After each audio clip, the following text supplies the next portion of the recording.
Chapter 51 Don't bow your head. Everyone, what do you think of the Wuhan Hall? Nanfeng asked. Everyone was stunned and looked at Nanfeng with doubtful eyes. Bibi Dong's eyes twitched slightly. She wanted to slip away now. Nanfeng's nonsense was too brainwashing. She couldn't bear it at all. Yu Guan and Gui Mei silently closed the door of the Elder Hall. The following words must not be spread out. They can't be called heretics. They can only be called courting death. According to Nanfeng's theory, whether it's the Spirit Hall, the 2 empires, the 7 major sects, or the 8 major families, they all deserve to die. If someone else said this, it would be like the waste Yu Xiaogang who made a big fuss in the Spirit City and promoted the 10 core competitiveness of the spirit. Everyone would just listen for fun. After all, when you are bored, talking about the Blue Lightning Tyrannosaurus Rex sect master Yu Yuanzhen's tiger father and dog son is also a good after-dinner joke. But Nanfeng is different. Not only is this guy's talent a joke to his mother, a 16-year-old Soul King, and his position, and his relationship with Bibi Dong. The strength and influence of these 2 people, the words coming out of their mouths are not crazy talk. Are you kidding? No one will take Nanfeng's words as a joke. What do you think of this world? Nanfeng asked again. Everyone was confused. What topic is this? Talking about life with them? Don't you think this world is too ugly? Nanfeng said. People don't yearn for light, they just don't want that darkness to fall on their heads, but if it falls on others, they will be happy to watch the fun. The Soul Masters of the Spirit Hall only work in the Spirit Hall, not as a place of belonging. After all, these powerful Soul Masters are superior to others no matter where they go. People with cultivation above the Soul King can get the title of nobility in minutes as long as they join the 2 empires.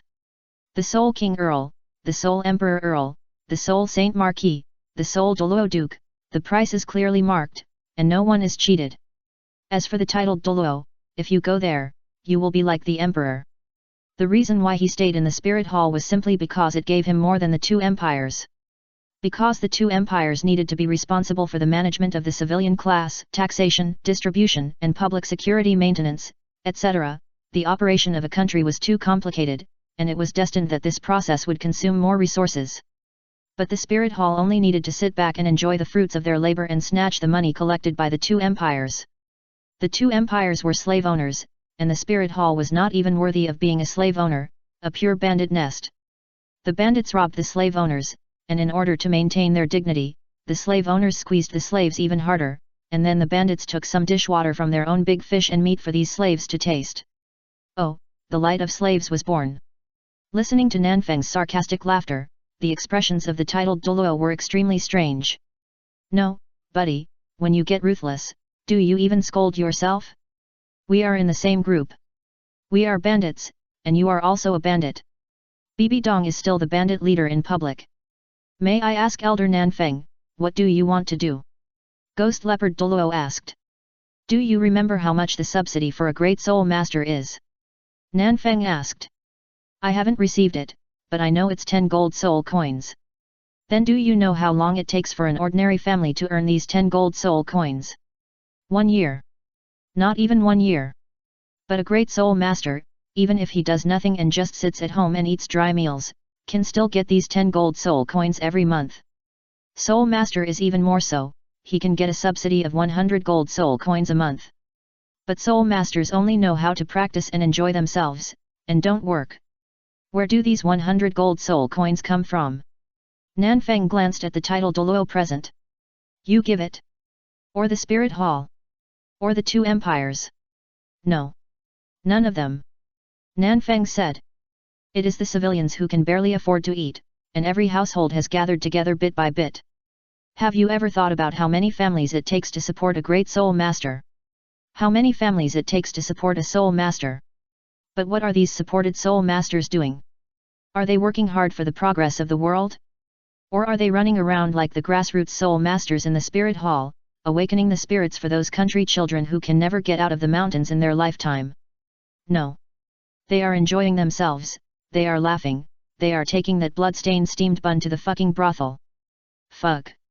Even if they do nothing, they can lie openly in that they suck blood from the people. And what's even worse?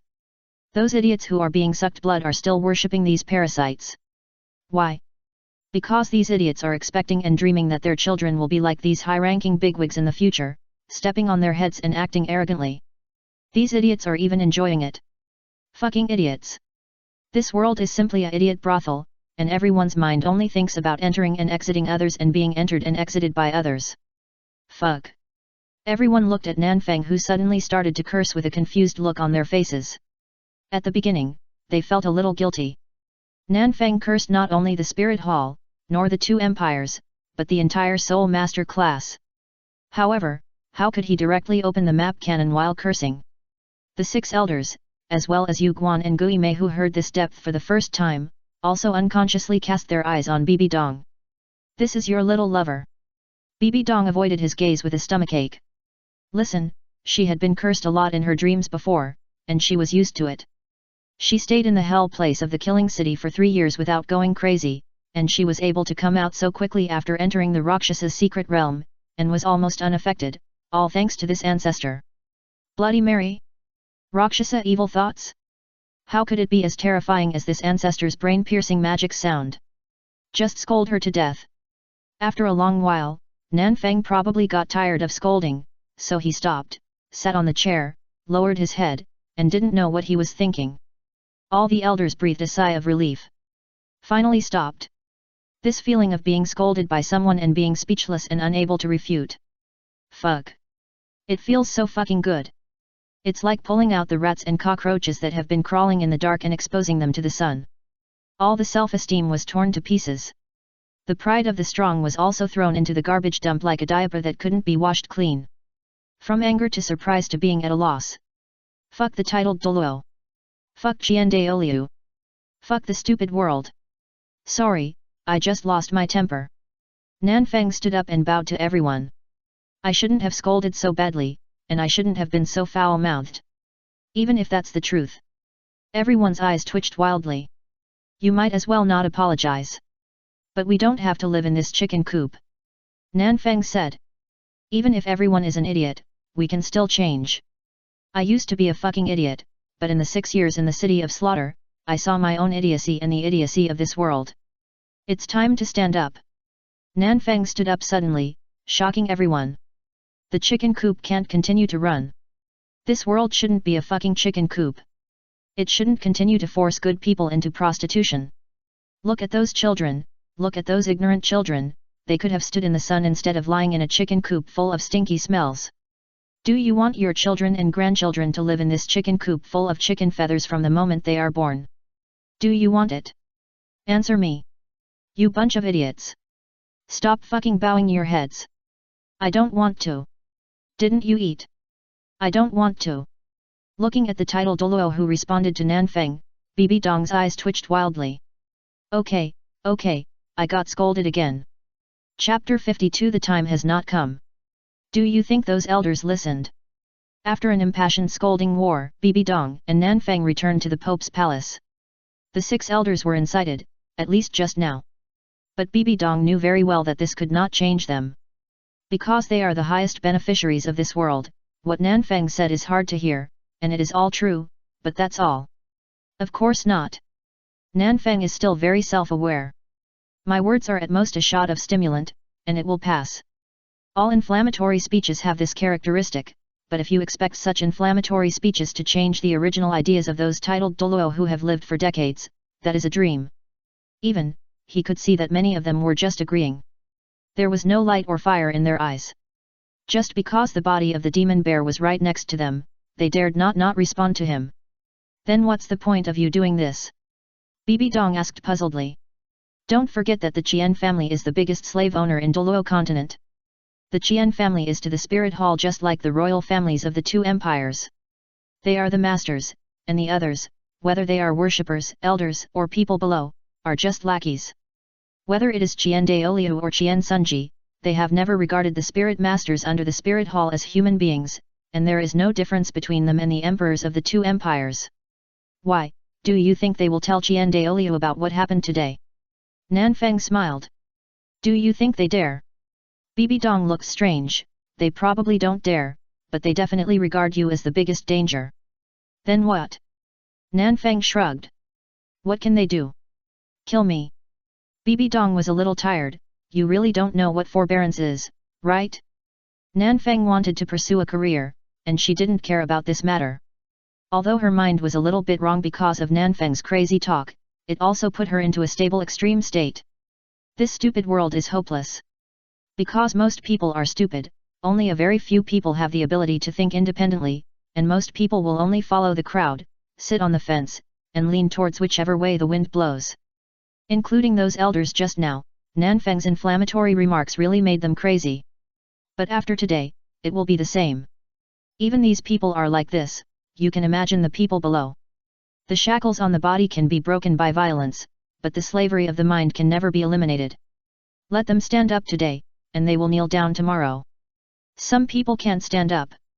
Forbearance? Why should we forbearance? Nanfeng asked puzzled. I forbeared for 6 years in the city of slaughter, and I forbeared for another year when Qian Sunji, that idiot, was there. I still forbear? It is called forbearance when there are no conditions and no chance of winning. If you still forbear when there are conditions, you are a fucking cuckold. But the time is not right now.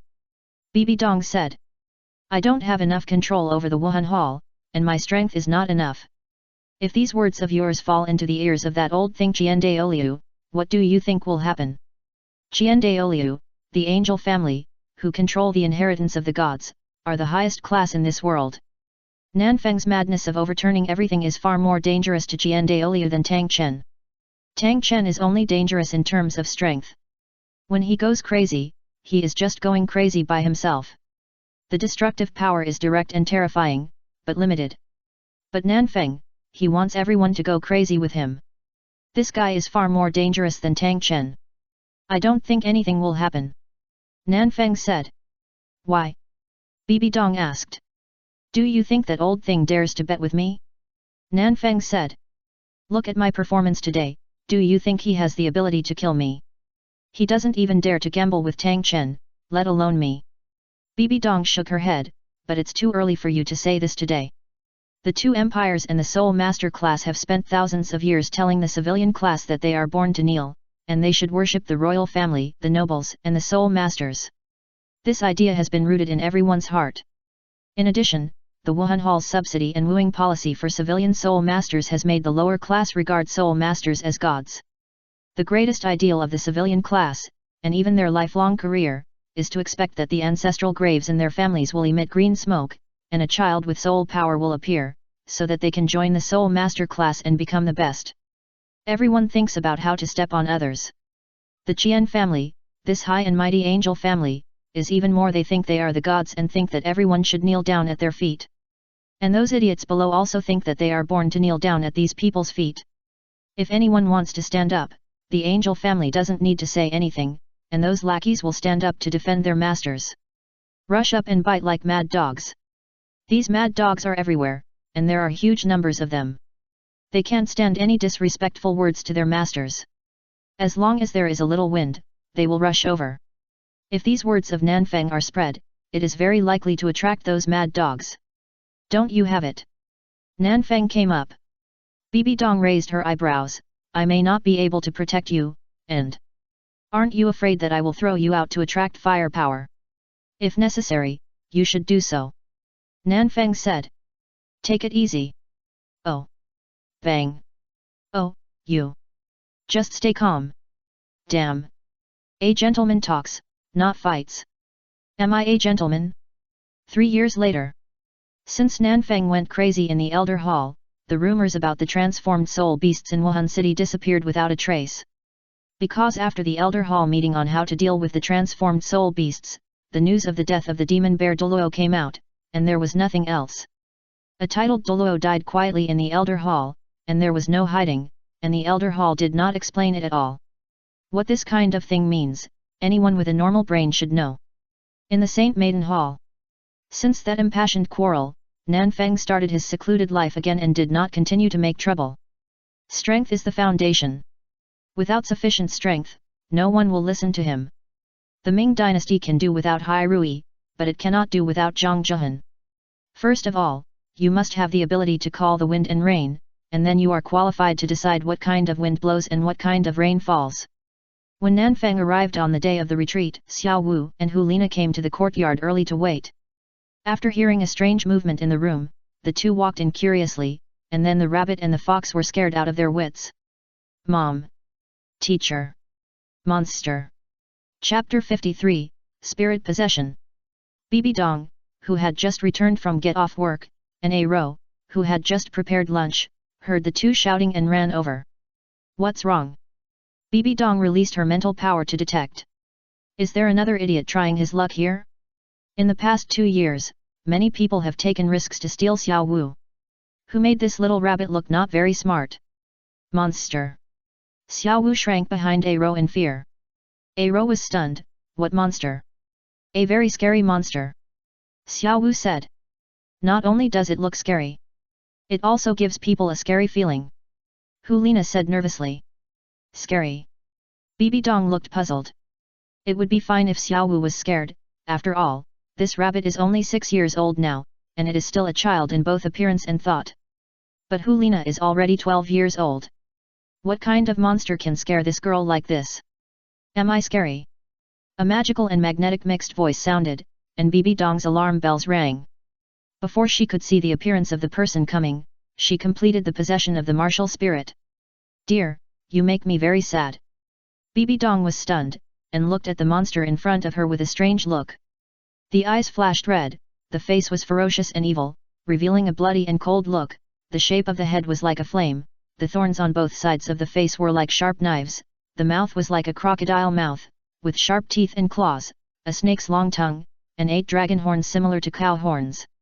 Naked upper body, wearing blue-purple armor on the lower body, strong and tall, with a dark yellow and dark green skin color, a yellow-brown belly, protruding chest muscles, as burly as a bear, and a thin waist. Although the overall features are almost the same as those of a monster, but inexplicably has the temperament of a king. I thought we had achieved the resonance of souls, but I didn't expect. Nanfang sighed, lifted the martial soul possession effect brought by the rat spell, and restored his human form. You can't recognize me now. The 4 of them were confused. What the hell? Can't you only turn into an animal? When can you turn into a monster? What are you looking at? Nanfang's eyes twitched wildly. Bibi Dong took back her spirit with a strange look in her eyes. Can this thing of yours still possess a body? Nanfang's appearance just now was so oppressive that she didn't even remember that this guy's spirit, the head of the stone statue of the Panlong, was very similar to the monster just now. But isn't Nanfang's spirit a special weapon spirit? How can it still possess a body? Did I say that this thing of mine is a weapon spirit? Nanfang said. He didn't expect that the effect of the rat spell was to activate the stone statue and let his spirit possess a body. Then what is the effect of your spirit possession? Bibi Dong and the others silently forgot what had just happened and changed the subject. Nanfang sat down at the table and ate lunch. No effect. It only speeds up the recovery of spirit power by 100%, reduces the consumption of spirit power by 50%, invalidates mental attacks, and is immune to poison and fire. That's all. Bibi Dong and the other 4 looked strange. Did you listen to what others said? It's just that. These ghost things, each one is comparable to soul bone skills. You have them with just a martial soul? No, are you sure your martial soul has these effects? Bibi Dong asked doubtfully. If Nanfang said at least 2, she would believe it, but this bunch, could it be that this guy is bragging? After all, he has almost unsolvable recovery ability for poison and fire immunity. As for mental attack, this guy's mental power is outrageous, otherwise how could a great soul master invade her soul when she was a soul Douluo? No. Nanfang said. What I mean is that after I can possess a martial soul, I have these effects. Even if I don't possess, I still have these effects in normal state. As for the exclusive effects of martial soul possession, speed and strength are also enhanced a little bit. After all, it is a dragon after all. Bibi Dong's eyes twitched wildly. A little bit? You kid, do you think I don't know what kind of character you are? If it was only a little bit, you wouldn't have mentioned it at all. How much is a little bit? Xiao Wu asked curiously. My mother's invincible golden body can be strengthened by 1 time, and you? It's only a little bit stronger than the 10,000-year-old dark gold terror claw bear. Nanfang said. Dark gold terror claw bear. Xiao Wu's expression froze. Aru's face was also a little unnatural. Ming is called the king of the forest, but that's because humans only know the existence of Ming. As for the dark gold terror claw bear, let alone 10,000 years, even 1,000 years old can live in the depths of the Stardo Great Forest. Because this kind of soul beast is extremely aggressive, it is either fighting or on the way to fight. Although it is powerful, it is difficult for this kind of soul beast to grow up because of its bloodthirsty and aggressive nature. However, once it grows up, it is a fault-like horror. In the same age, the dark gold terror claw bear can defeat the titan giant ape, which is open on the surface. The existence of the king of soul beasts who are hung up and beaten. A truly top-level super soul beast. Do you know that you deserve a beating? Bibi Dong said unhappily. Last year, Nanfeng asked Yu Guan and Gui Mei to send Aro and Xiaowu back to the Xingdou Great Forest, saying that they had been out for so long and it was time to go home and take a look, and also to help him collect some local tissues of powerful soul beasts. Because this guy's ability to change requires complete information, a hair, a drop of blood, these are all considered local tissues, and they all contain complete information about the organism. Aro and Xiaowu didn't know what Nanfeng needed, so they brought back everything they could collect. However, Xiaowu didn't know where she picked up a hair of the dark gold terror claw bear. Then, she directly raised her nose to the sky. She was scared by the destructive power. Now he actually told her that the power of this martial spirit in the state of possession is even higher than that of the dark gold terror claw bear? What the hell is this broken martial spirit? It's just more powerful. Nanfeng said. Don't get me wrong, power and destructive power are two different concepts. I can break a huge rock, but it doesn't mean I can pick it up, and vice versa. The destructive power of the giant claws of the dark gold terror claw bear is a joke. That pair of claws is a super weapon. After he completed the spirit possession state, his power was only above the dark gold terror claw bear. After all, the Holy Lord is also a dragon. But in terms of destructive power, the dark gold terror claw bear is definitely better. Healing, transformation, mental control, invincible golden body, clone, you are still trying to give me a superpower now. Bibi Dong was speechless. Why don't you just be invincible? Xiaowu and Hulina looked at each other, and inexplicably felt a sense of sympathy. They are a rabbit and a fox, one can kick his legs, and the other can flirt. Look at Nanfeng again? Damn! Are they playing the same game? Chapter 54 Poor Mountains and Bad Waters. I can only show off my abilities in front of you. Nanfeng is very self-aware of his current state. Although he has a strong burst, his energy is also consumed quickly. In a one-on-one duel, he is now a titled Douluo, but in a group fight, he will be finished after one wave of attack. You are less than 20 years old, Soul Emperor, do you know how exaggerated your cultivation speed is? Bibi Dong said speechlessly. For a normal martial soul with full innate soul power, it is the best to reach Soul King at the age of 20. Because the higher the level of a normal martial soul, the longer it takes to upgrade each level.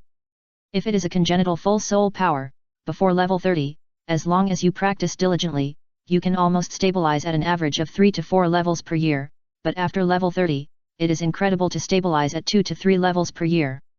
When Nanfeng came out of the Slaughter City, he was level 30. In the following year, he relied on seclusion to absorb the strange inner pill and increased his soul power by 10 levels in 1 year, reaching level 40. Now 6 years have passed, and this guy has reached level 60. Even more exaggerated than she was back then. She was able to cultivate to Soul Saint at the age of 20 because of her soul-devouring Spider Emperor. The special devouring attribute of this martial soul allowed her to devour more energy when absorbing soul rings, so she improved quickly. But Nanfeng, except for that inner pill, he has never absorbed a soul ring, nor touched a soul bone. It's meaningless to compare these. Nanfeng said. The enemy will not show mercy to me because I am less than 20 years old, nor will they let me go because of my high talent. Everything except strength is false. Bibi Dong's eyes twitched slightly. What do you want to do again? Every time Nanfeng started to talk nonsense, it meant that this guy wanted to make trouble. It's only been a few years since he was safe. He really wants to make a big thing every time he comes out of seclusion, right? I have an idea. Nanfeng said. Do you still remember the Blue-Silver Emperor? Aru was stunned. I've heard of it. The Xingdou Great Forest is very large, and each area has its own owner. As the king of the Blue-Silver Grass clan, the Blue-Silver Emperor has his own territory.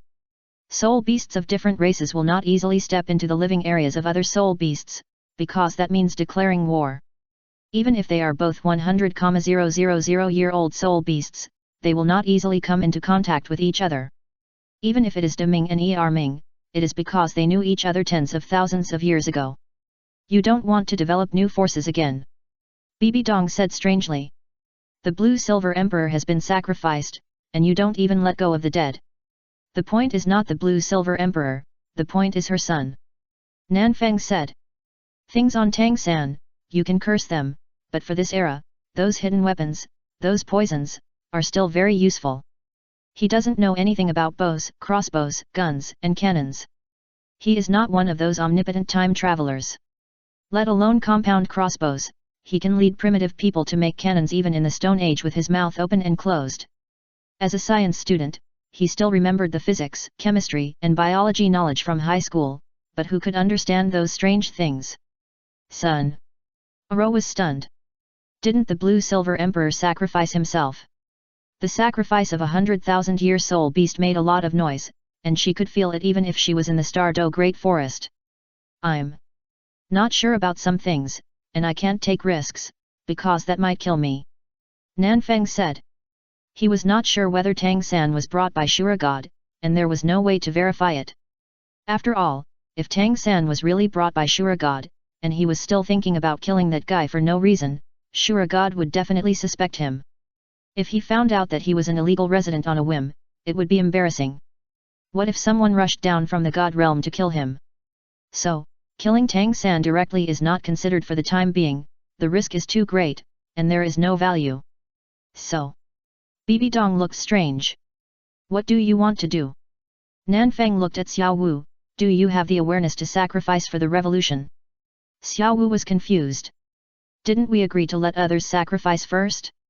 He did it right away. After asking the people below to inquire about the news about the innate full soul power and the martial soul blue-silver grass, Nanfeng took Xiao Wu and Aro directly to Nodding City. Do you remember what I said? Nanfeng asked. I remember. Xiao Wu herself is not a quiet character, and with Nanfeng's 3-year ideological guidance, this rabbit has become a firm supporter of anti-feudalism, anti-landlords and anti-hegemony. Who am I? Dad. Who is she? Mom. What are you going to do?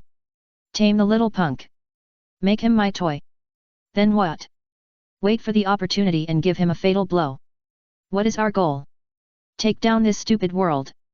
Aru looked at the interaction between Nanfeng and Xiao Wu with a strange look. Xiao Wu's character, which was originally afraid of chaos in the world, was completely stimulated after meeting Nanfeng. Well, what if a fight breaks out? Aru said weakly. She has just reached the mature stage of level 60. Nanfeng said that the human who kidnapped the Blue-Silver Emperor was a titled Douluo, and a titled Douluo with a 100,000-year spirit ring. We had to fight. Nanfeng said. How can we make him protect Xiao Wu honestly if we don't fight? He didn't let Bibi Dong come with him this time, nor did he let Yu Guan and Gui Mei accompany him, because this matter couldn't involve the Spirit Hall, and Tang Hao had to keep enough respect for him, and it was also to make Xiao Wu's next undercover operation become justified. Aru's eyes twitched slightly, but the 10,000-year dark gold fear claw bear you transformed into may not be the opponent of that guy. If you play it too hard. One 10,000-year dark gold fear claw bear is definitely not the opponent of that guy, but, what about 2? Nanfeng said. Besides, if he loses to me honestly, it's fine, otherwise.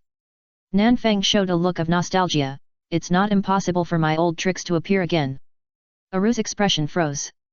I forgot that this guy has an unsolvable control ability. Nodding City. After arriving, Nanfeng went to the Wuhan Hall in Nodding City to check the information about Tang San and found that the guy had obtained the first spirit ring and completed the registration of a spirit master in the Wuhan Hall. That Xiao Wu looked at the work-study student file in her hand. Dad, is it really necessary to be so hard? What else? Nanfeng was speechless. Your dad is now a dark gold fear claw bear, a spirit beast. It's good enough to get you a work-study student status.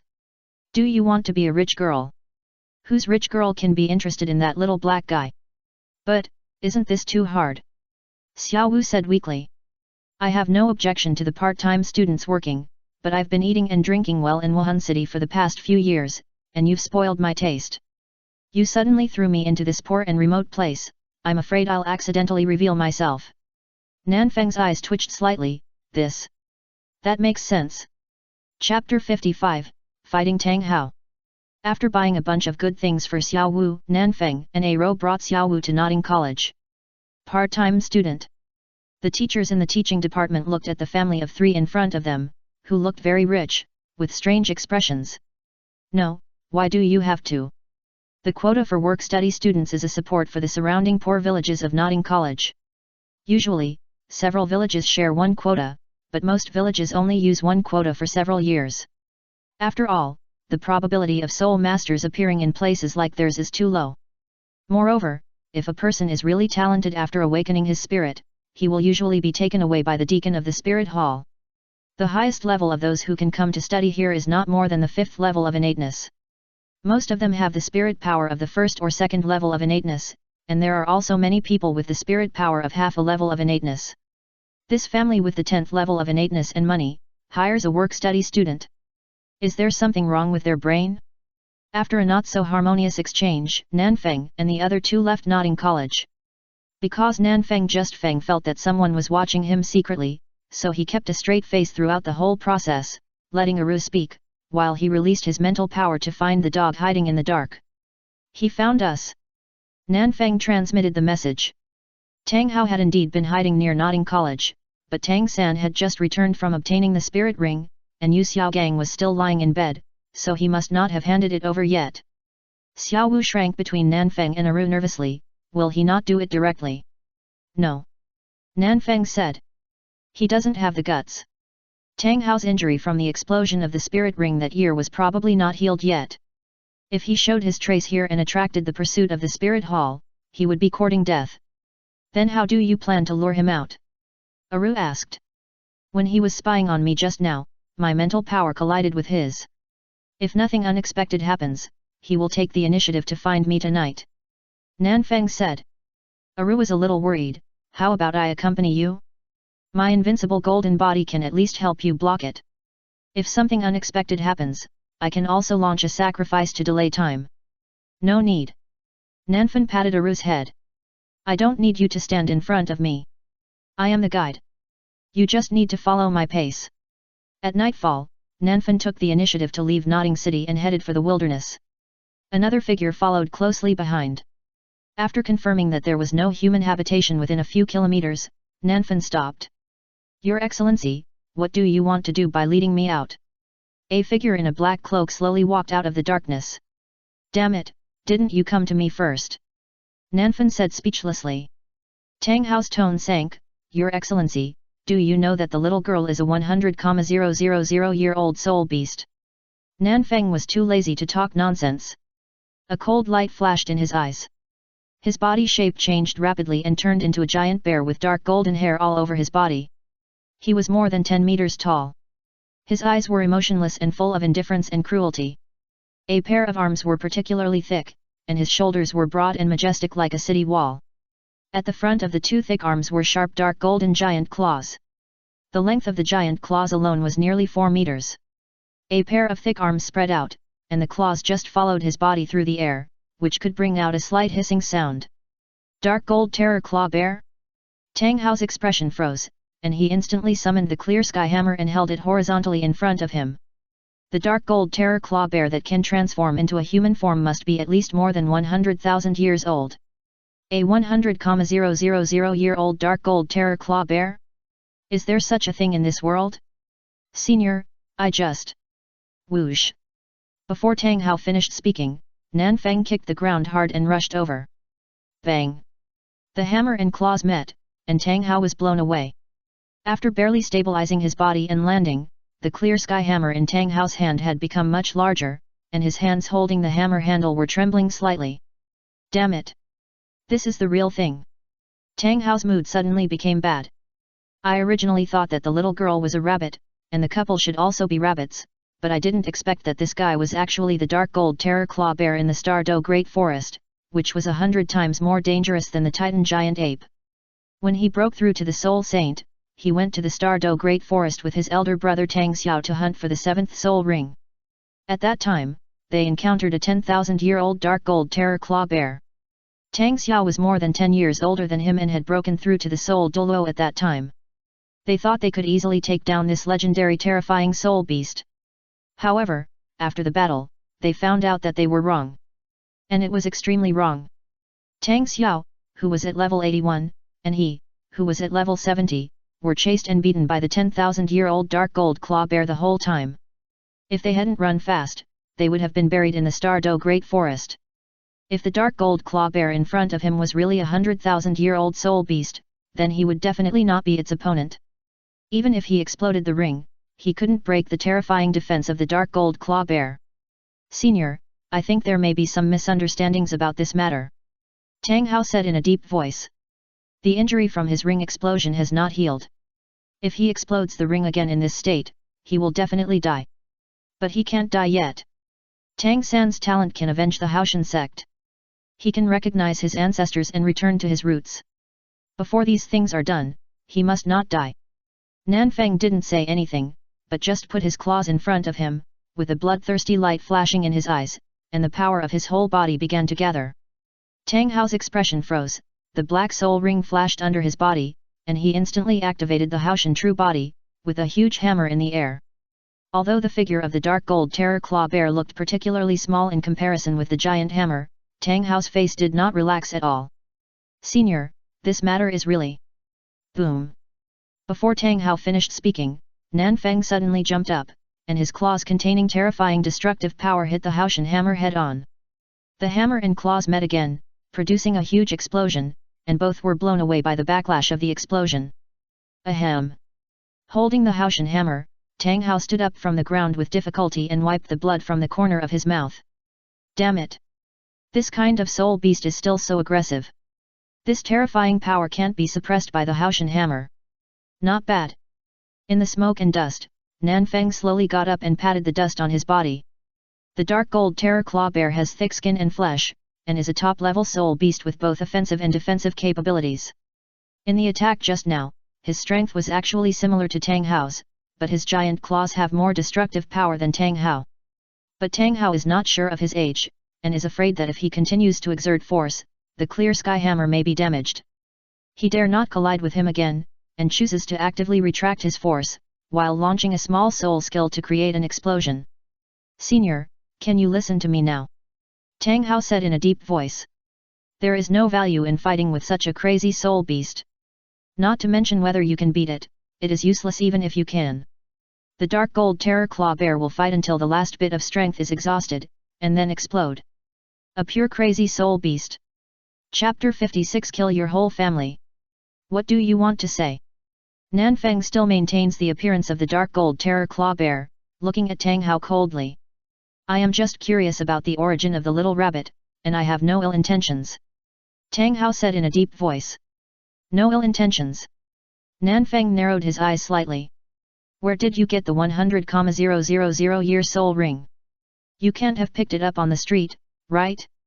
Or was it given to you by someone? Tang Hao's face darkened. Senior, you don't know. I really don't know, and I'm not interested in knowing. Nanfeng interrupted. I don't care where your soul ring came from, but if you dare to take my rabbit, I promise. Nanfeng's eyes condensed, and he concentrated all his strength on his right claw and swung it out fiercely. Boom! A long horizontal groove appeared in front of Tang Hao. You! Your whole family! Including your ancestral grave, they must be cracked. So simple. After the threat, Nanfeng returned to Nodding City. What else? Nanfeng said. You don't think it's that troublesome, do you? A soul beast that can transform into a human form is at least 100,000 years old. If it is really a 100,000-year-old dark gold fear claw bear, Tang Hao can't catch it with one claw. Therefore, in Tang Hao's cognition, his previous battle was just a test, a threat, to find a bodyguard for his rabbit. Will he not agree now and do something dirty after you leave? Aro said worriedly. He doesn't have the guts. Nanfeng said. You know what the dark gold terror claw bear is like, and he knows it too. Even if he can run, the Haoshan sect can't run away. What Tang Hao couldn't let go of the most was not the Blue-Silver Emperor, but the Haoshan sect that was affected that year. Even if Tang Hao didn't consider Tang San's safety, he had to consider the safety of the Haoshan sect. The 10,000-year Dark Gold Terror Claw Bear has the destructive power to rival the titled Douluo, and the 100,000-year Dark Gold Terror Claw Bear is at least comparable to the peak Douluo of around level 97. And soul beasts are different from soul masters. Soul beasts have thick blood and high defense. If they fight to the death with the same strength, the soul master will die, and the soul beast may not even be seriously injured. Not to mention the special soul beast like the Dark Gold Terror Claw Bear. Would Tang Hao dare to bet whether he would rush to the Haoshan sect? After arranging Xiao Wu, Nanfeng left Nodding City. Aru originally planned to go with him, but Nanfeng saw that she was a little worried about Xiao Wu, so he let her stay in Nodding City, which not only improved safety but also increased credibility. Otherwise, if Xiao Wu was thrown into human society alone, they would inevitably arouse suspicion if they all ran away. It would be more reasonable to leave Aru to take care of Xiao Wu. Besides, what does Tang San lack the most? What does this killer from the Tang sect want the most? Of course, it is the love from the family that he once longed for. Xiao Wu is a childhood sweetheart, and with Aru as a close elder, wouldn't Tang San be hooked? What Tang sect hidden weapons, Xiantian Bailu, they were all fooled. The people have no power, so give them power. What martial soul true body? Shoot, shoot. Go to hell. Blue Silver Emperor. Wuhan City, Saint Maiden Hall. Bibi Dong looked at the slender blue-silver grass with light golden lines in the flower pot in front of her with a strange look. No, you really don't even let the dead go? What's that look? Nanfeng asked in confusion. After leaving Nodding City, he suddenly remembered that the seeds and soul bones of the Blue-Silver Emperor were still hidden by Tang Hao in the valley waterfall not far from the Holy Soul village, but it would be impossible for him to find them slowly. So, he returned to Nodding City and found Tang Hao, asking him to hand over the Blue-Silver Emperor as a kind of trust between them. After all, his wife and daughter were both left in Nodding City, under Tang Hao's nose, so Tang Hao should naturally give him some insurance to make him trust. Tang Hao naturally didn't agree. The seeds of the Blue-Silver Emperor were fine, but he didn't want to give the soul bones. In this regard, he was not a reasonable person. He used his clone and possession control to directly break one of Tang Hao's legs and put his claws on his neck. Don't give it to me? Then I will kill your whole family. Faced with his sincere attitude, Tang Hao was very moved and handed over the body of the Blue-Silver Emperor. What do you want the Blue-Silver Emperor for? Bibi Dong asked in confusion. I like it. Nanfeng said. Bibi Dong looked at Nanfeng with strange eyes. Although Nanfeng said that he was greedy for her body, he was just taking advantage of her at most, and she didn't see any desire in this regard from him. Originally, she thought it was the guy stayed in the slaughter city for too long, and his brain was damaged, but in the past few years, she found that Nanfeng's attitude towards the transformed soul beasts was much better overall, just like the previous Hulina. It feels like Nanfeng treats Aru and Xiaowu as children. Now, this guy's attitude towards the Blue-Silver Emperor is similar. Usually in Wuhan City, Nanfeng also has this tendency. He has a good temper for cute children. Of course, that's all. Tiandu City, after 6 years, Nanfeng couldn't help but sigh when he set foot on this land again. It's still like this. Wuhan Temple. Looking at the bishops headed by Saras in front of him, Nanfeng's face was very disappointed. It seems that you have slacked off in our cause. Salas was a little nervous. Elder Nanfen, we did follow your arrangements and did not slack off. Then why didn't there be a single rebellious citizen on the way from Wuhan City to here? Nanfeng asked. According to my arrangement, the overall taxation of the Tiandu Empire should have increased by about half. In this case, why is there no news of rebellion? Or are those guys really that strong in their ability to withstand pressure? Or is it that the taxation of the Tiandu Empire was not strong enough before, and now it is more than enough for them to increase it by half?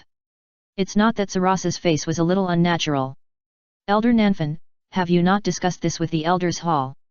What do you mean? Nanfen frowned. Could it be that those Pa made trouble while I was in seclusion? Isn't the death of one demon bear enough? Do you have to let me kill them all? The expressions of Saras and his group changed drastically, and they all lowered their heads. They knew that the Elders' Hall and the Pope's Hall were not in harmony, but they didn't expect it to be so incompatible. It turned out that the demon bear Douluo was killed by Nanfan 3 years ago? Damn it! Who did it? Nanfan asked. They dare to mess with my plan, who gave them the courage? Qian Daoliu. Saras waved his hand nervously, signaling the irrelevant people in the hall to leave quickly. After seeing Saratha's gesture, the bishops around him looked at Sarath with respect, turned around and ran away. Sarath! What the hell? I didn't let you go. Fuck. Come back. Don't leave me here alone. Chapter 57 Shweking He. Ahem, Elder Nanfan, calm down first. Saras made hot tea for Nanfan and eased the atmosphere. What's going on? Nanfan asked. The arrangement he made for Sarath was to gradually increase the collection of protection fees every year and gradually increase the pressure on the grassroots. Logically speaking, in 6 years, even if the people below didn't rebel, there should be some movement. But along the way, let alone rebellion, there was not even one person who stood up and scolded him. That Saras was still a little nervous. Elder Nanfan, you should know the plan of the Spirit Hall regarding the Tiandu royal family, right? Nanfan was stunned. Don't tell me that Jian Rongxiu is the one who is causing trouble. Ahem. Saras almost spit out a mouthful of tea. Elder Nanfan, Kunran Ahem, Shweking He, just ascended the throne of the Crown Prince last year, and under Shui Yi's arrangement, he established contact with the Seven Treasures Glazed Sect. Ning Fengzi, the leader of the Seven Treasures Glazed Sect, is the teacher of the current Crown Prince Shweking He. And our previous plan did increase the burden on the people below. Starting 3 years ago, it did cause riots in some areas. Although it was quickly suppressed, it did have an effect. Similar problems also occurred in many areas later. Then, in order to win over the hearts of the people, Shweking He joined forces with Ning Fengzi of the Seven Treasures Glazed Sect and adopted a policy of appeasement towards those rebellious areas, reducing local taxes. Faced with the pressure from the Seven Treasures Glazed Sect, the kingdoms and principalities below could only admit that they were unlucky and paid the money we wanted out of their own pockets. In other words, Jian Rongxiu, that bitch, ruined my plan. Nanfan raised an eyebrow. Saras's eyes twitched slightly. You can say that. But she also wanted to secure the position of the Crown Prince and the plan of the Spirit Hall. Although Jian Rongxiu successfully killed the other princes of the royal family during the years of undercover work, leaving only Shwebeng, the old emperor has already become suspicious of Shweking He. He almost killed all his brothers before he came of age, and he might have to kill him as the emperor after he came of age. In addition, the several kingdoms under the Tiandu Empire are already eyeing the Tiandu imperial family. If the Tiandu imperial family makes too much trouble, it is very likely that the several kingdoms under it will become independent. Therefore, while establishing Shweking He as the crown prince, Shui Ye also cooperated with Ning Fengzi of the Seven Treasures Glazed Sect, not only to use the power of the Seven Treasures Glazed Sect to stabilize the several kingdoms under it, but also to let Ning Fengzi train Shweking He, so that the crown prince would not be too murderous and finish off the Tiandu imperial family. At the same time, the crown prince's mansion. That elder Nanfeng is here again. The lady who was receiving Ning Fengzi's Xue He, after hearing the news of Nanfeng's arrival, his face suddenly couldn't hold back. Similarly, Ning Fengzi's face was a little strange. Why did this living ancestor come again? Others don't know, but he has found out. In recent years, the Spirit Hall has increased pressure on the Tiandu Empire. That was arranged by Nanfeng. On the surface, it was to make money, but in fact, he didn't know what that guy wanted to do. What, Fengzi, do you want to escape? Gurong laughed. Since the first time they met, Ning Fengzi has been impressed by Nanfeng. After all, that kid is really a little crazy. I want to escape. Ning Fengzi was a little tired. What kind of luck is this? Gurong nodded. Yes, we just arrived. If we run away after hearing the news about him, that guy might chase you to the gate of the Seven Treasures Glazed Tile Sect and ask you why you are hiding from him, whether you look down on him, whether you don't give him face. He came all the way to see you, but he ran away. Listening to Gurong's series of nonsense in Nanfeng's tone, Ning Fengzi's face was a little tense. Shweking He's expression was also a little unnatural. Teacher, does this elder Nanfeng have a bad temper? She had never seen this honorary elder who called the shots in the Pope's palace, but her grandfather's news from Wuhan City said that guy was a bastard. Not only did he despise the majesty of the elder's palace, he also used evil methods to kill the demon bear Douluo and seriously injured the golden crocodile Douluo. Originally, her grandfather wanted to call her back, but he was worried that she would be targeted by that guy after she returned, so he could only let her continue to stay in Tiandu City. It's really ridiculous. For her, Tiandu City is even safer than Wuhan City. It can't be said that he has a bad temper, but it can only be said that he is quite willful. Ning Fengzi said. Doing things is not for gains and losses, but for preferences. When doing business, you are not afraid of the lion asking for too much, but you are afraid of this kind of people who don't want anything. Mood, this thing is easy to satisfy, but it is also the most difficult to satisfy.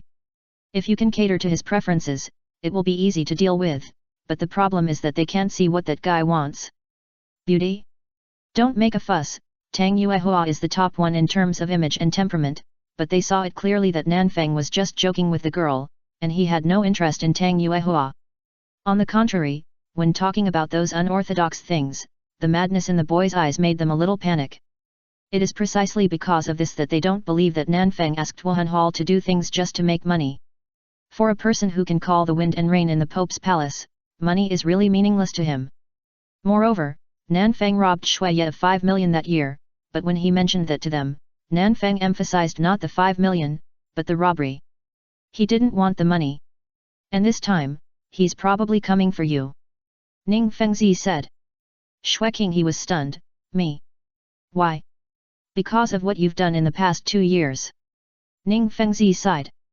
Nanfeng told them a lot of things that night, including one point, that the development of human society will not stop because of any one person, and human power can only accelerate and decelerate. And what he has to do is to accelerate. But in the past 2 years, in order to win over the hearts of the people, Shueking he relied on the deterrence of the 7 treasures glazed sect to forcibly reduce taxes, causing the relationship between the local area and the spirit hall to become worse and worse, and also affecting the original plan of the spirit hall.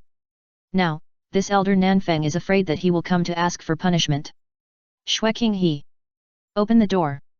A powerful shout came from the front yard, and Ning Fengzi and Gurong's faces changed immediately. Although Shueking he had never seen Nanfeng, he guessed who the visitor was by looking at their faces.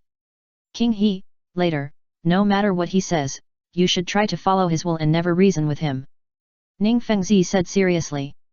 Also, the most important point is, don't try to persuade him. Otherwise he will just do it. Gurong said. Ah. Shueking he was confused. No, what the hell is this gangster?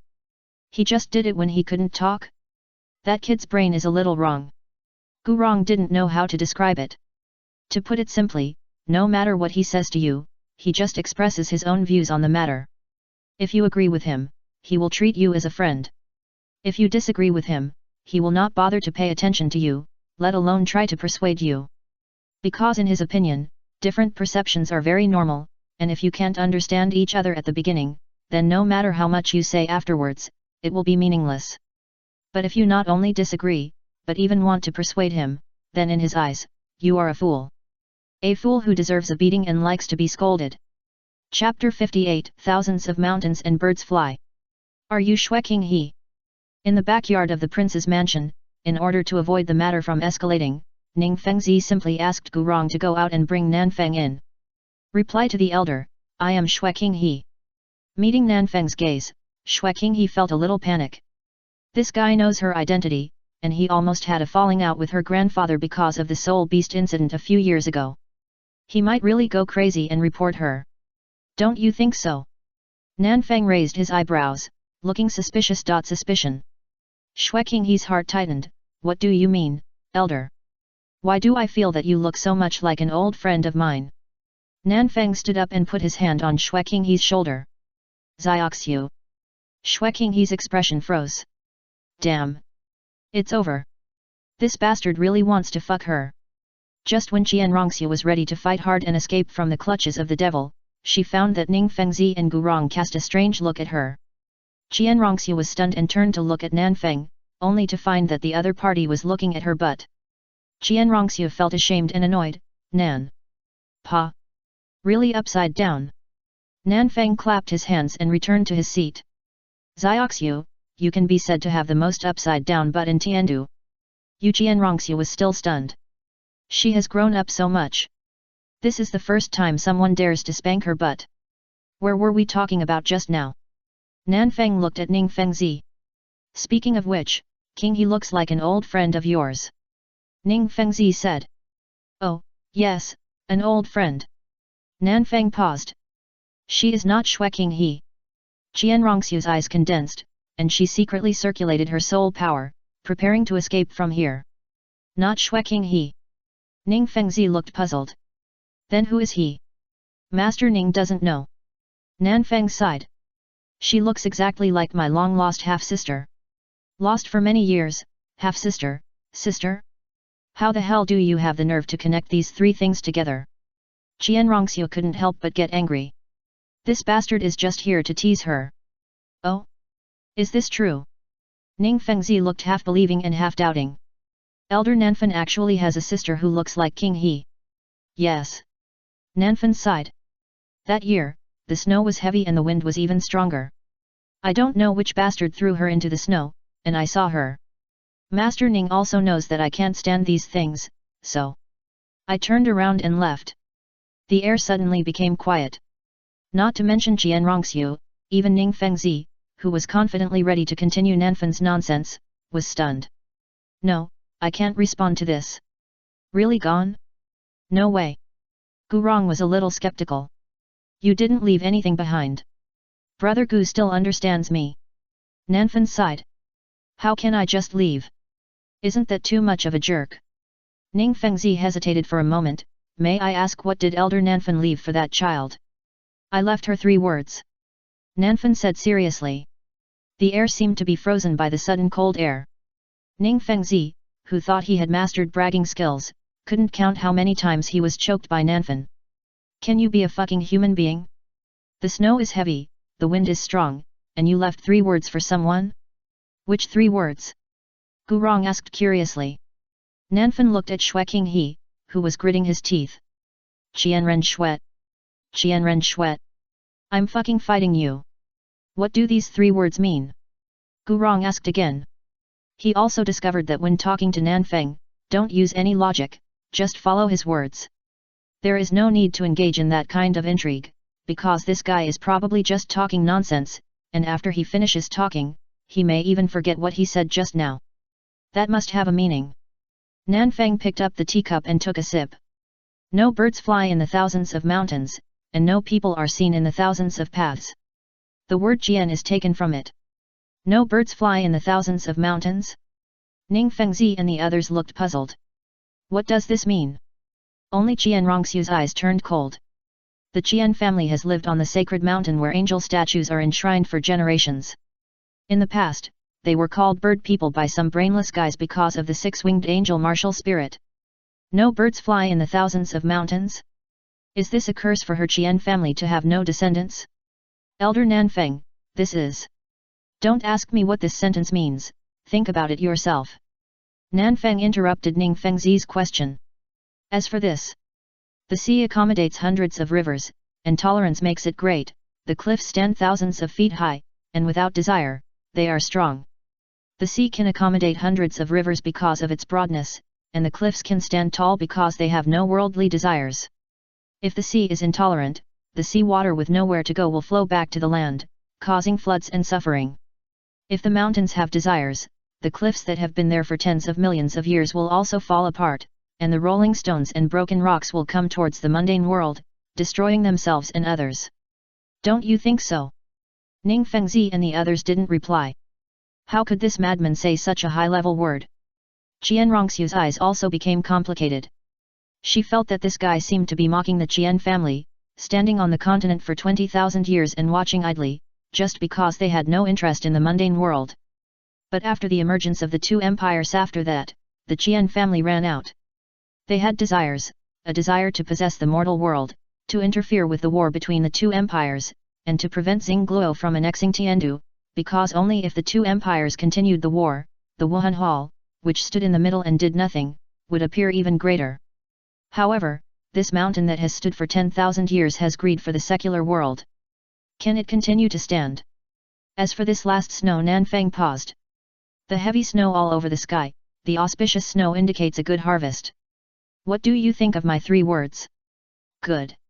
Gurong was still very supportive. Although this guy always talks nonsense, I have to admit that what he said today is really of high standard. Pa! Nanfeng quietly came behind Xue Qinghe, raised his hand and slapped the first buttocks of Tiandu again. What do you think, Your Highness? Xue Qinghe took a deep breath and suppressed his anger. Good. Elder Nanfeng said it well. Wait for me. You like spanking, don't you? I'll hang you up and spank you. Really? Nanfeng raised his eyebrows. Why do I see you looking a little reluctant? If you don't want to, just say it. I'm not stopping you from saying it. Are you serious? Nanfeng narrowed his eyes slightly. Try if you dare. Qianrongxiu. Chapter 59. The girl's face is blushing. What on earth do you want to do?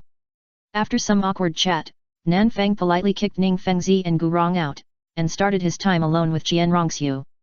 It's been many years since we last met. I miss you, so I came to see you. In the room, Nanfeng looked at Qianrongxiu, who had taken off her disguise, with an innocent face. Why, you don't welcome me? What do you think? Qianrongxiu said with a cold face. I think you are very happy. Nanfeng said. After all, a girl's blush is better than any love words. Look at you, your face has been red from the beginning to now, and you still say you are not happy to see me. Qianrongxiu. I am mad at you. Hey? What, you want to fight? Nanfeng looked at the golden light ball condensed in Qianrongxiu's hand. Qianrongxiu sneered, I dare not, I just want to learn the elder's high skills. Really? Nanfeng raised his eyebrows and pointed at Qianrongxiu with his right fingertips. Baiu! A beam of light shot out from Nanfeng's fingertips. Qianrongxiu subconsciously used her martial spirit to resist and was hit by the beam head-on. Looking at Nanfeng, whose perspective suddenly rose, Qianrongxiu was stunned. This guy has become bigger? No. She has become smaller. In a panic, Qianrongxiu wanted to fly away, but found that her body became extremely uncoordinated. She kicked hard and pounced on Nanfeng. You're not happy to see me? Nanfeng caught the little rabbit Qianrongxiu. Are you so excited? Qianrongxiu was stunned. What kind of posture is this? She was actually caught by this bastard. Snap! Just when Qianrongxiu wanted to resist, Nanfeng gently patted the rabbit's butt. Don't move, or I'll turn you into a pig. The ugliest and smelliest one. Qianrongxiu didn't listen to Nanfeng at all and struggled hard. The golden flames burned on the little rabbit. Nanfeng's eyes twitched, and he quickly threw the rabbit with martial spirits out. Qianrongxiu's level was not much different from his. She could change, but she couldn't change for a long time like Tang Yuehua did. Especially the dissolving and assimilating effect of the sacred attribute soul power, which is rapidly devouring the changed soul power he injected into Qianrongxiu, and at most. What did you do to me? Qianrongxiu's body flashed a black light, and she took out a long sword condensed by the sacred fire in anger. Nanfeng frowned slightly. I advise you not to point the sword at me so impulsively, because the last person who did this has been buried for several years. Qianrongxiu gritted her teeth, took a deep breath, and dispersed the long sword. Can't beat him. Now the bishops of the Wuhan temple in Tiandu city are all this bastard's people. It's not good for her to make a big fuss. What do you want to do? Qianrongxiu asked. Let me talk to you. Nanfeng poured a cup of tea for Qianrongxiu. I wanted to talk to you a few years ago, but your grandfather is such a scoundrel that he had to steal my rabbit. He wants to kill my rabbit, so I can only send his bear to heaven. Qianrongxiu sat down. Did you really kill the demon bear Douluo? You can drink the tea, but don't talk nonsense, little girl. Nanfeng said seriously. I didn't kill him. He chose to die to apologize for his rude behavior to me. Everyone saw it at the time. I just threw the suicide dagger into his hand. What happened afterwards was all done by him. As he said, Nanfeng took out the dagger that the demon bear used to commit suicide and stuck it on the table. He used this dagger to commit suicide at the time. Qianrongxiu panicked and dodged back subconsciously, pulling away. Nanfeng looked distressed. You and I, are we so suspicious of each other? Qianrongxiu's eyes twitched. I don't even know you. Okay, I won't tease you anymore. Nanfeng shook his head. Come, sit down, let's talk business. Qianrongxiu looked suspicious. What business? I said sit down. Nanfeng's eyes condensed. Qianrongxiu's heart was clenched, and her eyes flashed, and she found herself sitting back in her seat, holding the hot tea poured by Nanfeng in her hand. Do you realize the gap between you and me? Nanfeng asked. Qianrongxiu nodded stiffly. This guy is really a mind control type soul master. She couldn't resist at all. She didn't even know what happened. Do you know what I want to talk to you about? Nanfeng said. Qianrongxiu paused, because of the things that happened in the past 2 years. Nanfeng was forcing the people of the Tiandu Empire to rebel, but her appeasement policy in conjunction with Ning Fengzi suppressed the riots that had just started. Moreover, after this incident, the people of the Tiandu Empire reduced their offerings to the Spirit Hall, and even those people no longer flattered the local Spirit Hall people. Because they found that even if they did not pay tribute to the people of the Spirit Hall, they would still live well, or in other words, they would live better if they did not flatter the people of the Spirit Hall. She did not expect things to turn out like this. Although these things made her position as the Crown Prince more stable, they also brought great negative impact to the Spirit Hall. Now many places have been spreading that it was the Spirit Hall that wanted money, and local officials had no choice but to increase taxes. At first it was just a few rumors, but under the operation of Ning Fengzi, most places in the Tiandu Empire now regard the Spirit Hall as a jackal. There are even many local officials in cities who have begun to open their own martial soul awakening sites, separating the local martial soul awakening affairs from the martial soul hall. What's more embarrassing is that those local officials put all the credit on her head. If it weren't for this incident, they wouldn't have thought that they could also open a martial soul awakening ceremony. Anyway, the martial soul hall also relies on collecting taxes from the two empires to conduct the martial soul awakening ceremony, which is equivalent to contracting this matter out. In the process, a lot of intermediate costs are also generated, and even the current forced taxation has been triggered. Since the martial soul hall is so overbearing, they might as well do it themselves, which just happens to reduce the process. Martial soul awakening is not a troublesome thing. Compared with collecting taxes, the difficulty of this matter is simply not worth mentioning.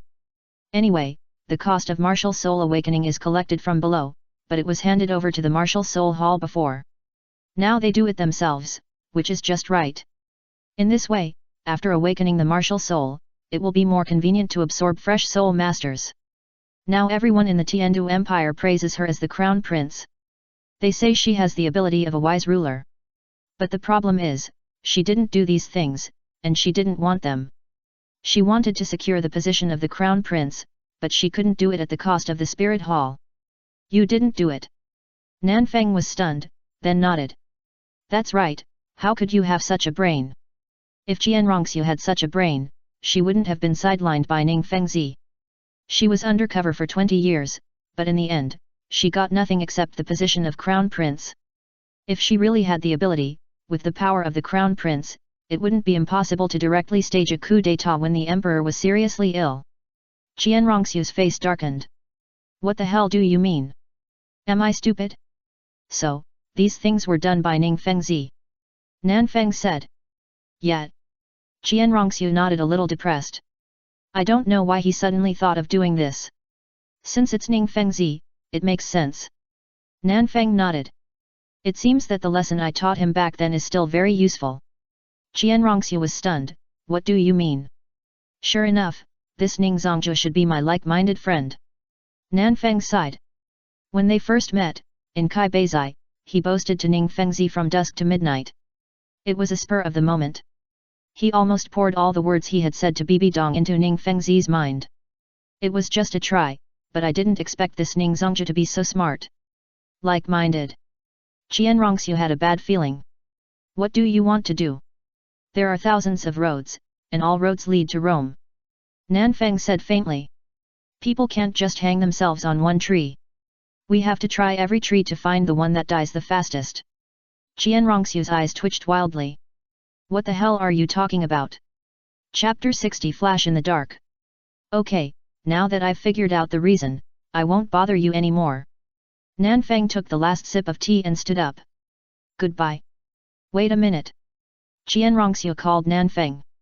What do you mean by what you said just now? What? Nanfeng asked. 1,000-foot-high wall, without desire, is strong. Qianrongxiu Shui said. Are you hinting at me? Hinting. Nanfeng raised his eyebrows. I think those words just now were just short of scolding you? The birds have flown away from the mountains, isn't that explicit enough? Still hinting? You are quite good at comforting yourself. Qianrongxiu's face darkened. You don't know what we are for. I'd like to hear more. Nanfeng sat down and changed a pot of tea very skillfully. Qianrongxiu's eyes twitched slightly. Has anyone said you are shameless? I don't know, maybe, but at least no one dares to say it to my face. Nanfeng said. Because they know that scolding me will cost them a price. Even if what they scold is true, it won't affect me killing them. Qianrongxiu. Don't you claim to be on the side of the people? Nanfeng raised his eyebrows. People? Who told you? When did I say this? Little girl, don't get it wrong. I have never stood with them from the beginning, nor for the people. Everything I do is just because I want to do it, I am willing, and I am curious. I am curious about what I can do. I am curious about what this world will look like after being accelerated. In fact, in terms of evil, I am far more evil than you. You just want to shit and piss on the heads of millions of people in Douluo continent and be your superiors. I am not interested in their dignity or their worship. What I want is their lives. Qianrongxiu's expression froze. What do you mean? Aren't my words direct enough? Nanfeng said. This world makes me sick, so I plan to start a war and burn those things that make me sick. I want them to stand up, to risk everything, and burn those dirty things, and this process will inevitably be accompanied by countless deaths. As for you, and Ning Fengzi's idea that I want to leave a name in history, that's even more ridiculous. Reputation? Do I look like someone who cares about this kind of thing? Most people are brainless. The so-called reputation can be turned from black to white and from white to black with a little manipulation. Killing can be praised and war can be worshipped. If I accomplish nothing, no matter how noble and kind I am, no one will remember me. On the contrary, as long as I show enough strength, no matter how tyrannical and crazy I am, thousands of years later, countless people will argue for me. Madman! Qianrongxiu looked at Nanfeng in front of her with complicated eyes. She originally thought that this guy was pretending to be crazy in Wuhan City, including the worry in Ning Fengzi's eyes when he mentioned Nanfeng. She thought Ning Fengzi was worrying too much, but now, facing this madman, she can feel that this guy is not pretending to be crazy, he is really crazy. You don't need to worry about whether I am crazy or not. Now, you should answer me what you want. Nanfeng said. I can tell you, but you'd better not tell these things to others. Qianrongxiu said. Speak. Qianrongxiu paused. This involves some little-known things. God. The Qian family has stood on the continent for 20,000 years. No family has such a long heritage, and all this is because of their proud heritage of God. But over the past 1,000 years, the Qian family's desire to control the continent has become stronger and stronger, especially in her grandfather's generation. There is no longer the past pure heart and few desires. Because there has been no trace of God in Douluo continent for 20,000 years, even the Qian family itself has begun to doubt the authenticity of this heritage. It was not until her generation that the 10th level divine soul power from the angel god appeared in her, which finally rekindled her grandfather's hope. However, the angel god became a god through faith. Now the belief in God in Douluo continent is not strong, and almost no one believes in the existence of God. The angel god worshipped by the spirit hall is just a slogan, which also caused the power of the angel god to weaken. Before she appeared, hundreds of years ago, the Qian family had already had the idea of unifying the continent, not to become a superior person, but just to gather enough faith to call the angel god to come again. After she appeared, the 10th level divine soul power on her body proved that the angel god was still watching them. After that, the unification of the continent was not only for the Qian family's hegemony in the mortal world, but more to revive the faith of the angel god and make this god more powerful. So her grandfather did not object to letting her do this. She is the future angel god, and her faith power should naturally be done by herself. But faith is not a few words, let alone a few slogans. The reason why the angel god could become a god by faith was because the evil soul masters were rampant in the continent in the past. In that era full of chaos, violence, and fear, the appearance of the angel god was the brightest light in the darkness, so she succeeded. But in today's continent, there is no darkness that can scare everyone. In this situation, it is impossible to revive faith. Only the light in the darkness is the most dazzling, this is what her father told her. In that chaotic era, the angel god still spent 1,000 years. In today's world, it will only take more time to do the same thing. The best way to revive faith as quickly as possible is for them to create darkness. So the spirit hall has been in the middle for hundreds of years, pretending to prevent the conflict between the two empires on the one hand, and while secretly provoking the contradictions between the two empires and maximizing their darkness, the light of the spirit hall will naturally be more dazzling in contrast. Unifying the world is not their goal. The Qian family is not very interested in ruling the continent. They only want the power of faith. His father's plan, by controlling a country, to spread the faith of the angel god of the spirit hall to the entire continent, is to separate faith and politics. In this way, faith is still sacred and spotless. At least it looks like that. No wonder the old thing acts so strangely, but the angel god was worshipped as a god by everyone because he cleaned up the evil soul masters of that era, but you are now creating darkness by yourselves, really rubbing your ancestors' faces on the ground. Nanfeng said with a strange look. Angel god is the real light, but you descendants are not as innocent as her. You claim to be bright and holy, but you are full of countless filth and bloodshed. I am really curious about what expression your ancestors would show if they knew your virtue. They shouldn't be proud of you, right? Chapter 61 High-End Faith. However, at least from your purpose, there is not much conflict between us. Nanfeng said inexplicably. Qianrongxue was confused. You have done so much with the Elder Hall, and there is no conflict? Do you want to listen to what you are saying? Don't look at me with this look. You are not young anymore. Don't look at things so superficially. You must see the essence through the phenomenon. Nanfeng said. You want to revive the faith of Angel God, so that this God will become more powerful, right? Qianrongxue nodded. Unifying the continent is just a byproduct. They only need faith. As for standing above millions of people, the Qian family with divine heritage is already at the top of the continent. The secular dynasties have changed for thousands of years, and countless tribal wars have occurred. They just watched and had no interest in interfering. Because they are descendants of God, six-winged sacred angels soaring in the sky, and are born to be admired by the masses. They don't need to do those extra things. Status is based on power, and their power from the angel God is unshakable, and their status is also unshakable. Then what kind of faith do you want? Nanfeng asked. What do you mean? Qianrongxue asked in confusion. Nanfeng paused. What do you think faith is? Like the angel god, when encountering a problem, he doesn't care about anything, just bends his knees, hits his head on the ground, and comes up and asks you to help me. Is this fucking faith? Qianrongxue's eyes twitched. Can you keep your mouth clean? Yes. Nanfeng nodded. But why the hell should I hold it in? You asked me, not me begging you to listen. Even if I point my finger at you and call you a fool, you have to hold it in. You asked for it. Qianrongxue's face darkened. Then I won't listen, okay? You're dreaming. Nanfeng looked at a fool.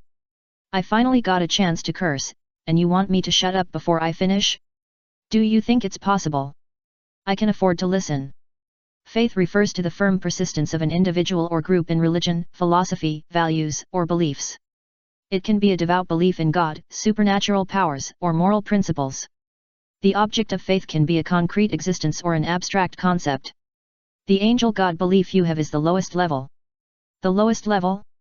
Qianrongxue's face darkened. Don't force me. Isn't it? Nanfeng said. What's the use of your belief in angels? What kind of people are those who believe in angels? When you encounter problems, your knees go weak, your eyes turn red, your heads hit the ground, and you cry for your parents. The quality of your believers is really fucking low. Qianrongxue was speechless for a moment. What else can faith be? Wasn't the belief in angels born because people of her era subconsciously thought of relying on evil spirit masters when facing the rampage? Low-end beliefs stay at the material level.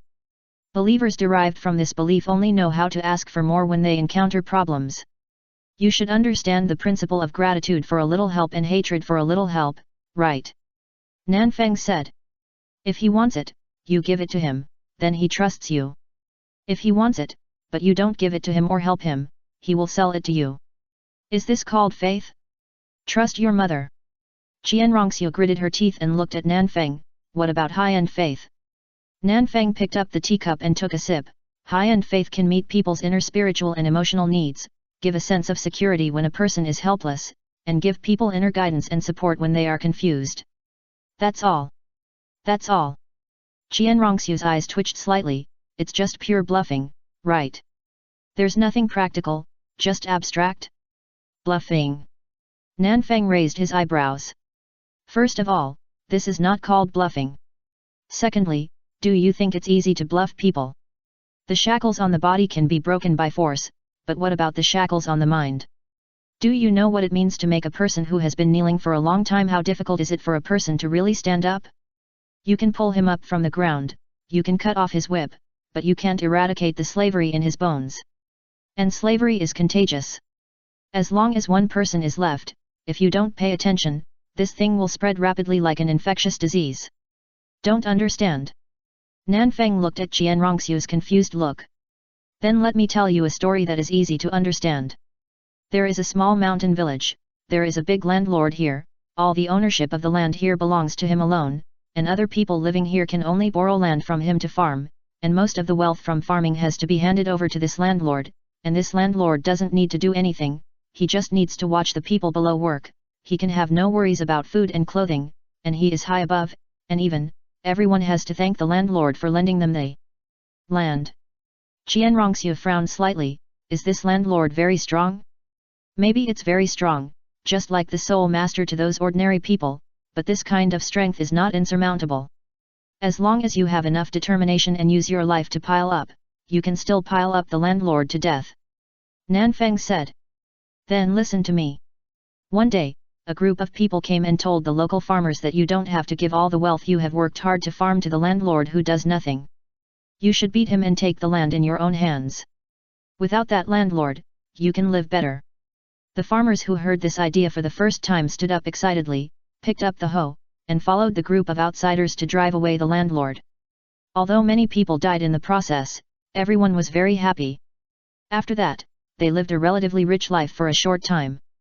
But the good times didn't last long. A natural disaster occurred one year. Most people's crops were destroyed by the disaster. Only a few people's crops were spared.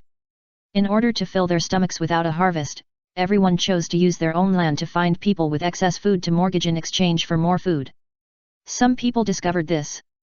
They thought that if only their own land had a harvest and others had no harvest, in order to fill their stomachs, then others would have to use their own land in the same way again to exchange for more food. People with this idea began to sabotage. At dark, they quietly killed the crops in other people's fields, leaving only their own. Are those people idiots? Can't they see the problem with this kind of thing? Qian Rongxiu couldn't help interrupting. I can see it, but what can they do? Nanfang said. Kill the crops of the saboteurs too? What will they eat? Will everyone starve to death together? Then, listen to me. Someone discovered this problem, and they united to find the saboteurs, asking him why he did this, and the answer they got was that they could get more land. Naturally, the others were very angry. Just to rob everyone's land, he actually did such a shameless thing. Those people wanted to report him, but the troublemaker proposed a way of cooperation. He could give them enough food for free, and when others came to him to exchange land for food, he could give some of the newly acquired land to everyone. Everyone agreed, and they really got more land. So, the next year, those who got more land, they spontaneously sabotaged, forcing others to exchange their land for life-saving food. Over and over again, gradually, those lands were only in the hands of a few people, and in order to get more land, those people broke out in conflict, using their own food to bribe those who had no food to eat, so that they would fight for themselves and rob the opposite land. After one conflict after another, the land of this small mountain village finally fell into the hands of one person, and then this person started his life as a landlord again. He didn't need to do anything, just rent out his land, let others work, and he would sit back and enjoy the fruits of their labor. Until one day, another group of people came. Chapter 62 Prejudice. What do you want to say? Qian Rongxiu was a little confused. She was not sure if she understood the meaning of this story. I have said everything I want to say. I mean what you think I mean. Nanfang stood up. I think my words are straightforward enough. If you still can't understand, then I can only say that there is no topic between us.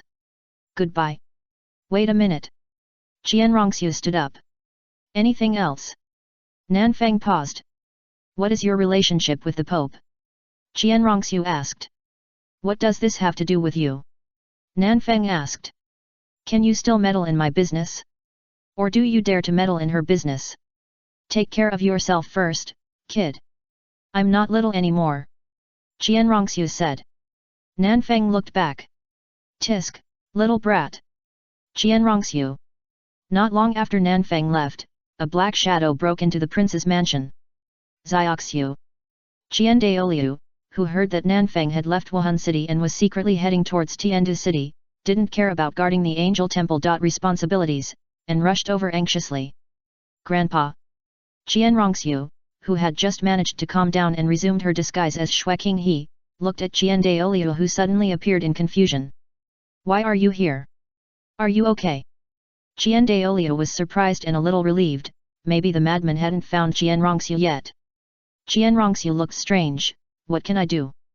That madman has come to Tiandu City now. It's not safe here anymore. You should go back to Wuhan City with me to hide for a while. Qian Daoliu said. He didn't dare to leave Qian Rongxiu in Wuhan City, because he still couldn't figure out how Nanfang achieved that level of mental control. The only way to ensure Qian Rongxiu's safety was to keep her away from that madman. When Nanfang was in Wuhan City, Qian Rongxiu was safest in Tiandu City. And now, it has to be Wuhan City. Madman. Qian Rongxiu was stunned. Nanfang? He has been here. Qian Daoliu's heart was clenched. He's here? Are you okay? As he spoke, Qian Daoliu walked up nervously and checked Qian Rongxiu's body and spirit. He checked several times before he finally felt relieved. Grandpa, are you too sensitive? Qian Rongxiu said. It's not me who is sensitive. Qian Daoliu said seriously. It's that kid who is too dangerous. But I didn't provoke him. Where is the danger from? Qian Rongxiu said. He is just a lunatic. Qian Daoliu said in a deep voice. Qian Rongxiu helped Qian Daoliu sit down, but he really didn't do anything to me. It will be too late when he does something to you. Qian Daoliu said. Qian Rongxiu looked strange. Grandpa, do you have any prejudice against him? Qian Daoliu's expression froze. I have prejudice against him. Isn't it? Qian Rongxiu sat down. You are worried that he will harm me, but I don't think he is interested in me. To put it bluntly, Nanfang looked at her as if she were a fool. You still think he is interested in you? Qian Daoliu stood up suddenly. What did he tell you? Damn Bibi Dong. This is your own child. How could you do that? Seeing Qian Daoliu's violent reaction, Qian Rongxiu's eyes became more and more strange. What are you worried about? I'm worried that you will be fooled by him like those idiots in the Elder Hall. Qian Daoliu said in a deep voice. Since the incident 3 years ago, the titled Douluo in the Elder Hall were often led by Yu Guan and Gui Mei to run towards the Saint Maiden Hall. Before entering, they were all as if they wanted their lives, but after coming out, they were all as if they had picked up 100,000-year soul bone. Each one was more spirited than the other. Fool. Qian Rongxiu looked curious. What did he say? Qian Daoliu's expression froze. What did he say to you? Qian Rongxiu didn't have this attitude towards Nanfang before. She gritted her teeth just hearing his name, and wanted to draw her sword and chop him. She's actually curious now? This can't be the case. Nothing. Qian Rongxiu looked a little unnatural. She still couldn't say such a curse as 1,000 mountains and birds fly away. Seeing Qian Rongxiu's evasive look, Qian Daoliu became more anxious. Zioxiu. I'm not kidding you about this. Tell me everything that boy said to you. I really didn't say. Otherwise, I'll die with him today even if I risk my life. Not wanting Qian Daoliu to go crazy, Qian Rongxiu had to retell everything Nanfang said after he came to the prince's mansion. Of course, she deleted the curse words. 1,000-foot-high wall, no desire makes you strong. Are you sure that boy can say such a high-level word? Qian Daoliu expressed doubt. It's not like he hasn't seen that madman before. Not only is his quality low, but he also has no bottom line. He said he copied it from someone else. Qian Rongxiu shrugged. I don't know if it's true, but I don't think he's the madman you said.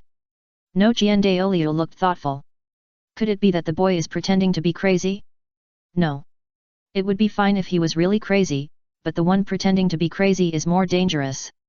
Grandpa, I know you have always been prejudiced against him because of what happened 3 years ago, but wasn't that because you wanted to steal his transformed soul beast first? Qianrongxiu said. Isn't that self-defense? Prejudice? Qian Daoliu's eyes twitched. He's already defending that boy? No. You must go back with me and hide for a while. And you must never listen to him again. You can't even see him.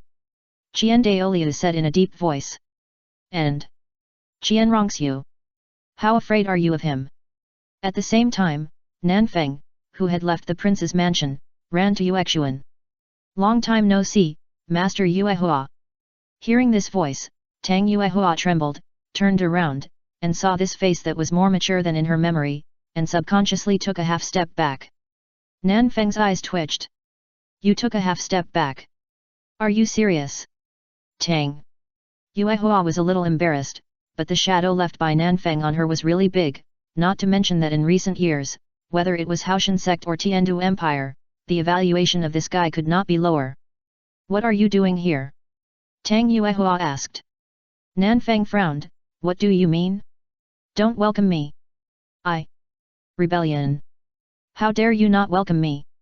While speaking, without giving Tang Yuehua time to react, Nanfeng stepped forward, carried Tang Yuehua, turned around and left.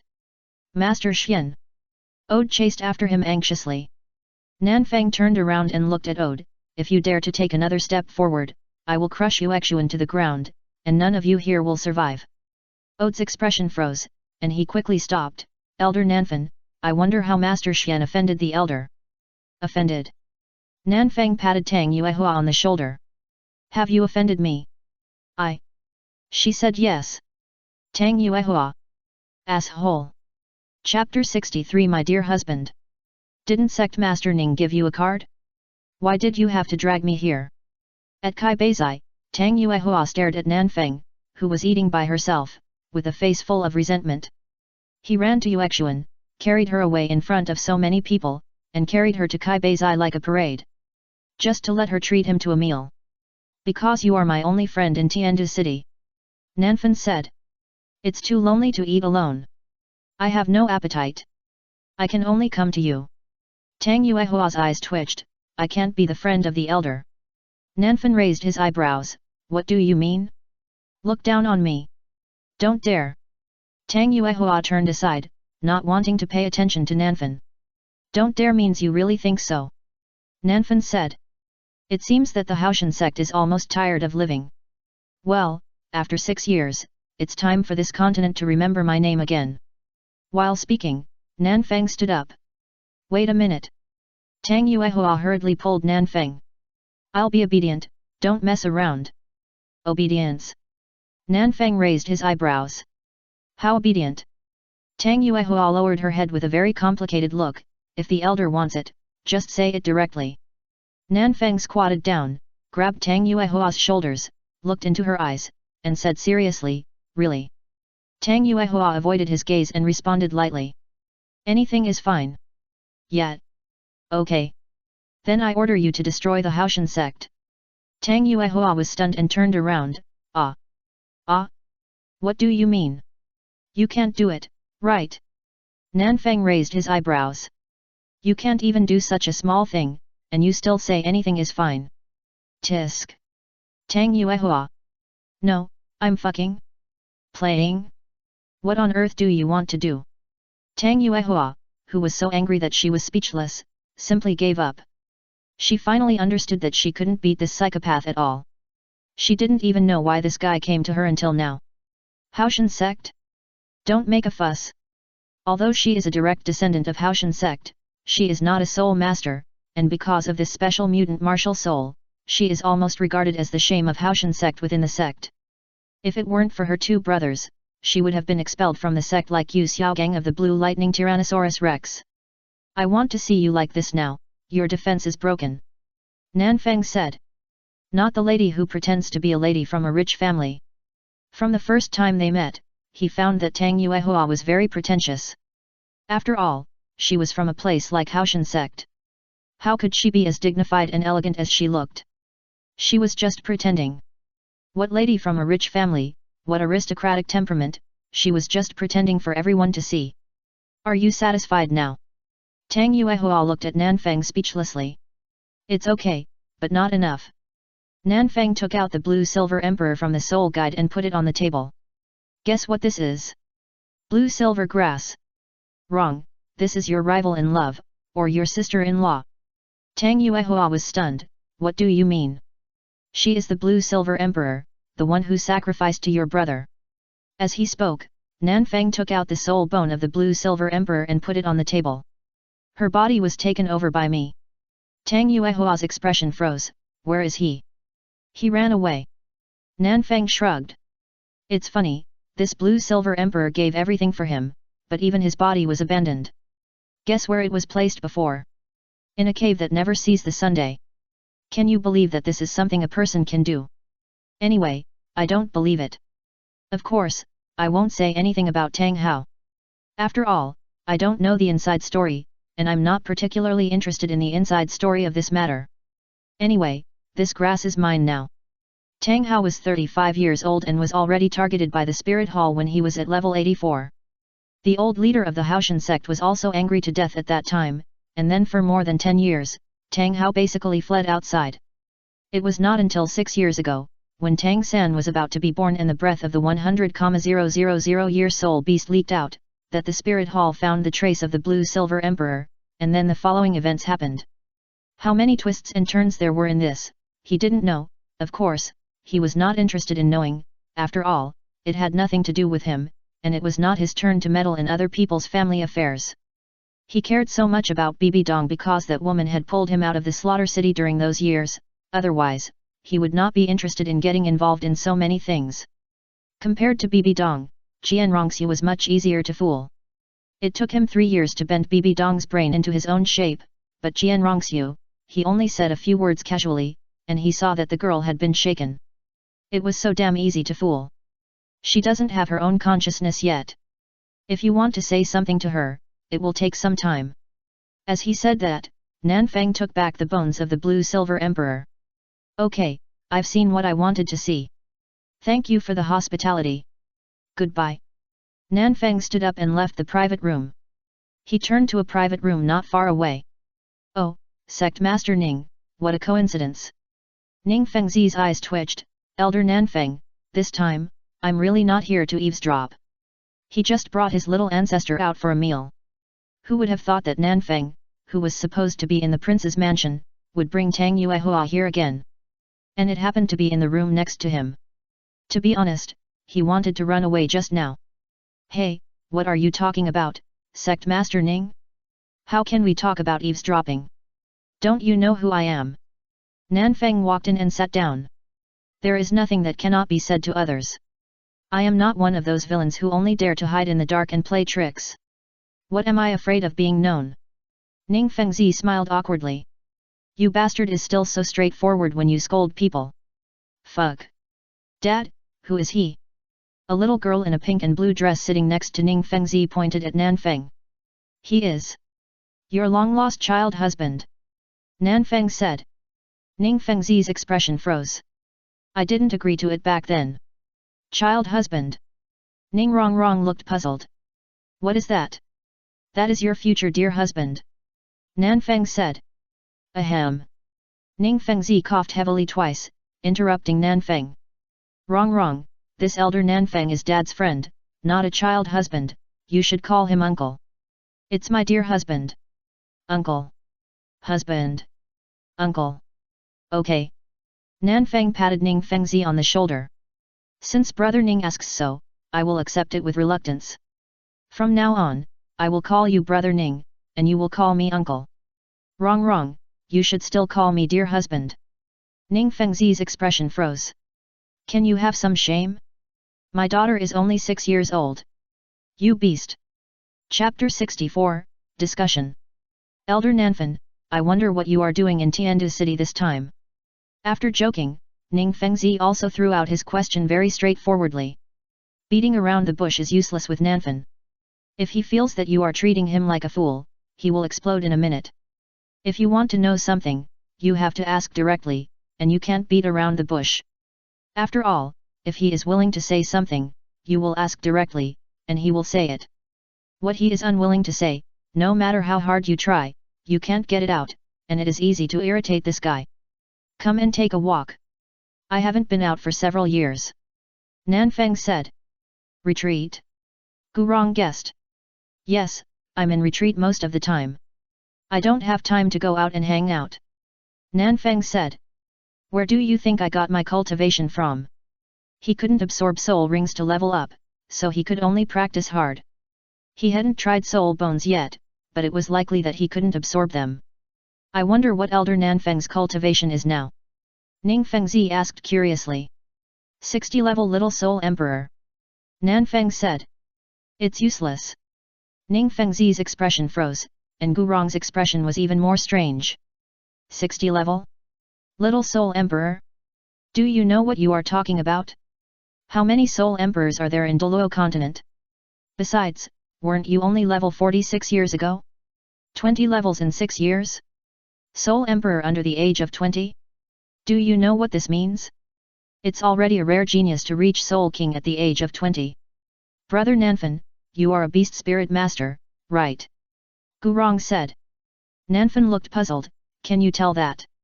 Of course I can tell. Gurong's eyes twitched slightly. In my eyes, your physical fitness is like a monster. Although he couldn't rely on his mental power to detect Nanfen's spirit power level, the blood and chi of a beast spirit master could be felt very intuitively when he was close. And Nanfen's body was even more exaggerated than that of a titled Douluo. Although he was not a strong attack type, this kid was a soul emperor. There was only one explanation for this situation: this kid's spirit was a very powerful power type.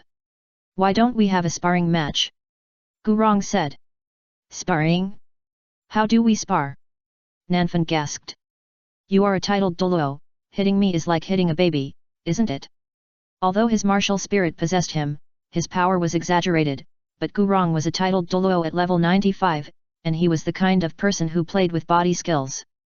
Let alone fighting, he couldn't even touch this old guy.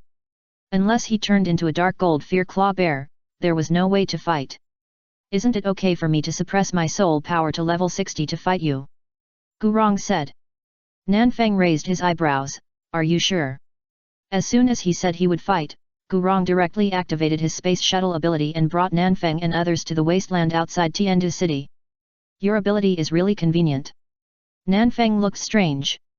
Space attribute, this is a very rare attribute.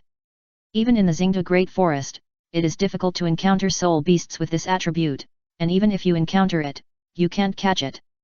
Gurong's spatial attribute is not a soul skill, but a natural ability, which belongs to the innate skill of the martial soul, just like the devouring attribute of Bibi Dong's soul devouring spider emperor. It is equivalent to adding an extra skill to oneself.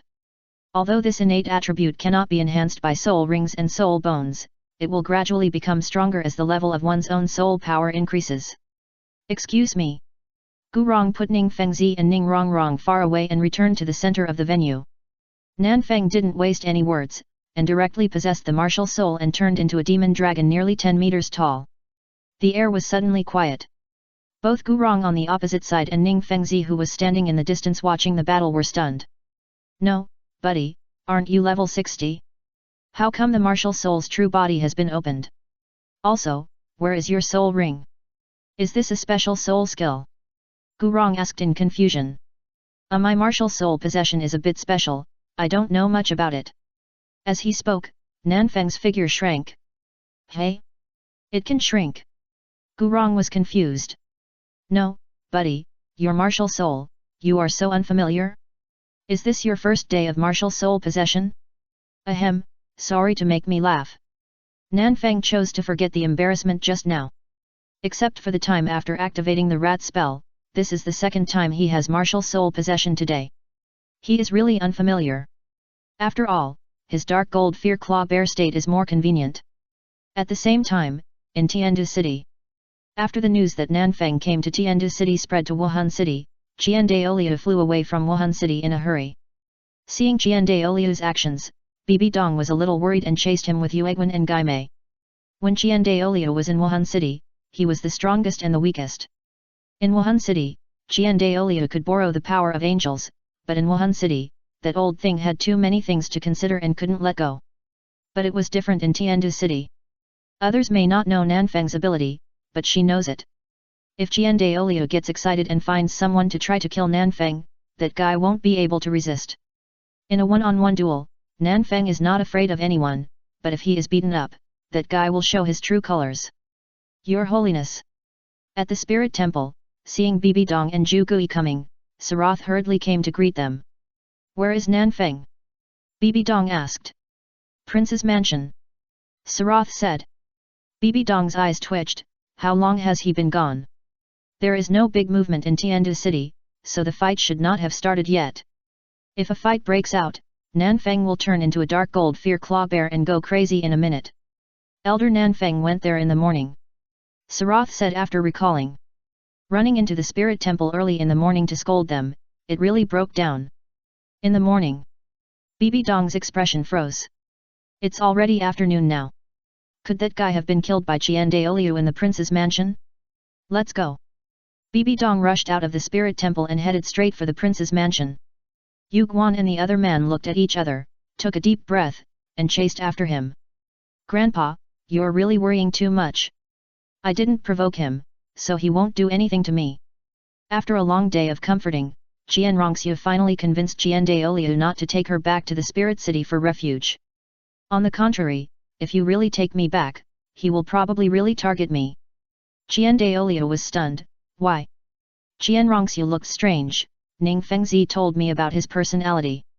In short, as long as I don't take the initiative to provoke him, he won't attack me directly.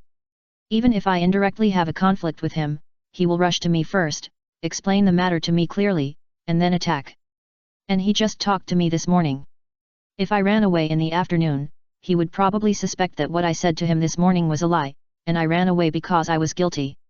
In that case, Grandpa, you know that guy has no bottom line. He can do anything. Chapter 65, Failure to Welcome You. In the final analysis, it was you who insisted on stealing his transformed soul beast. Qian Rongxiu sighed and sat down. After having real contact with Nanfeng, she could see that the guy was indeed crazy, but he was still reasonable. In fact, from the beginning until that guy left, she felt that he only treated her as a child. You also know that it is a transformed soul beast. Qian Daoliu regretted his original decision. But does he have a way? 100,000-year soul beast is rare, and a transformed soul beast is even rarer. The soul rings and soul bones of a 100,000-year soul beast are hard to get, but the soul rings and soul bones of a transformed soul beast can be obtained 100%. Soul rings aside, the 100,000-year soul bones, even the peak Douluo can't resist the temptation.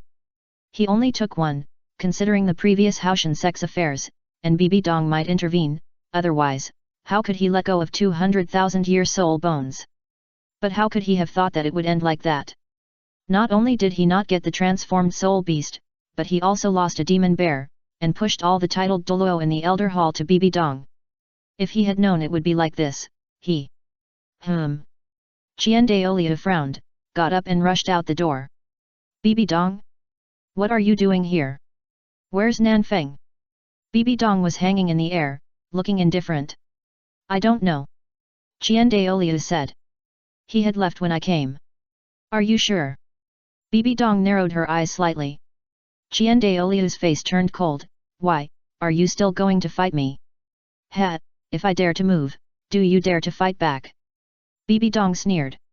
If it was in Wuhan City, she really didn't dare to fight with Qian Daoliu, but this is Tiandu City, and it's the prince's mansion. If Qian Daoliu dared to fight here, Qian Rongxiu would be exposed, not to mention that the chief priest of the Wuhan Hall and the Pope would fight. Guess how much trouble would it cause? You should know that in the past few years, the people of the Wuhan Hall and the Tiandu Empire have been unstable. Just like Nanfeng said, they are all working, so who is fighting is not fighting. The world is bustling for profit, and the world is bustling for profit. The one who has milk is the mother. He's not here. If you want to find someone, you should go to the palace or Yuexuan. Qian Rongxiu came out. Really not here? Bibi Dong frowned slightly. Qian Daoliu was much faster than her. He must have arrived in the morning. If Sarath didn't lie to her, the two of them should have bumped into each other. With Nanfen's personality, how could he be so quiet? That guy really wants to test the level of his martial soul now. Your Holiness, someone saw him go to Yuexuan. Yuexuan chased after him. Let's go. Bibi Dong didn't stay and turned around and left. Watching Bibi Dong leave, Qian Rongxiu's eyes were a little complicated. Really don't want to say a word to her? Grandpa, that Nanfan, is she really that kind of relationship? Qian Rongxiu asked. Qian Daoliu looked a little unnatural. I don't know too much. Got it. Yuexuan.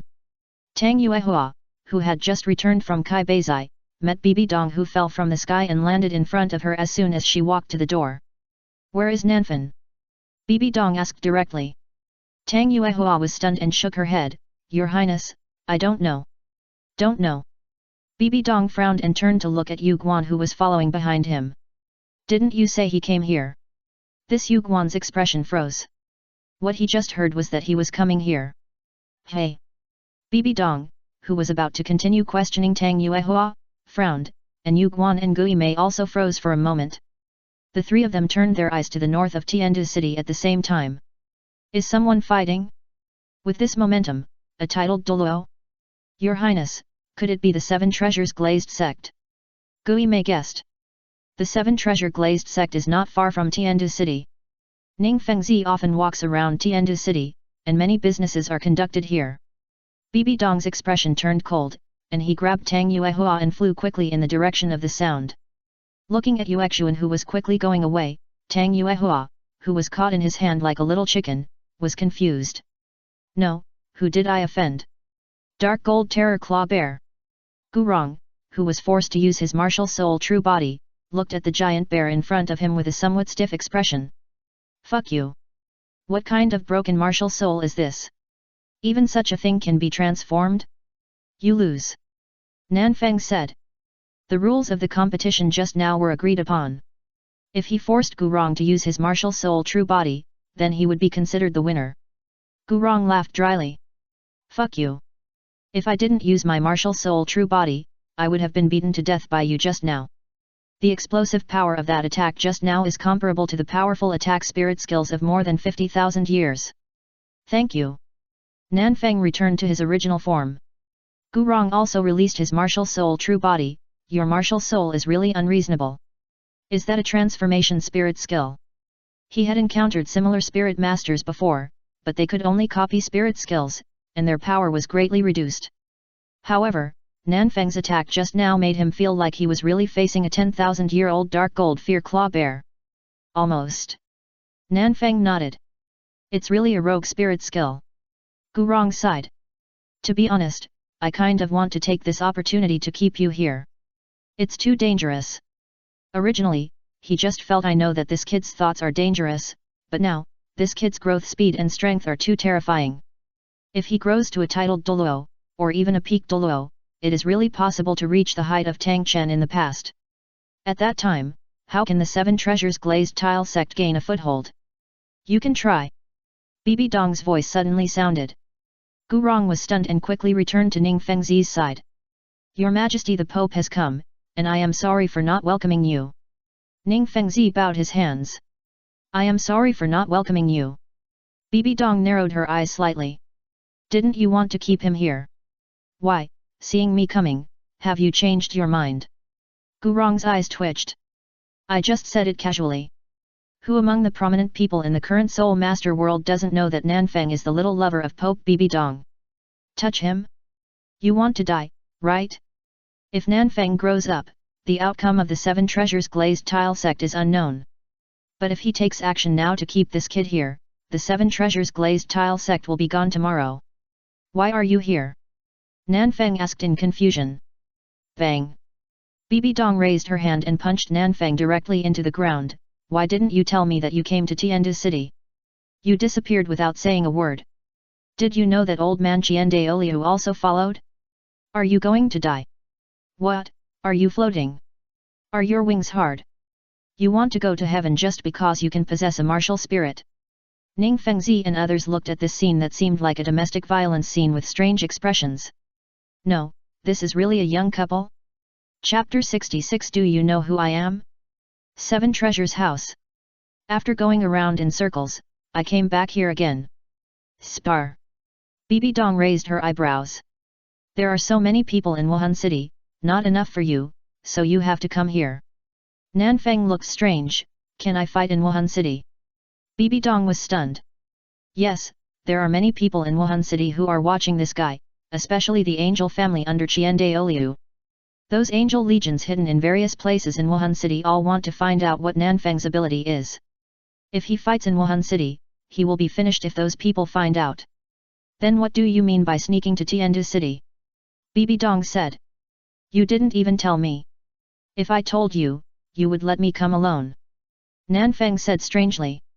If he told Bibi Dong, even if Yuegwen and Gaimei were busy with work, she would have to let the two elders come with him.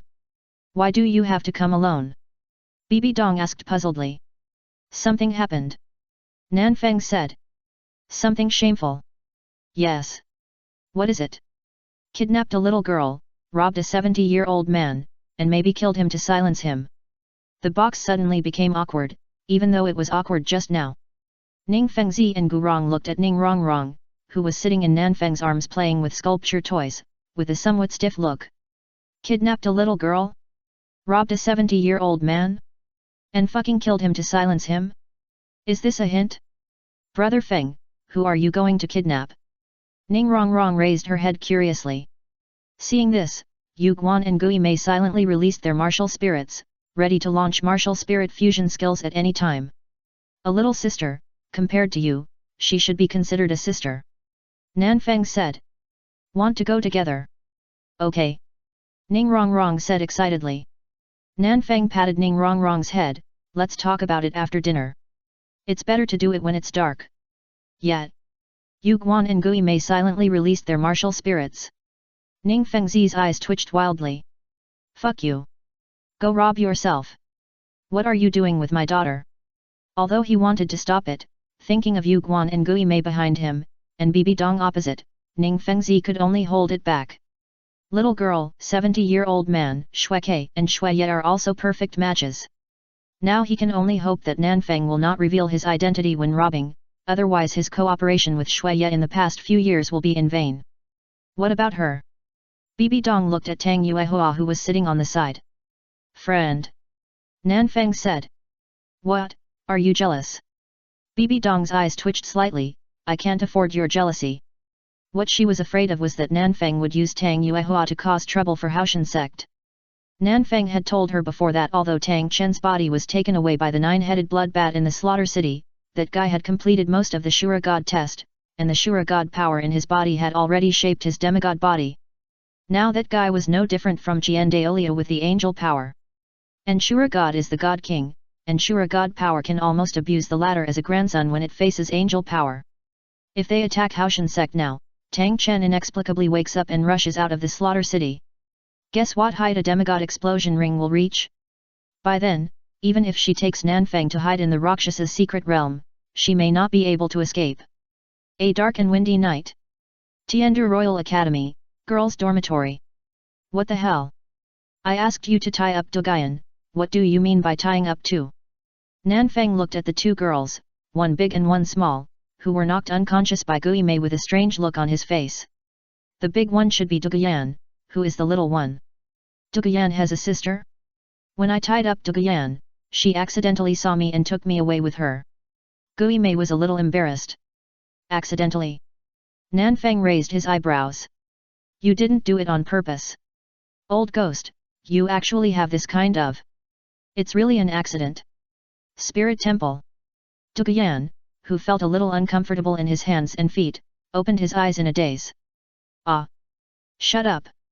Do you know who I am? Shut up! Do you know who my grandfather is? Nanfeng frowned, took out a small dagger, and put it on Doguyan's face. What did you say? Doguyan's expression froze. I was wrong. Nanfeng's eyes twitched slightly. You change your face very quickly. He thought the girl would at least come with the guts to try.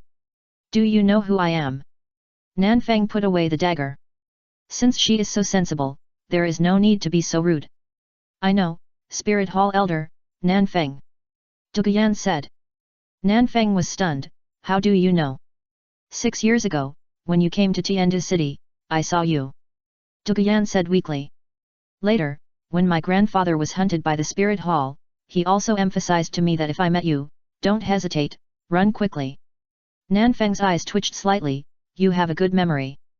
Then what did you shout just now? It was late at night, and someone knocked me unconscious and carried me away, and you didn't shout. If you don't shout, I will scold you. Bibi Dong looked at the two people who were chatting inexplicably with a strange look. Why don't you check the atmosphere? A kidnapper and a kidnapped person, how did you manage to chat so naturally? No, why aren't you afraid? Nanfeng asked in confusion. Duguyan glanced at Bibi Dong behind Nanfeng weakly. After my grandfather was hunted by the spirit hall, he told me that you would most likely come to him in the future, and if nothing unexpected happened, you would kidnap me to threaten him. You can't run away, he simply put me in Tiandu City, saying that if you kidnap me in the future, don't worry, you will most likely let me take you to him, be honest, so as not to suffer. Nanfeng's eyes twitched. Why does he think that I came to you? Duguyan hesitated. He said only you can be so shameless, and you can kill the old, weak, women and children. Nanfeng's expression froze. Who told him? Duguyan tilted his head and looked in the direction of Bibi Dong with a strange look. Nanfeng followed Duguyan's gaze and saw Yu Guan hiding behind the ghost with a guilty look on his face. Yu Guan, who was locked in by everyone's gaze, froze, stopped, and looked at Duguyan. Little girl, don't spit blood. I never said these words. No. Absolutely not. Nanfeng's eyes twitched slightly. Did she say it was you? I really didn't. What else did your grandfather say to you? Nanfeng turned his head to look at Duguyan. Meeting Nanfeng's curious eyes and glancing at Yu Guan's threatening eyes, Duguyan hesitated. No more. Nanfeng took out the small dagger and put it on Duguyan's neck. Really gone? Duguyan. Grandpa, this bastard is even more shameless than you said. Chapter 67 What is Deserved. The next day, Sunset Forest. Nanfeng, Bibi Dong and Duguyan walked in front to lead the way, while Yu Guan and Gui Mei, who were bruised and swollen, walked behind to support them. Why do you tell everything? Gui Mei said in a voice transmission. Yu Guan's eyes twitched slightly. How do I know that old poisonous thing will tell everything? Besides, wasn't I trying to make that guy join the spirit hall honestly to avoid trouble? Anyone who knows Nanfeng a little bit should know that this guy can do anything. He can punch a centenarian and kick a 3-year-old child. It can't be said that he has no quality, but he has no bottom line. He doesn't mind bullying the weak, bullying the small, sneak attacks from behind, and even kidnapping threats. But how could he know that facing such a Nanfeng, Douluo actually had a fluke? He actually thought that this guy would have some kind of strong demeanor after his cultivation? Fuck the strong demeanor. Don't talk about Nanfeng himself. Now the whole long the titled Douluo of the old temple have all been led astray by this guy. Lions fight rabbits with all their strength. If you can fight in a group, never fight alone. If you can attack by surprise, never fight head-on. If you can use dirty hands, never show mercy. What is fairness and justice? The only important thing is to kill the opponent. As for the means, as long as all the opponents are killed, the process is up to them, isn't it? Only those who survive can speak. After a long jungle trek, Duguyan led Nanfeng and others to the periphery of a large poison array. My grandfather usually lives here. Duguyan said. This ghost place is so hidden, how do you remember the way? Nanfeng asked in confusion. They have been wandering in the Sunset Forest for a whole morning, and he has almost lost his sense of direction. Poison. Duguyan said. My grandfather has placed some marked poisons along the way. Those poisons have the effect of driving away soul beasts. My grandfather took me through them many times before to make sure I remember these roads. What about now? Nanfeng asked. Even a soul saint can't last long in this poison formation. How do you get in? Over the years, he has communicated with the Elder Hall's thorny porpoise about the use of poisons, and can roughly distinguish the power of some poisons. Among them, Douluo, the poison of the green phosphorus snake king, is so poisonous that even a titled Douluo has to retreat.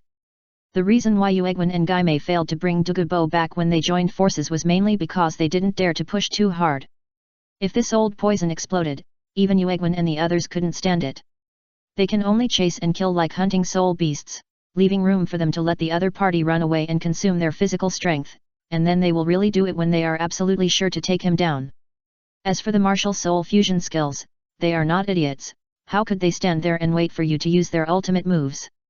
Either someone delays, or they catch them off guard, or their own moves are enough to distract them from escaping. Wait for my grandpa to come out to pick me up. As he spoke, Duguyan completed the martial soul possession, a yellow soul ring on his body lit up, and he spit out a poison mist at a flow point in the poison formation. Your way of transmitting signals is quite unique. Nanfeng said with a strange look. Relying on poison to transmit information, an exclusive key. After Duguyan's poison was integrated into the poison formation, Nanfeng and his group sat down and waited quietly for Dugubo to come out. Although Bibi Dong could force his way into the poison formation with the help of the soul-devouring Spider Emperor, Duguyan cooperated so well, and it would be a bit impolite for them to still be gangsters. Why are you looking for my grandpa? Duguyan asked in confusion. If it was just to recruit, wouldn't even the Pope come with him? Robbery. Nanfeng said. By the way, Yu Guan, don't get too excited when you go in later. Excited? Yu Guan was stunned. What do you mean? There are fairy grass, strange mushrooms and chrysanthemums, and your martial spirit. Nanfeng said. Boom. Yu Guan almost shot towards the depths of the poisonous fog at a speed of taking off from the spot. The thick poison array was directly forced to form a long passage by the momentum of this titled Douluo. Bibi Dong's eyes twitched slightly. Aren't you afraid that he will rob things and run away directly? Although Yu Guan has been in the spirit hall for most of his life, there is basically no loyalty to the spirit hall except for those worshippers. The spirit hall is the company that Nanfeng said. You can only get what you pay for. No one can get it for free. If you want to obtain resources in the spirit hall, you need to make corresponding contributions first. It's the same for everyone. Therefore, how much they can get depends on their own ability and what they deserve. There is no such thing as gratitude or ingratitude. There will be rewards only if you pay. Everyone who joins the Spirit Hall knows this, so the Spirit Hall Soul Masters are very dedicated and rarely neglect their duties, especially the middle and lower levels. After all, if they don't work, they will have nothing. This is the advantage of the Spirit Hall, but also the biggest disadvantage. After all, the sects outside are all based on blood ties and spirits. Unless they are particularly outstanding, others may not get anything even if they pay. But in the Spirit Hall, most things are clearly marked with prices. This system can motivate the people below to work hard to the greatest extent and make the Spirit Hall develop faster, but it also brings a problem. What I can get is what I have fought for myself and what I deserve. Most of the Spirit Masters in the Spirit Hall have this kind of thinking, just like those soul hunting groups that do business and accept bounties. There is no so-called loyalty of those sects at all. Including subsidies for low-level soul masters, the two empires already have subsidies for low-level soul masters. After all, low-level soul masters are busy with cultivation and cannot spend time looking for soul master jobs, and they don't have the ability to find them. If low-level soul masters are not given enough living subsidies, guess how these powerful soul masters will get wealth when they are short of money? It shouldn't be street performances, right? Subsidies for low-level soul masters are for social stability and to reduce the cost of maintaining public security, not out of kindness. 1 gold soul coin can make a soul master behave honestly for a month, 10 gold soul coins can make a great soul master live his life peacefully, and 100 gold soul coins can make a soul master abide by the rules. If there were no subsidies, the funds that the two empires would spend on soul master security maintenance would increase exponentially. Don't treat the ruling class as fools. No one will do things that are not beneficial. All is done in a cost-effective way. Compared to spending time and effort to manage these idle soul masters, it is more cost-effective to directly pay money. The same is true for the awakening of martial souls, free? When the input of something is greater than the return, it cannot be free. Look at the places in the two empires that have started to open their own martial soul awakening sites, and you will know how profitable the awakening of martial souls is. If there is only one person with soul power among 100 people who awaken martial souls, it is profitable. If it weren't for the martial soul hall relying on its powerful military force to monopolize the awakening of martial souls' work, is it possible for the two empires to leave such a profitable business unfinished? The spirit hall needs to develop, and the two empires also need to develop. Spirit masters are a minority, and things are precious because they are rare. Unless spirit masters are everywhere, otherwise, the special treatment of these spirit masters will not disappear. When most people are spirit masters, things like spirit master subsidies will naturally disappear, and spirit awakening will also start to cost money. All people and things are products of the times. There is black before there is white, and yin is not outside yang, but inside yang. Run away.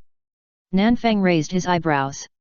You said, Yu Guan dared to rob my things, and then, in front of me, ran away. Bibi Dong's eyes twitched. I forgot about you, the bandit. What a strange word. Nanfang sighed. Is there still such a warrior in this world? As he said, Nanfang looked at Gui Mei. Is Yuegwen so brave? Gui Mei's expression froze. I don't know. I don't know either. Nanfang stood up. But I'm curious, does he really have the guts to do that? Remember the last person who wanted to rob me, he didn't even have a grave.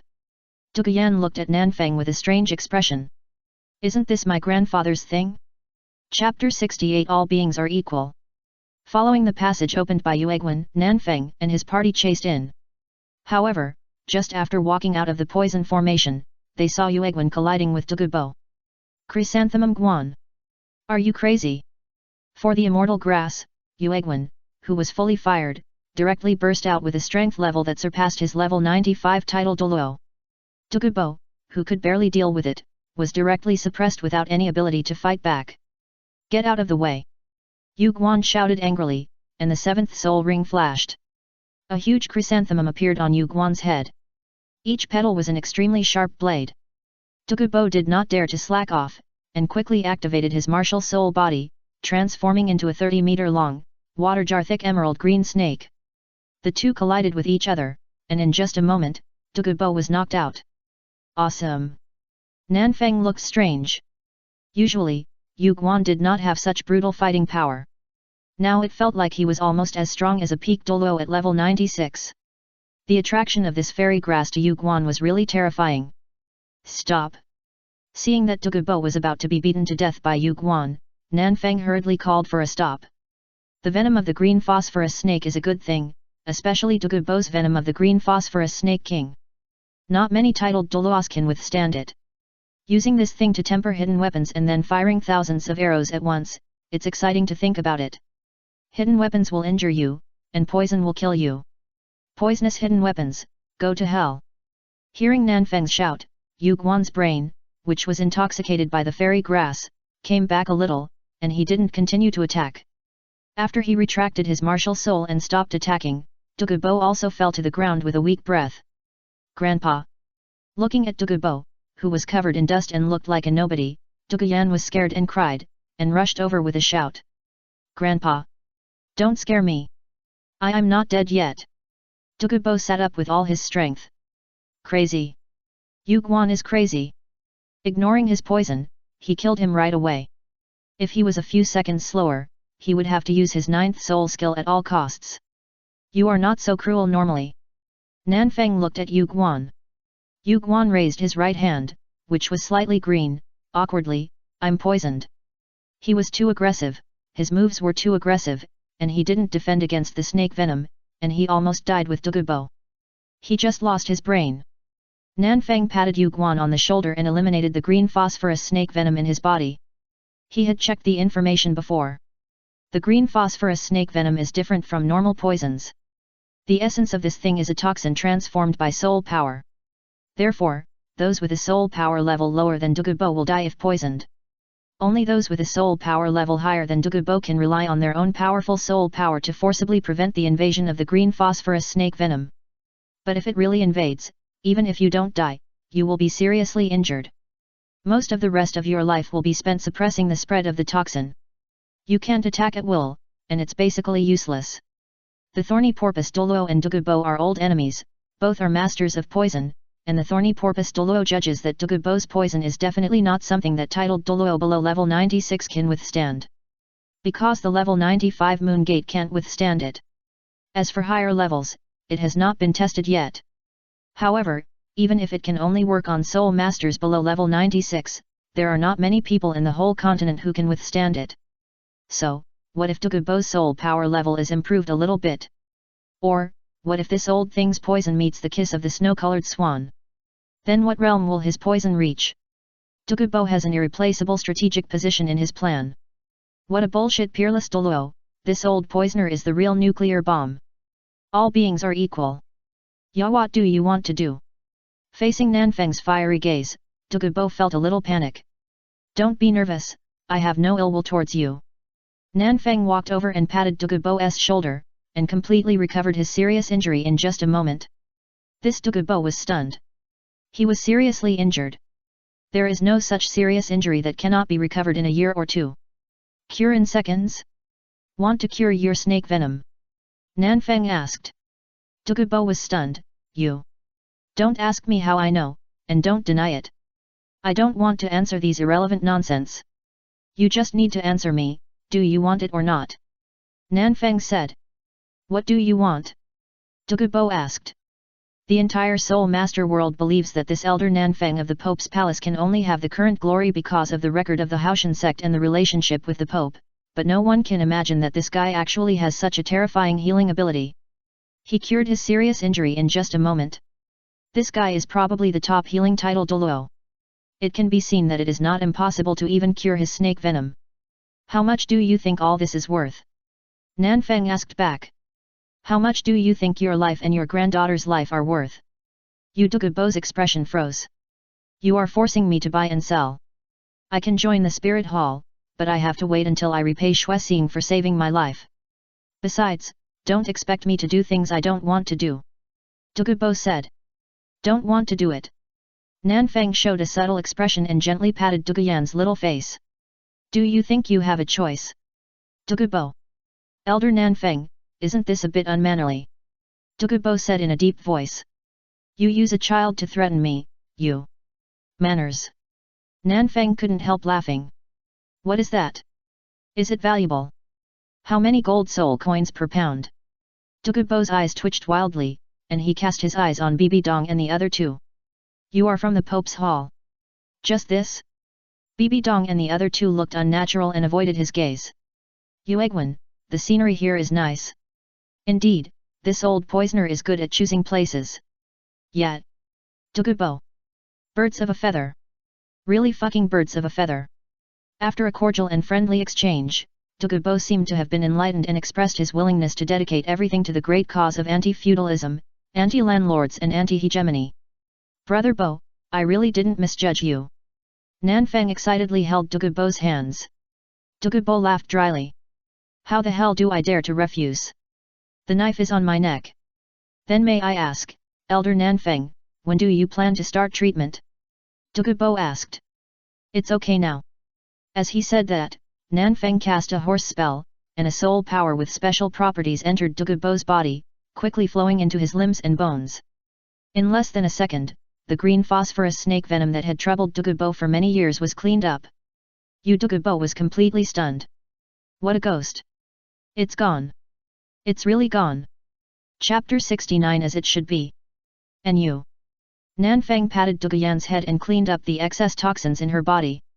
The backlash of the toxins of the green phosphorus snake martial spirit is an inevitable martial spirit problem, because the toxicity of the green phosphorus snake venom is too strong for human soul masters to truly control. Somewhat like the dark gold fear claw bear basically does not appear as a human martial spirit, because the power is too strong, and the human soul master's body cannot withstand the terrifying increase brought by the martial spirit. The biggest difficulty for a twin spirit master in cultivation is also the physical problem. Because there are too many additional spirit rings, the body cannot bear the increase brought by so many spirit rings and will explode. The green phosphorus snake spirit is in a similar situation. The toxicity is too strong and exceeds the control of the spirit master. Douluo, a level 91 titled Douluo goalkeeper, but his poison can't even withstand the level 95 moon gate. In other words, if Douluo wants to perfectly control the green phosphorus snake venom at his current level, he must have a cultivation level of more than level 95. But the toxicity of the green phosphorus snake venom will increase with the increase of the spirit power level. When Douluo has a cultivation level of more than level 95, his snake venom will be a horror of another dimension. The toxicity is too strong, exceeding the limit that can be controlled by the current strength. This kind of poison gives the green phosphorus snake spirit master a threat beyond his own cultivation, but it also gives the spirit master with this spirit a lifetime of tragedy. There is no green phosphorus snake spirit master with a good end in record. They were all poisoned to death by themselves. The moon waxes and wanes, the water overflows, everything that is at its peak must decline, and everything that is at its peak must reverse. The way of heaven is that if you gain something, you must lose something. After dealing with the snake venom, Nanfeng asked Douluo to lead the way and came to the yin-yang eye of ice and fire. Without any surprise, Yu Guan almost went crazy on the spot after seeing the fairy grass everywhere. If Bibi Dong hadn't slapped him twice, Yu Guan would have been so excited that he would have gone insane. Which one is the snow swan kiss? Nanfeng asked. Yu Guan got up from the ground and found a snow-white fairy grass. The fairy grass was crystal white, and every blade of grass seemed to be dripping with water. It was slender and curved, and looked like a swan's neck. This is it. Yu Guan carefully used his martial spirit to take the snow swan kiss out of the ground. This thing is something that can enhance poison 1,000 times. Nanfeng took the snow swan kiss and looked at Douluo. Give me some of your green phosphorus snake king poison. Douluo's eyes twitched wildly. Are you sure? Although he didn't know the origin of these precious flowers and plants, nor did he know their uses, he had a deep memory of this herb. When he was close to this thing, the snake venom in his body would become extremely agitated. Hurry up, give me your strongest poison. Nanfeng said. Douluo hesitated for a moment, but still operated the poison pill in his body, condensed his strongest toxin, and turned it into a crystal clear emerald water drop. This is. Before Douluo finished speaking, Nanfeng took the snake venom and dripped it on the snow swan kiss. At the moment of contact, Bibi Dong and his group immediately felt an extremely terrifying threat, and they all instantly distanced themselves from Nanfeng. Is it so terrifying? Nanfeng used his soul power to pinch the enhanced snake venom on his fingertips. Don't mess around. Bibi Dong said stiffly. Her Spider Emperor martial spirit also has a highly toxic attribute. She can sense what kind of horror that drop of venom contains. To be honest, she would not panic even if Douluo took this highly toxic venom, because although poison is overbearing, it is useless as long as it cannot directly invade the body. Just like Yu Guan's usual private fight with Douluo, as long as he is careful and does not let the snake venom invade the body, no matter how powerful the poison is, it will be useless. But Nanfeng, this guy can send the poison directly to people's brains. I don't know what you are panicking about. Nanfeng took out a small jade bottle and put the snake venom in it. Are you still worried that I will use this thing to mess with you? No one answered, obviously they were quite confident in Nanfeng. What else can this bastard not do? Yuegwen, don't just stand there, record the herbs here, write down their effects, and give them to me later. Nanfeng said. I'll give you the Qirong Tongtianju, don't touch my other ones. Yuegwen was stunned, really? You don't want it? Yes. With the motivation of Qirong Tongtianju, Yuegwen worked very hard. Are you willing to give it up? Bibi Dong said. According to what Nanfeng told her before, these treasures that can be ranked as fairy herbs are comparable to 100,000 year soul bones. I want to see how much improvement a person with the Qirong Tongtianju martial spirit will have after taking the corresponding fairy herbs. Nanfeng said. Qirong Tongtianju, a neutral fairy herb, can circulate qi to the limbs and circulate blood through the 8 meridians, and can cultivate an indestructible body. Yuegwen is a congenital full soul power, and he is also a high-end talent among the full soul power. If he had not been immersed in the splendor and wealth of the Pope's palace, and practiced with peace of mind, this guy could have completely broken through to the level of more than 95. Moreover, his martial soul is Qirong Tongtianju. Daimyo Bai, who has a congenital talent of about level 8, can reach that level after taking the fairy herb. What about Yuegwen? Maybe this guy can become a flower god in the future. Looking at Yuegwen walking back and forth so excitedly beside the yin-yang eye of ice and fire, Douluo felt his heart bleeding. Although he didn't know the specific functions of these flowers and plants, he was not blind and could see the extraordinariness of these things. After decades of guarding, now, it's gone. Are you heartbroken? Nanfeng asked. Douluo's eyes twitched wildly. I said I don't feel bad, do you believe me? You feel bad, what's the use of it? These things are not yours, they belong to the two below. Below? Bibi Dong cast a puzzled look. What below? Below the yin-yang eye of ice and fire. Nanfeng said. There are 2 dragon kings buried here, otherwise how do you think such a cold and hot thing would emerge here? Bibi Dong looked strange, how do you know? I am a dragon. Nanfeng said. As a dragon higher than the 2 dragons below, I think I can at least fight for the title of Fire Dragon King. Then as the new Fire Dragon King, isn't it natural for me to inherit the legacy of the previous generation of Fire Dragon Kings? Douluo's eyes twitched slightly. So, you want to say that the things here were originally yours? Isn't this obvious? Nanfeng said. Bibi Dong couldn't answer. She had long been prepared for Nanfeng's shamelessness. When he said something was his, it was best not to refute it, because once you refute it, he would directly knock you down, and then... I just robbed it, so what? Don't accept it. If you don't accept it, come and rob it. Chapter 70 King of Immortal Grass. So many.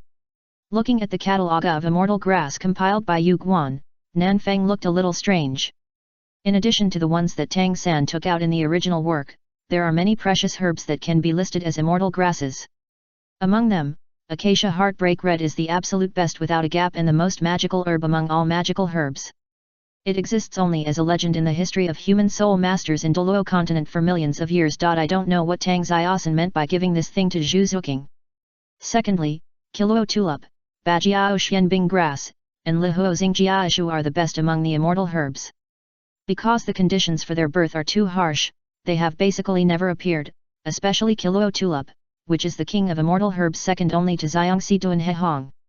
Then, Qirong Tongtian Chrysanthemum, Narcissus Jade Musclebone, Coxcomb Phoenix Sunflower, 8-Petal Immortal Orchid, Earth Dragon Golden Gourd, Black Jade God Bamboo, Hunyuan Immortal Grass, Xingluo Lingzu, Wangchuan Kai Shulu, Yuxiang Kiluo Xian Pin, and Jupin Zizi. The probability of these immortal herbs appearing is relatively high. Of course, they are still powerful in terms of efficacy, but the conditions for their birth are not as harsh as those of the previous immortal herbs.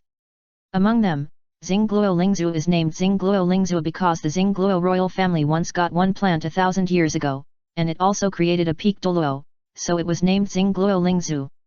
In addition to these immortal herbs, there are many precious herbs that are only one step away from being ranked as immortal herbs. If these things are used well, at least 20 top-level titled Douluo can be cultivated. Yu Guan said. So scary. Douluo's heart ached more and more. It would be better to let him die. Can these things be used to make medicine? Nanfeng asked.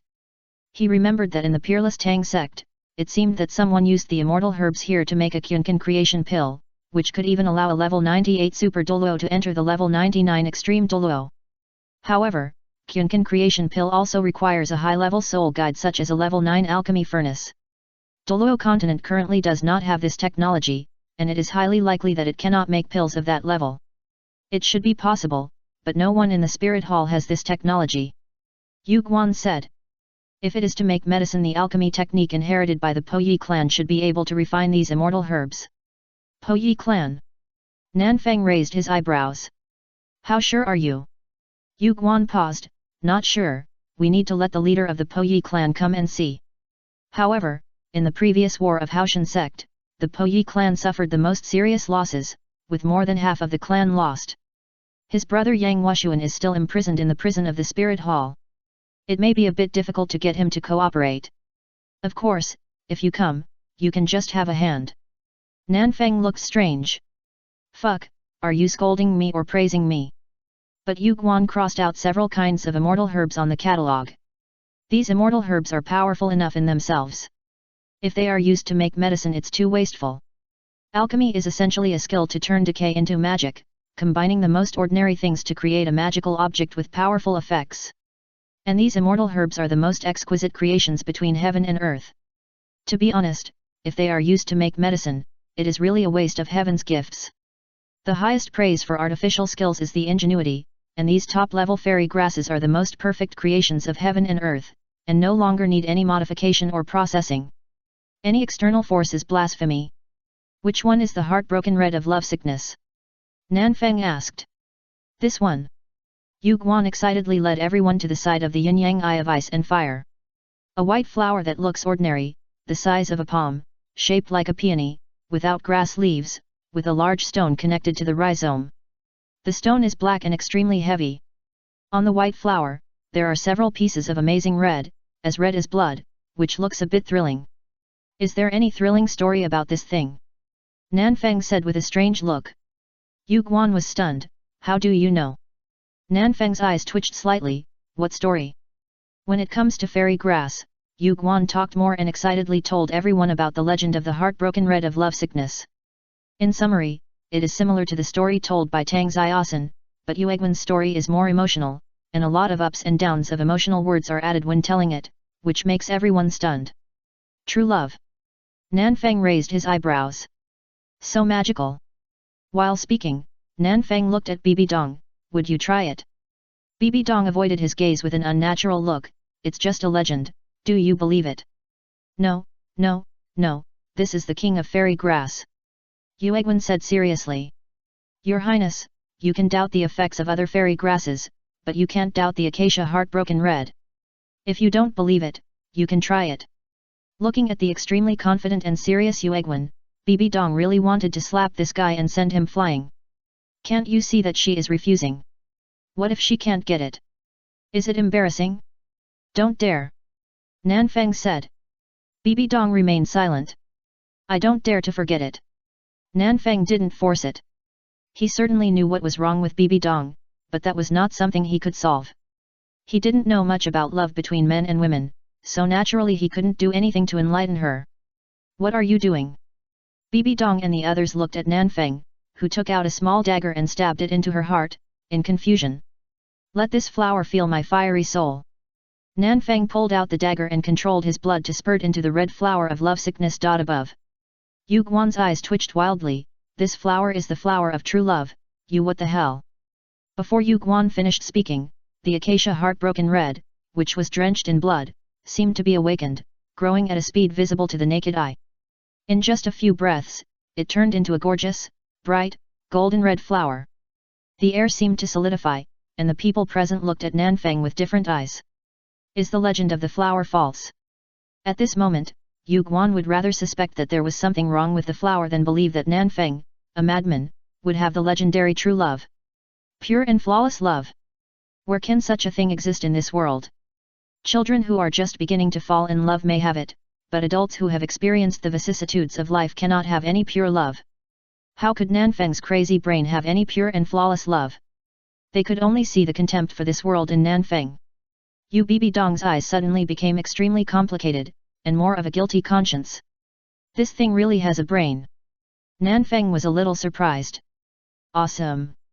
Bibi Dong was stunned, and Yu Guan and others also cast puzzled eyes. Is there something wrong with this flower? Is the legend of the flower true or false? Yu Guan suddenly became a little unconfident. I don't know, but the fairy grass, the king of flowers, is also a divine treasure born from the essence of heaven and earth. I know this thing won't be so vulgar. Nanfeng sighed. Vulgar. Bibi Dong's eyes twitched slightly. What do you mean? What do you think love is? Nanfeng asked. Pulling and tugging, sticky? Or thinking about rolling in the sheets all day long? Since it is a divine creature born and raised by nature, how can it be immersed in those trivial love affairs? It should have a higher ideal. As he said, Nanfeng raised the heartbroken acacia red high up. As if stimulated by something, the heartbroken acacia red bloomed more and more brightly. At the same time, the fairy grass around it became agitated, and even the spring water began to boil. The majestic energy filled the entire yin-yang eye of ice and fire. It is a divine creature, but it is full of worldly love and is addicted to it. No wonder you bloom in the mortal world. Nanfeng said. The king of fairy grass, are you worthy? Hearing the voice, the blooming heartbroken acacia red seemed to be hit and drooped weakly. Bibi Dong and others looked at this scene with strange eyes. You are worthy of it. You don't even let go of a flower. Chapter 71 What is love? This flower can understand human language. Duguyan asked in confusion. Yu Guan's eyes twitched slightly. It shouldn't be. Although the fairy grass has spirits, it can't understand humans. It's just that this acacia heartbroken red has recognized its master, and the flower is in tune with him, so it can feel his emotions. It's just. The legend of acacia heartbroken red is true. But this acacia heartbroken red, the king of fairy grass. It was led astray by Nanfeng. Fairy grass has spirits. Nanfeng can lead the fairy grass astray, proving that this guy is really crazy from the bottom of his heart. Even this kind of spiritual creature has been infected. This guy is extremely poisonous.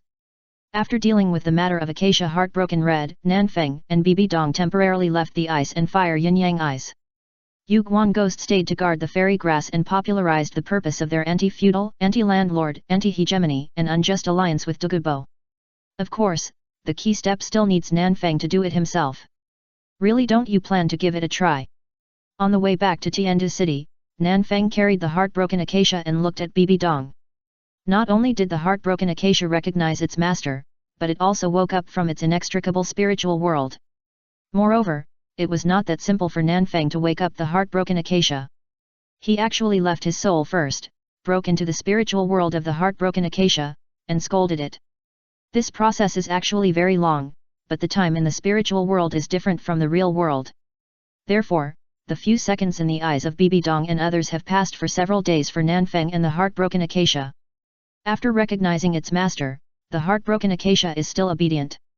Nanfeng asked it to stay on the Wuju stone, and it stayed obediently, but the blooming appearance could not be taken back. However, the heartbroken Acacia can still sense the feelings in the hearts of the people in front of it. In other words, the current heartbroken Acacia is a natural lie detector. Do you really want to know? Bibi Dong turned around with an unnatural look. Nanfeng did not speak, but put the heartbroken Acacia in Bibi Dong's hand, then leaned on Duguyan's legs and looked at Bibi Dong expectantly. Duguyan! What a strange feeling! If she remembered correctly, Nanfeng and Pope Bibi Dong were a young couple, right? You asked Bibi Dong to try it, but you leaned on me? Do you think this is appropriate? Bibi Dong hesitated, turned her back to Nanfeng, remained silent for a long time, and tentatively spit out a mouthful of blood. Time passed by minute, and the heartbroken Acacia did not react at all. A gust of wind blew, and Bibi Dong disappeared in the carriage, leaving only the heartbroken Acacia, swaying innocently in the same place. Why are you so serious? Nanfeng shook his head, sat up, and put away the heartbroken Acacia. You don't seem surprised. Duguyan asked in confusion. If the relationship between these two people is true, then seeing shouldn't I be disappointed in such a situation? What's so surprising about this? Nanfeng said. Don't I know what kind of person she is? Then you Duguyan looks strange. Knowing the result, why do you want to be so shameless? Just to see if she dares to face herself. Nanfeng said. If she didn't even dare to try, I might be disappointed, but she tried, and from this point of view, she has made progress. A little progress, even if it's just one step, is better than standing still. You don't mind? Duguyan asked doubtfully. If they were real lovers, how could they not have any reaction to such a thing? What do you mind? Nanfeng asked back. Do you mind that her mind is not pure, and that her heart is not so pure towards me? How many people in this world dare to say that they have a clear conscience? Only ignorant love can be pure, just like this flower, it trapped itself in that small piece of land of love, and could not see the outside world at all, because it did not know anything other than love, so it was pure. Most people's love is lustful love, selfish love, desire in the guise of love, selfishness wearing a selfless mask. For example, you have a boyfriend, you think you love him very much, and you don't even allow him to look at other women on weekdays, even if it is the most ordinary question, you don't allow it, for fear that he will be snatched away by other women. This is lustful love, you think the other person belongs to you, your so-called love is nothing more than complete obedience, a kind of hegemony for your own desires. As for whether the other party will feel suffocated and painful about this kind of love, you don't care at all, because you just feel that you love him. This kind of love, in essence, you only care about your own desires, your own feelings are far greater than the other party's feelings, you don't love him, just your own desires. But many people always like to regard this desire as true love, and force their own will on the other party, thus turning love into hate. Another extreme love is love, which is the kind you think. If you love someone, you should love him without reservation, even if you give everything. The love recognized by Xiangxi Duan Changhong is also this kind of love, and it is also the infatuation in your eyes. Duguyan was a little confused, this kind of love is not right. Is it right? Nanfeng asked back. Before loving others, you must first love yourself. How can you love others even if you don't love yourself? How can you truly love others if you can't even love yourself? If you abandon yourself to love others, what about yourself? When people let down all their defenses, they are quite fragile and very easy to get hurt. The so-called infatuation is nothing more than immersing yourself in your own world. In the final analysis, it is just a kind of self-satisfaction. Most love is tossing between love and lust. Young people are more in love. When they grow up, love is gone, only lust is left. Everything is based on satisfying their own desires. To put it bluntly, it's just for sex, for that little bit of physical pleasure. Duguyan looked strange. What about true love? Love yourself first, then find the person who deserves your love and loves you. True love is a two-way rush, not a one-sided wish. Nanfeng said. True love is not about torturing each other, nor is it about being humble to each other. Blindly giving, even if you don't get any response, you are still unwilling to give up, that is not love, that is stupidity. If you want to find true love, you have to figure it out. You and that person have both commonalities and characteristics. The two are contradictory, but they can promote each other's development. In the opposition, seek unity. True love is mutual promotion, not mutual torture. It is mutual benefit and symbiosis, not parasitism. Don't understand? Nanfeng asked. Yet. Duguyan nodded a little confused. So complicated, so contradictory. It doesn't matter if you don't understand. As long as you are willing to listen and willing to understand, you can still be saved. Nanfeng said. If you listen to me and jump up to object before I finish speaking, and insist on your own opinion, then you are an incurable idiot. Being sick is a small matter. Everyone has small problems. No one is born perfect. The important thing is to know your mistakes, be willing to admit your mistakes, and be willing to change. What about you? Duguyan couldn't help asking. Are you sick? Of course, and it's not light. Nanfeng closed his eyes and leaned back. I don't know if it can be cured. What disease? Duguyan asked curiously. Nanfeng opened his eyes and glanced at Duguyan. The disease of meddling in other people's business. Chapter 72 Soul Master Academy. Back in Tiandu City, Nanfeng brought Duguyan to the Wuhan Temple. Yelingling is still here. When they set out for Sunset Forest, Nanfeng kept Yelingling here to keep Ningrongrong company, considering the dangers of the wild and the fact that the yin-yang eyes of ice and fire were not suitable for children. Both of them are assistants. Yelingling is 2 years older than Ningrongrong. One is introverted and the other is extroverted, but at least after their first contact, the two get along well. Brother Feng. Seeing Nanfeng return, Ningrongrong, who was playing in the courtyard, rushed over quickly. Children build friendships very quickly. As long as you find the right direction, you can gain a child in a few minutes. Nanfeng can fool a group of adults, let alone children. Isn't the Pope's sister back? Nanfeng asked.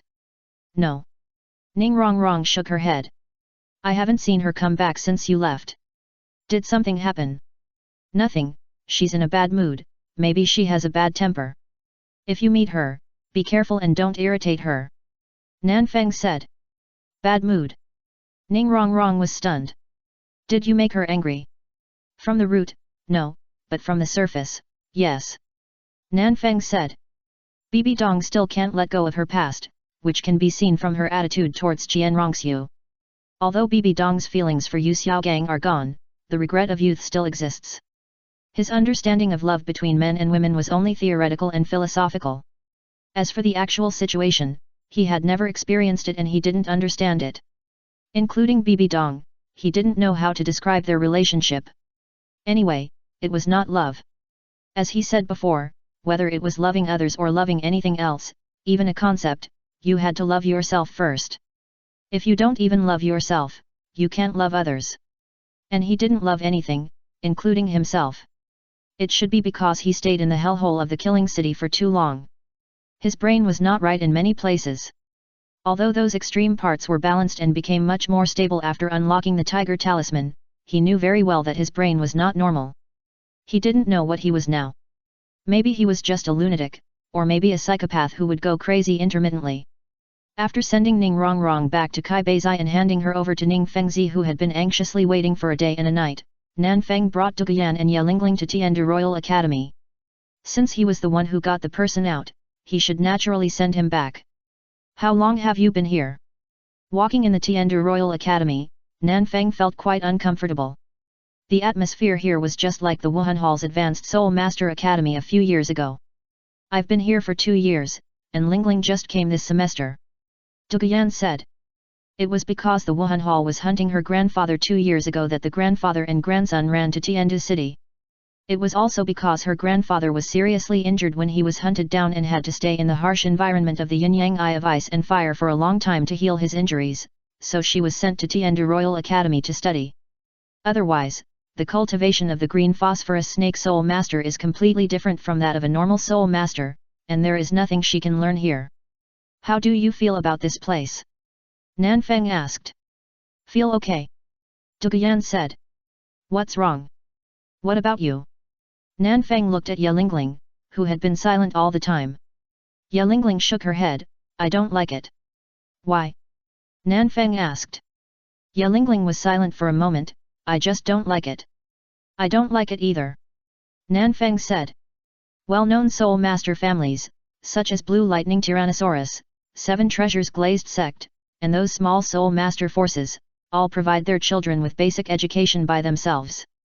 Only the most ordinary soul master families, or soul master families below the soul sect, will send their children to the primary soul master academy to study at the age of 6. Including the Wuhan Hall, the Soul Master Academy in Wuhan City is essentially a high-level Soul Master Academy, but there is a special isolation area inside, which is used to teach those who come from orphanages, those who come from low-level Soul Master families, and those who come from the Wuhan Halls in various places, and those who come from the civilian class whose ancestral graves are smoking. It is also called the Primary Soul Master Academy area. Among them, the orphanage in Wuhan City does not accept everyone. They only collect children born in Soul Master families. After all, it is a place to train Soul Masters. Parents who are not Soul Masters may give birth to children with Soul Power, but Soul Master parents will definitely give birth to children with Soul Power. This is the main reason why Soul Masters can become a stable class, and it is destined that the number of Soul Masters will increase with the passage of time until it becomes universal. The education model of the Spirit Hall Junior Soul Master Academy is similar to raising Gu, which is very cruel and realistic. Only those who pass the graduation assessment are eligible to join the Advanced Soul Master Academy. Otherwise, after completing the studies of the Junior Soul Master Academy, they will be assigned to the lower level of the Spirit Hall. The Death Canyon is a place where even soul saints may perish, but the Spirit Hall Junior Soul Master Academy uses that place as the graduation assessment site. This assessment method also makes the Spirit Hall Academy the only academy on the continent with a death index inside the academy. Only those who survive there are eligible to join the Spirit Hall Advanced Soul Master Academy. That assessment is also the key support for determining how those people from the bottom Soul Master family, or those with no background, will be treated after entering the Advanced Soul Master Academy. Because those who can study in the Spirit Hall's Advanced Soul Master Academy all have some background, and those who are not talented enough and have no background, even if they enter the Advanced Soul Master Academy, unless they are willing to kneel on the ground and serve as lackeys for those with powerful backgrounds, otherwise, there is basically no way to survive. After all, the world of Soul Masters is very realistic, and the other party it is a Soul Sage family. You are a person from the bottom of society with no background. If you are more talented than him, he will be jealous, suppress you, or even kill you on a whim. And no one will care about your death. After all, what's wrong with genius? He is not my genius. Letting someone who doesn't get along with you grow up, isn't that asking for trouble? So, if you can't get enough outstanding results in the graduation assessment and get the attention of those soul sages, soul Douluo bishops, or even titled Douluo elders, then even if you enter the Advanced Soul Master Academy, you will be destined to be a dog. Because those who don't want to be dogs will disappear silently. Chapter 73 Honorary Dean. This place gives me a feeling very similar to the Soul Master Academy in Wuhan City. Nanfeng said. Most of the Advanced Soul Master families usually let their children enter the Advanced Soul Master Academy after they reach the level of Great Soul Master, but that is not for learning anything, but mainly for establishing communication with other Soul Masters. Like the Wuhan Hall Academy, the Tiandu Royal Academy is essentially a social circle, except that the Tiandu Royal Academy is the social circle of the nobles of the Tiandu Empire, while the Wuhan Hall Academy is the social circle of those Soul Master families. The Junior Soul Master Academy is a Soul Master Academy open to the lower class, the Intermediate Soul Master Academy is a Soul Master Academy open to the General Soul Master class, and the Advanced Soul Master Academy is an academy open only to the families of Advanced Soul Masters and nobles. Occasionally, some top talents from the lower class will be recruited as an exception, but the probability of this is almost zero. Situations like Oscar and Ma Hongjun where a golden phoenix flies out of a grass nest are rare in 100 years. They are purely genetic mutations. The talents of most people are determined by their parents. Bibi Dong is like this. She is not born in the civilian class. If she is born with full soul power, it may be a genetic mutation, but according to the martial soul inheritance rules of Douluo continent, Bibi Dong's parents are definitely advanced soul masters. However, he could not find relevant information in the Wuhan Hall, and even Bibi Dong herself did not know.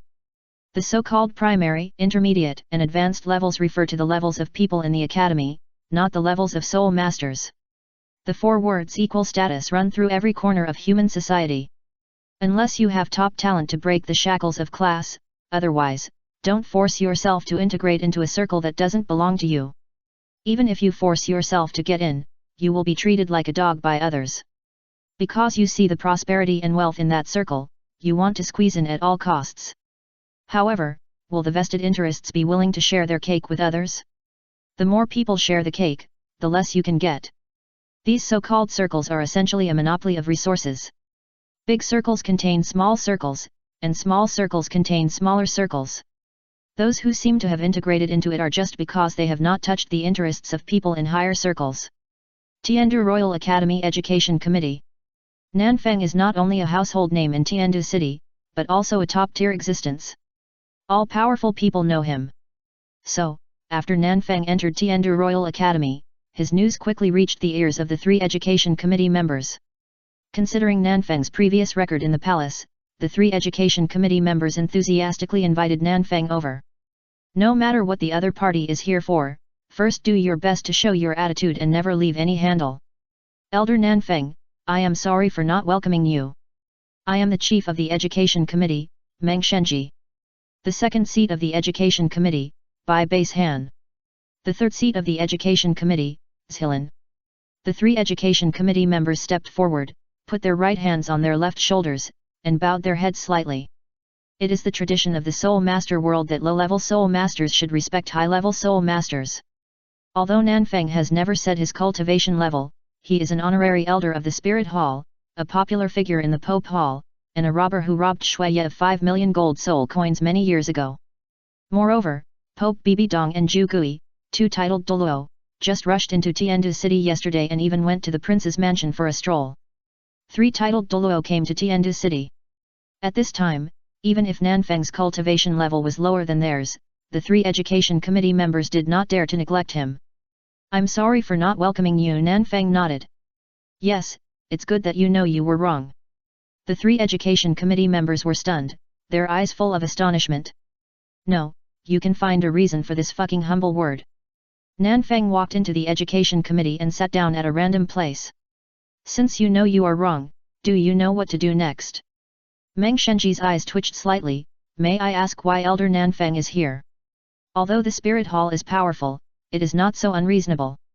Any large-scale action must have a legitimate reason, even if it is bullying the weak, just like the war with the Haoshan sect, but there must be a reason, a reasonable reason. If the name is not right, the words will not flow, and if the words are not flowing, the matter will not be accomplished. The reason why Nanfeng was able to rob Shuye of 5 million was because Shuye did have evidence of contact with the Haoshan sect at that time. If that matter became a big deal, the Spirit Hall would have a legitimate reason to take action against the Tiandu royal family. But now, Nanfeng has come to the Tiandu Royal Academy, and they have done the etiquette. If you make trouble unreasonably in this situation, it will be the Spirit Hall that will be embarrassed. Looking for trouble? Nanfeng said confidently. Isn't it obvious? Don't tell me you can't see it. Meng Shenji's expression froze. Why? Looking for trouble requires a reason. Nanfeng asked in confusion. Is it still called looking for trouble? The faces of the 3 education committee members sank. I have never seen such a shameless person. Looking for trouble is still justified? Elder Nanfeng, please respect yourself. Meng Shenji said in a deep voice. This is Tiandu Royal Academy. I dare to go to Haoshan sect, and you use Tiandu royal family to pressure me. Nanfeng looked at a fool. Why, you are old and have Alzheimer's disease. If you have Alzheimer's disease, go home and rest, don't embarrass yourself here. Meng Shenji took a deep breath. May I ask, what does Elder Nanfeng want? Nanfeng raised his eyebrows, a little surprised. I thought you would be tough for a while. Forget it, since you are so reasonable, I won't embarrass you. Nanfeng picked up the fruit on the table and started eating. I came here today with only one request. Give me an honorary dean. Meng Shenji and the other two were confused. Honorary dean? Tiandu Royal Academy was founded by the Tiandu royal family, so the deans of Tiandu Royal Academy in the past were all emperors. In other words, the current dean is Emperor Shuiyet. If you want an honorary dean, you should go to Shuiyet. Why are you looking for us? I know you can't make the decision on this matter, but the palace is too far away and I'm too lazy to run. Nanfeng shrugged. Meng Shenji's eyes twitched wildly. Then please wait for a moment, Elder Nanfeng, I'll report this matter. Okay, but you'd better be quick. Nanfeng leaned back and crossed his legs. After all, I don't know if I will suddenly have a new idea. After a while, Meng Shenji, who had rushed to report the news, came back and brought the answer that Nanfeng wanted. Your Majesty said that since Elder Nanfeng has this idea, it is naturally an honor for Tiandu Royal Academy. However, the honorary dean is a matter of great importance. I don't know. Stop, forget about the ceremony of conferring the title. Nanfeng interrupted. I'm not interested in those boring scenes. You can just give me the funds needed for this matter in cash. Cash out? Meng Shenji was confused. No, you are a fucking elder of the Spirit Hall, how can you be like a fucking gangster? Have you never seen money? Why, do you have any objections? Nanfeng asked. No. Meng Shenji bowed his head slightly. Before coming back, Shuiye had told him that when Nanfeng asked if he had anything, he should never say he didn't dare, because if he didn't dare, he had it. Then, this guy had another reason to make trouble. Chapter 74 Thank you for your trust. Since old Shuiye invited me to be the honorary dean of Tiandu Royal College so sincerely, I naturally cannot live up to his trust. Nanfeng said. How about this? In 1 hour, all teachers and students of the school will gather at the big training ground. Gather. Meng Shenji was stunned. Elder Nanfeng, it's almost dark now, and not all students live in the school, and... Do I look like I'm discussing with you? Nanfeng raised his eyebrows. In view of your attitude, you have 29 minutes and 40 seconds in half an hour. Swoosh. The 3 education committee members disappeared in the office in an instant. You are so ignorant at such an old age. Nanfeng shook his head, got up and walked out of the office. 2.5 hours later. The big training ground of Tiandu Royal College. The teachers and students who were hastily summoned by the 3 education committee members were already getting impatient. Why are you showing off your power? He's just a pretty boy from the Spirit Hall. Discussions gradually arose in the student team, but none of them were good. After all, Nanfeng had never shown his strength outside, let alone his spirit rings, and no one had even seen his spirit. Most people thought that Nanfeng could call the shots in the Pope's palace purely because of his relationship with the Pope and was just a gigolo. Ahem. Hearing the voices in the team getting louder and louder, Meng Shenji, who was sitting in the education committee seat, coughed heavily twice. The scene returned to calm again. Is he playing tricks on us? Zhilan asked suspiciously. We agreed to wait for half an hour, but it's almost 3 hours now. If we wait any longer, it will be midnight. Thousands of people are waiting for him.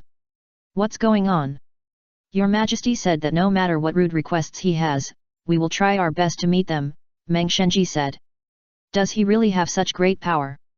Bai Basehan doubted. The Spirit Hall is not a bandit den. How could it possibly attack the Tiandu Empire without a legitimate reason? The Pope and Zhuigui, 2 titled Douluo, just rushed into Tiandu city yesterday afternoon. Now we don't know where they are. Before they leave, even if this Elder Nanfeng is unreasonable, we have to endure him. Meng Shenji said. Do they dare to attack directly? Bai Basehan said. I'm not afraid of him attacking, I'm afraid of this Elder Nanfeng. Meng Shenji said faintly. Rumor has it that he can do anything, kidnapping, poisoning, threatening, and any other despicable means, he doesn't mind. Your Majesty, this is what you are afraid of. To be honest, the Tiandu Empire is not afraid of a direct war with the Spirit Hall. After all, their million-strong army is not a vegetarian. Although the Spirit Hall has many soul masters, war is not a one-on-one fight. Soul masters are strong individually, but few in number. The armies of the two empires are weak individually, but many in number. The 10,000-man army formation of the two empires, coupled with the army's special soul master formation, even the titled Douluo can only suffer. Therefore, the Tiandu Empire is not afraid of a direct war with the Spirit Hall. But the problem is, this Nanfeng, he is so sinister. In the war between the Spirit Hall and the Haoshan sect, the matter of the Great Elder and the Sixth Elder is still controversial until now, and the Haoshan sect has not given a clear explanation, but anyone with a little bit of brains should know that, it is impossible for the people of Haoshan sect to betray their own sect. But if the First Elder and the Sixth Elder did not betray Haoshan sect, then the one who colluded with Wuhan Hall would be Sect Master Tang Xiao. So, Haoshan sect cannot admit that matter, nor dare to deny it. Admit? Their own elders actually turned against them in the battle? Then the momentum of Haoshan sect will really fall to the bottom, and it will never stand up again. Denial? Doesn't that mean that Sect Master Tang Xiao was still obsessed with internal fighting when facing a powerful enemy, and even killed his two elders with his own hands? It's wrong to admit it or not. Such a sinister method is also the main reason why the major forces in the Soul Master world now avoid this Elder Nanfan like a snake and scorpion. This guy is too sinister. Everyone is afraid of death, but not so afraid of death. But if you meet this guy, you really don't know how you die. Die with your eyes open. I'm also telling you something. When I went to the palace just now, I felt that His Majesty had already doubted me. Meng Shenji said helplessly. Suspicion. Bai Basehan's eyes twitched slightly. Why? I want to know too. Meng Shenji sighed. But I can see that His Majesty is indeed suspicious of me and this Elder Nanfang colluding. The incident of Haoshan sect that year directly made Emperor Shuiye suspicious. Over the years, Shuiye always suspected that the people around him had been bribed by Nanfang, and was ready to stab him at any time. People in the palace were replaced and left in waves, especially after several princes got into trouble one after another. Shuiye's suspicion reached the extreme. Suspicious all day long, not at ease with this or that. If this goes on, he feels that Shuiye can scare himself to death. Here it comes. Bai Basehan said. On the side of the training ground, Nanfeng, who took advantage of the time when the students gathered to visit Tiandu Royal Academy, and Duguyan and Yelingling, who acted as tour guides, came late. Under the gaze of thousands of people, Nanfeng slowly walked up to the platform and sat in his position as honorary dean. Sorry, I didn't have dinner. I just stopped by to have a meal and came late. Nanfeng said. Everyone, do you have any objections? If you don't say anything, that means you have no objection. Thank you for your understanding. Everyone looked at Nanfeng with a strange look on their faces. No, did you give us a chance to speak? Let me introduce myself. I, Nanfeng, am the housekeeper of the Pope's palace, the Pope's secretary, the elder of the Elder's palace, the image ambassador of the Spirit Hall, the penalty revision counselor of the Spirit Hall, the director of the Spirit Hall's Soul Guidance Equipment R&D department, the director of the Spirit Hall Academy's Education department, and... Everyone looked at Nanfeng, who had a long list of part-time jobs, with a confused look on his face. So many jobs? Isn't this a gigolo? And today, I have another identity, the honorary dean of Tiandu Royal Academy. Nanfeng said. Here, I would like to thank Shuiye Laoer for his support, the 3 members of the Education Committee for their support, Prince Shuixing for their support, His Royal Highness the Crown Prince for their support, and thank you all for taking the time out of your busy schedule and running to this kind of ghost place in the middle of the night to listen to me talk so much nonsense. Thank you. Pa, pa, pa, pa. Under the leadership of Meng Shenji, thousands of teachers and students in the school gnashed their teeth and clapped their hands. Perhaps because they were too upset, many people subconsciously used their soul power, so that the applause was like thunder. Since everyone trusts me so much, I can't live up to your trust. Therefore, as the honorary dean, for the better tomorrow of Tiandu Royal Academy, I will set up a few school rules here. Nanfeng said. Hearing this, Meng Shenji and the other 2 felt something was wrong. Just as they were about to speak out to stop them, Nanfeng's mouth was one step faster.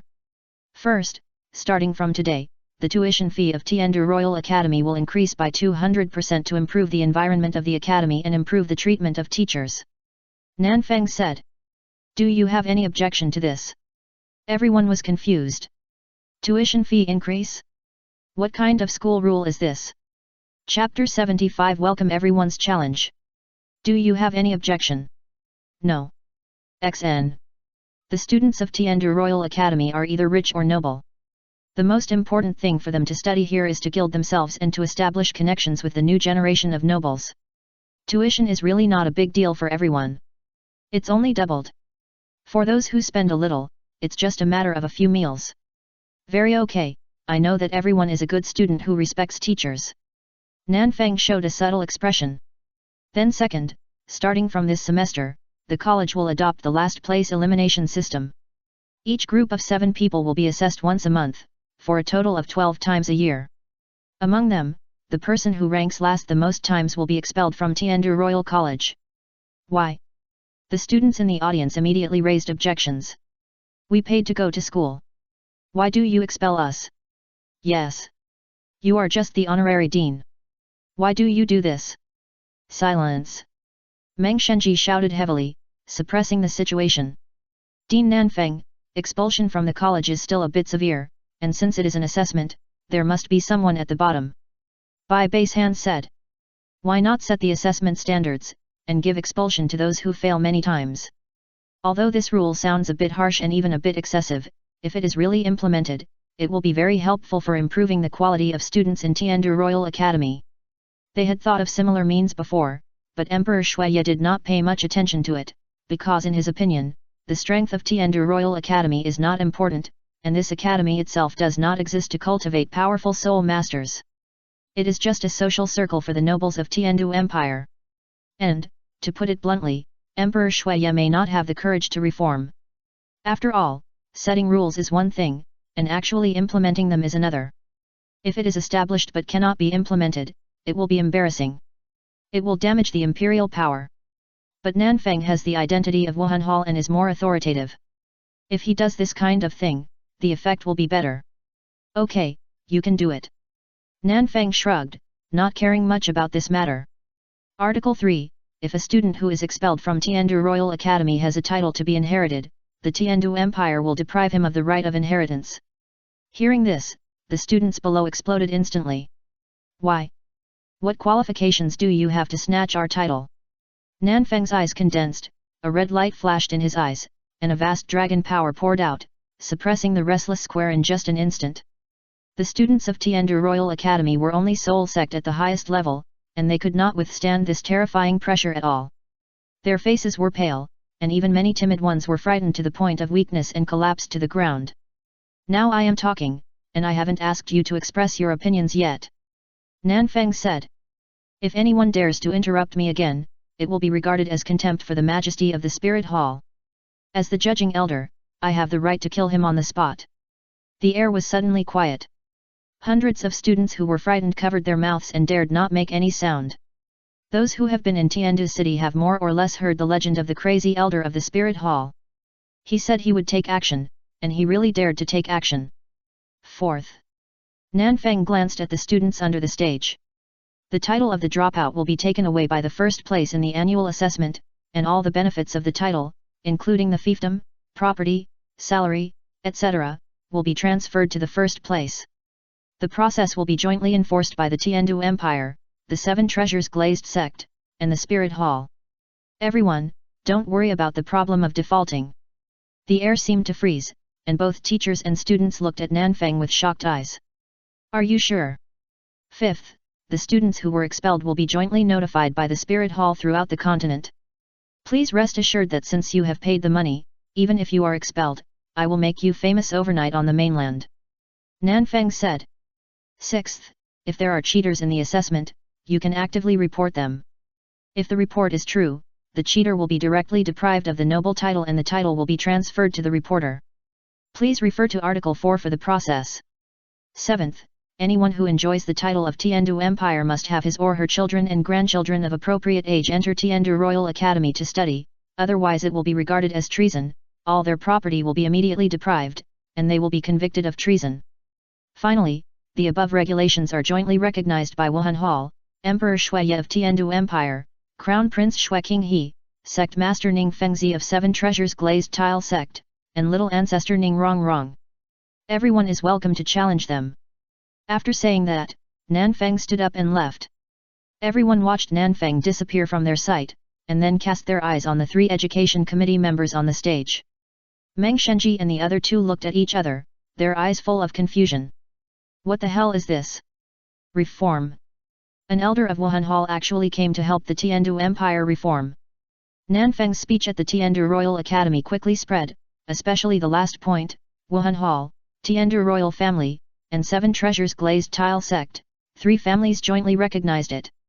When did the 7 Treasures Glazed Tile Sect and the Tiandu Royal Family lean towards Wuhan Hall? The spies in Tiandu City sent this matter back to their own sects in an urgent secret letter. No one thought Nanfeng was joking. In front of so many people from Tiandu Royal Academy, he made these regulations in the name of Wuhan Hall, Tiandu Royal Family, and Kaibao Liulai Sect. If it had not been discussed in advance, how could it be notified in this way? Similarly, in the Tiandu Palace, Shuiye was stunned after learning about this. Is he helping me? Shuiye looked at the chief eunuch beside him in disbelief. These reform measures are beneficial to the current situation of the Tiandu Empire. Everyone knows that the royal family of the Tiandu Empire has gradually lost its prestige in recent years. The several kingdoms and duchies below have their own troops and often test the majesty of the royal family. He is powerless to do this. He wants to reform, but he is worried that the Tiandu royal family will be destroyed if he changes it. He can only delay it. The cooperation with the Kaibao Liulai sect is also to use Ning Fengzi's power to change the current situation of the Tiandu Empire. But now, Nanfeng's pile of regulations are directly helping the Tiandu Empire to carry out compulsory reforms. With the force of the Spirit Hall and the 7 Treasures Glazed Sect's control over the economy, these nobles can only fight and annex each other according to this rule, which not only weakens the power of the nobles, but also enhances the prestige of the royal family. Most importantly, the large number of messy titles that were once distributed can be solved in a legal way. Could it be the work of His Royal Highness the Crown Prince and Sect Master Ning? The eunuch chief steward guessed. Shuiye looked thoughtful. Although this is the only possibility, how did they convince Nanfeng to help? And in the name of the Spirit Hall. Nanfeng's position, to put it bluntly, is like him as an emperor. His words are as firm as gold. He can't say what he wants to say, let alone in such a public occasion. Now, the spies from all sides of Tiandu City are afraid that they have spread the news. When did I discuss these things with him? Ning Fengzi, who had not yet left Tiandu City in Kaibazai, was stunned after receiving the news from Tiandu Royal Academy. When did he agree to this mess of reform measures? Besides, what the hell are these? What kind of school rules are these? After reading it all, he only saw 2 words, confiscation of property. But this kind of drastic reform could directly destroy the Tiandu Empire. Prince's Mansion. Zioxiu, did that guy discuss these things with you? Qian Daoliu had not left yet, and the spy from the Prince's Mansion sent back the news, so he naturally saw it. What the hell did he discuss? Qian Rongxiu was stunned. What the hell is he trying to do? Is Nanfeng really planning to use the power of the Spirit Hall to make her the wise ruler of the Tiandu Empire? But she is not here to be the emperor. Chapter 76 Victims. Elder Nanfeng, what are you doing?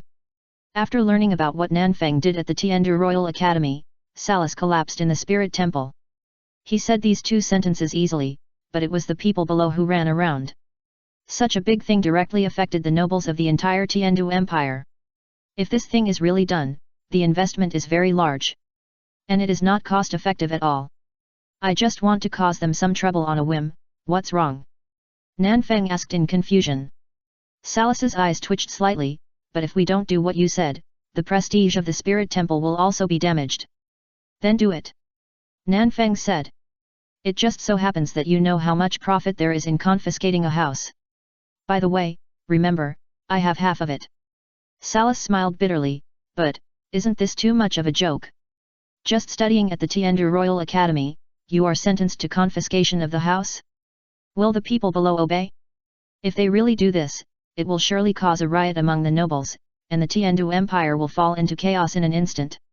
It will be more trouble than it is worth. Child's play. Nanfeng looked puzzled. What do you mean by child's play?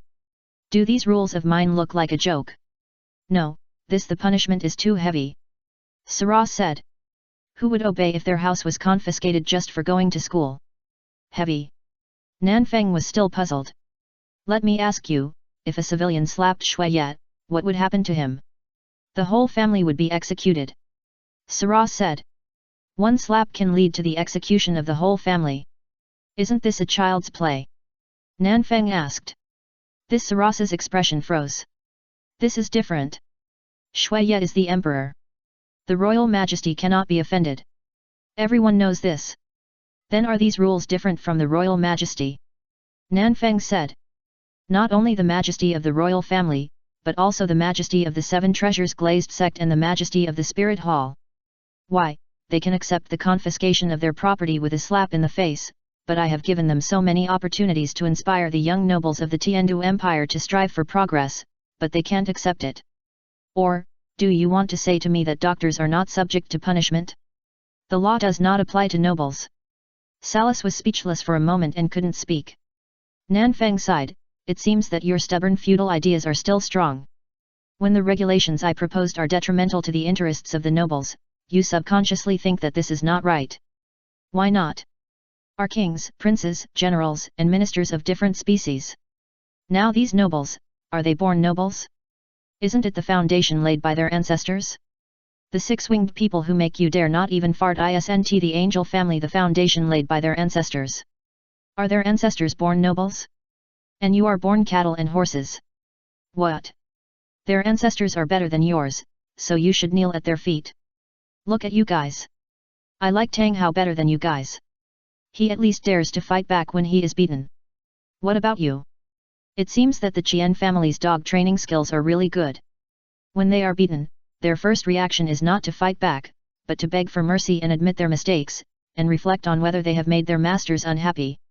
I thought the Qian family had achieved nothing in 20,000 years, but I didn't expect that they were quite successful in this aspect of domestication. When you came, all my students ran away as if they had seen a ghost, especially the girls. Nanfeng's eyes twitched slightly. Why? I don't seem to have done anything to harm the world, right? Tang Yuehua refilled Nanfeng's tea. If you had only inquired about your own reputation, you would have known that your reputation in Tiandu City, or rather, in the Tiandu Empire, is as bad as it can be. You bully men and women, and do almost all kinds of evil, such as rape and looting, like a demon running rampant. Stop, stop, stop. Nanfeng interrupted hurriedly. I admit that I bully men, but I bully women? Who the hell did I bully? Tang Yuehua looked at Nanfeng with a strange look in her eyes. Do you know who I am in the eyes of the people in Tiandu City? A spy of the Haoshan sect. Nanfeng said. I am the woman you have taken over. Tang Yuehua was speechless. Nanfeng left after blackmailing Shui Ye, but how he blackmailed Shui Ye was dug out by these people in Tiandu City, including her entering the Tiandu Palace that day, and the secret letter Shui Ye gave her. All kinds of rumors were spread. Then Nanfeng snatched her out of the palace, and a lot of messes, plus the care of Yu Xian by the bishops of the Tiandu City Wuhan Temple, which made the rumor completely confirmed. Nanfeng is the Pope's little lover, and she is Nanfeng's little lover. Didn't I just let you treat me to 2 meals? How did you occupy you? Nanfeng looked innocent. And Ning Fengzi is here too, you also had dinner with Ning Fengzi, why don't they say that you were occupied by Ning Fengzi? Tang Yuehua's eyes twitched slightly. Who is Ning Zongzhu? Who are you? When he eats with me, everyone believes he is a gentleman. When you eat with me, everyone will only think I am a victim. What the hell? Nanfeng was confused. Is my reputation so bad in Tiandu City? Not only that, I believe you will be even worse next time. Tang Yuehua said. What you said at Tiandu Royal Academy last night will soon spread throughout the Tiandu Empire, and then you will be hostile to most of the Tiandu Empire. Whether you believe it or not, most of the local nobles in the Tiandu Empire are far more popular than the Spirit Hall. I know. Nanfeng said. You know. Tang Yuehua was stunned. Then you still. What else? Nanfeng asked back. Still doing this kind of thing? I don't know if you still remember, I told you that I am not a member of the Spirit Hall, I am just the Pope's little lover. As for those identities of the Spirit Hall, they are all part-time jobs. Even though I made great contributions to the Spirit Hall in the War of Haoshan sect, except for a few words of verbal praise, those idiots have never given me a gold soul coin reward so far. Even, I have done so many things for the Spirit Hall, but to this day, I have never received a penny of salary from the Spirit Hall. Then what do you eat? Tang Yuehua asked in confusion. I rely on Bibi Dong to support me. Nanfeng shrugged. The Pope has a salary, don't you know? And I robbed Shuya of 5 million that year, and there are hundreds of thousands of embezzlements every year. I don't even know how much money I have now. Tang Yuehua. Embezzlement? How can you say these two words so righteously? Chapter 77 Cold War Game. Do you know how big a problem this thing you did will cause? Tang Yuehua couldn't help asking. I know. Nanfeng said. The Spirit Hall only needs soul masters, and soul masters are born. But the two emperors, the nobles of the country, need more people to help them manage the fiefdom and handle various matters. The income of soul masters is very high, starting from hundreds or thousands of gold soul coins, and soul masters make money quickly, and they don't care about those grassroots affairs that require a lot of time and energy. Therefore, the grassroots officials of the two empires are promoted by local nobles to ordinary people. After all, soul masters are a very small number of people, accounting for less than 1/1000th of the total population of the continent. The Spirit Hall is only a good place in the eyes of soul masters. For ordinary people, the Spirit Hall is far more superior than the nobles. Especially in recent years, the Spirit Hall has robbed money, resulting in higher and higher taxes in various parts of the Tiandu Empire. The civilian class complained about the Spirit Hall. The Tiandu Empire took the opportunity to take the awakening of the spirit back, which not only reduced taxes, but also did not have to pay money to the Spirit Hall. They made money by themselves. And he was not only the initiator of the previous money grabbing of the Spirit Hall, but now he also wanted to disrupt the grassroots order of the Tiandu Empire. Nobles are basically a kind of thing that has existed for hundreds of years and is deeply rooted in the local area, and has a very complicated relationship with the local people. The house raids he mentioned will lead to the collapse of the grassroots order of the Tiandu Empire. The replacement of nobles also means that local officials are gone, the local management is gone, and the economy and the market will almost collapse. The nobles are having a great time fighting for territory, but the civilians in the areas where major changes have occurred will be in tragedy. What he said is not a school rule at all, but a nationwide reform, or a war between nobles within the Tiandu Empire. Tang Yuehua looked at Nanfeng with a strange look in her eyes. This guy knows more thoroughly than she does. But do you think those nobles will compete according to the rules you set? Tang Yuehua asked. No. Nanfeng shrugged. Then why do you still say those things? Tang Yuehua said puzzledly. Because I need an excuse, even if it is a far-fetched excuse. Nanfeng said. They want it too. The Tiandu imperial family has always wanted to reform, otherwise it will be annexed by the Xingluo Empire sooner or later. However, it is only the Tiandu imperial family that wants to reform. They don't care about the rulers of the kingdoms and duchies below. Because their strength as soul masters has always been online, and they control the army. Was the Tiandu Empire destroyed?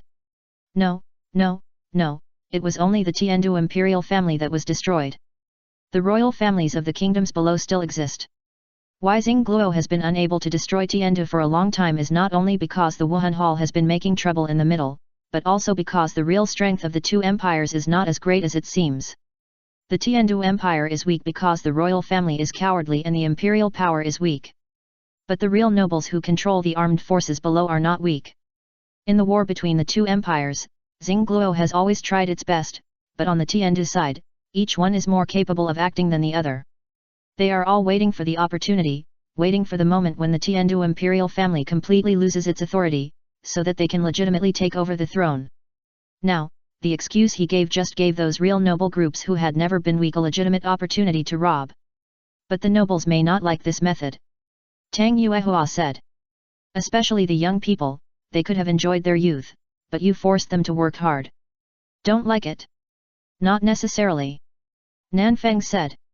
The nobles are weak, not because they are really weak, but because they have to be weak.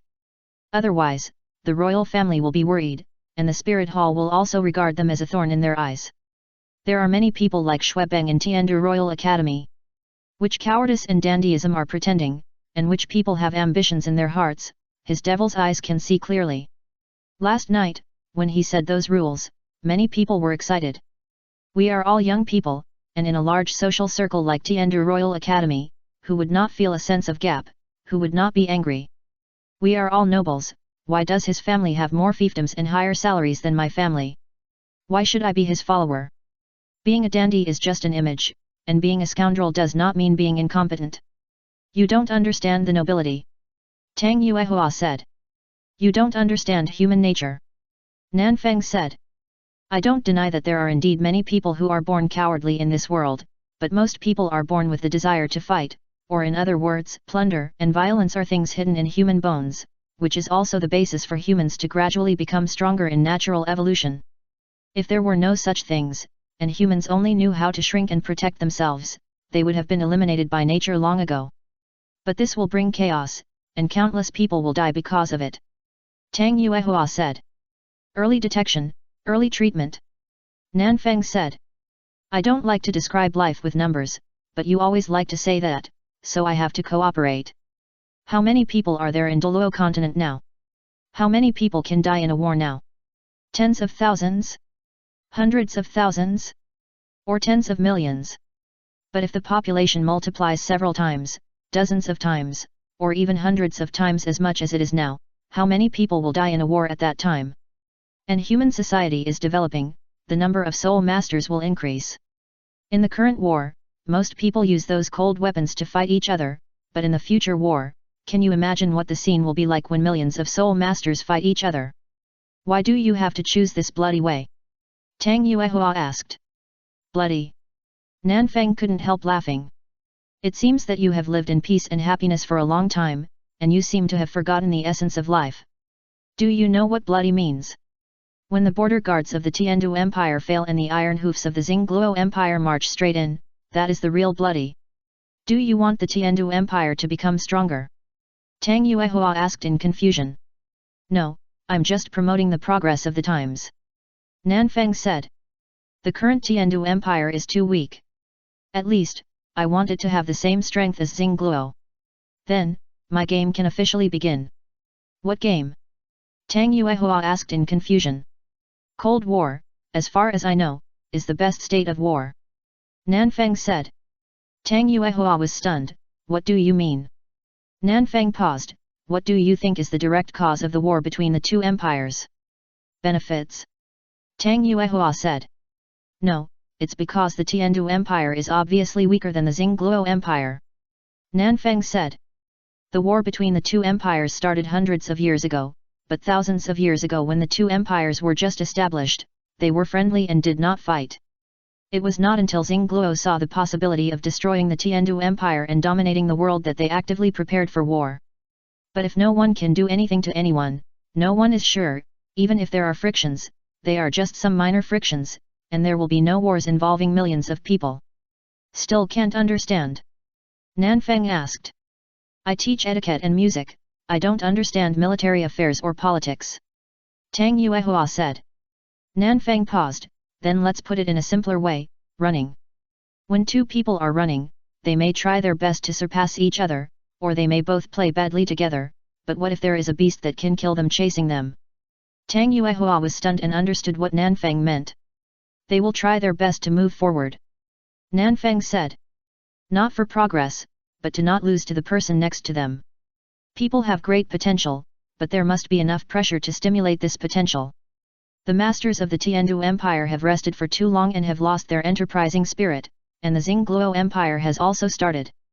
I want to make them nervous. Students who don't study hard will be expelled and even their titles will be taken away. If the two empires don't make progress, what will they lose? Chapter 78 I am not talented. What do you want? Tang Yuehua asked in confusion. She really couldn't figure out what benefit Nanfeng would get from doing so many things. To see a more distant future in my lifetime. Nanfeng said.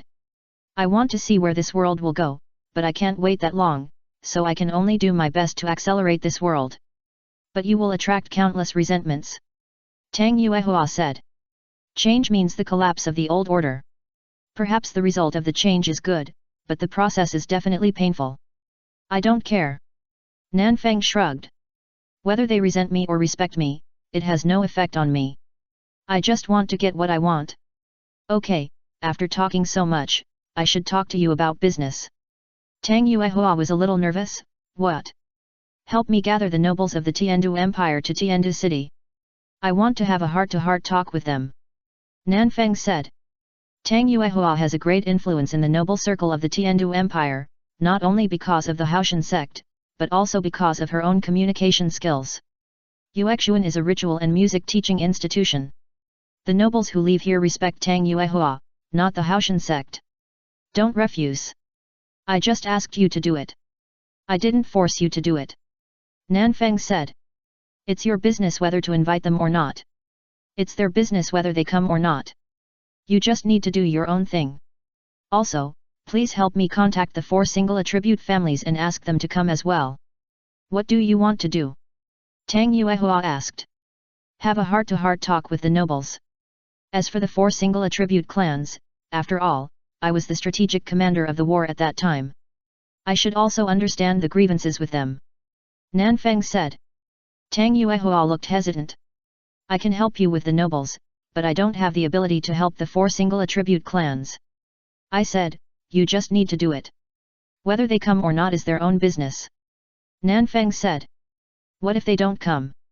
Tang Yuehua said nervously. If they don't come, then don't come. Can I force them? Nanfeng said. At worst, I'll come to you in person.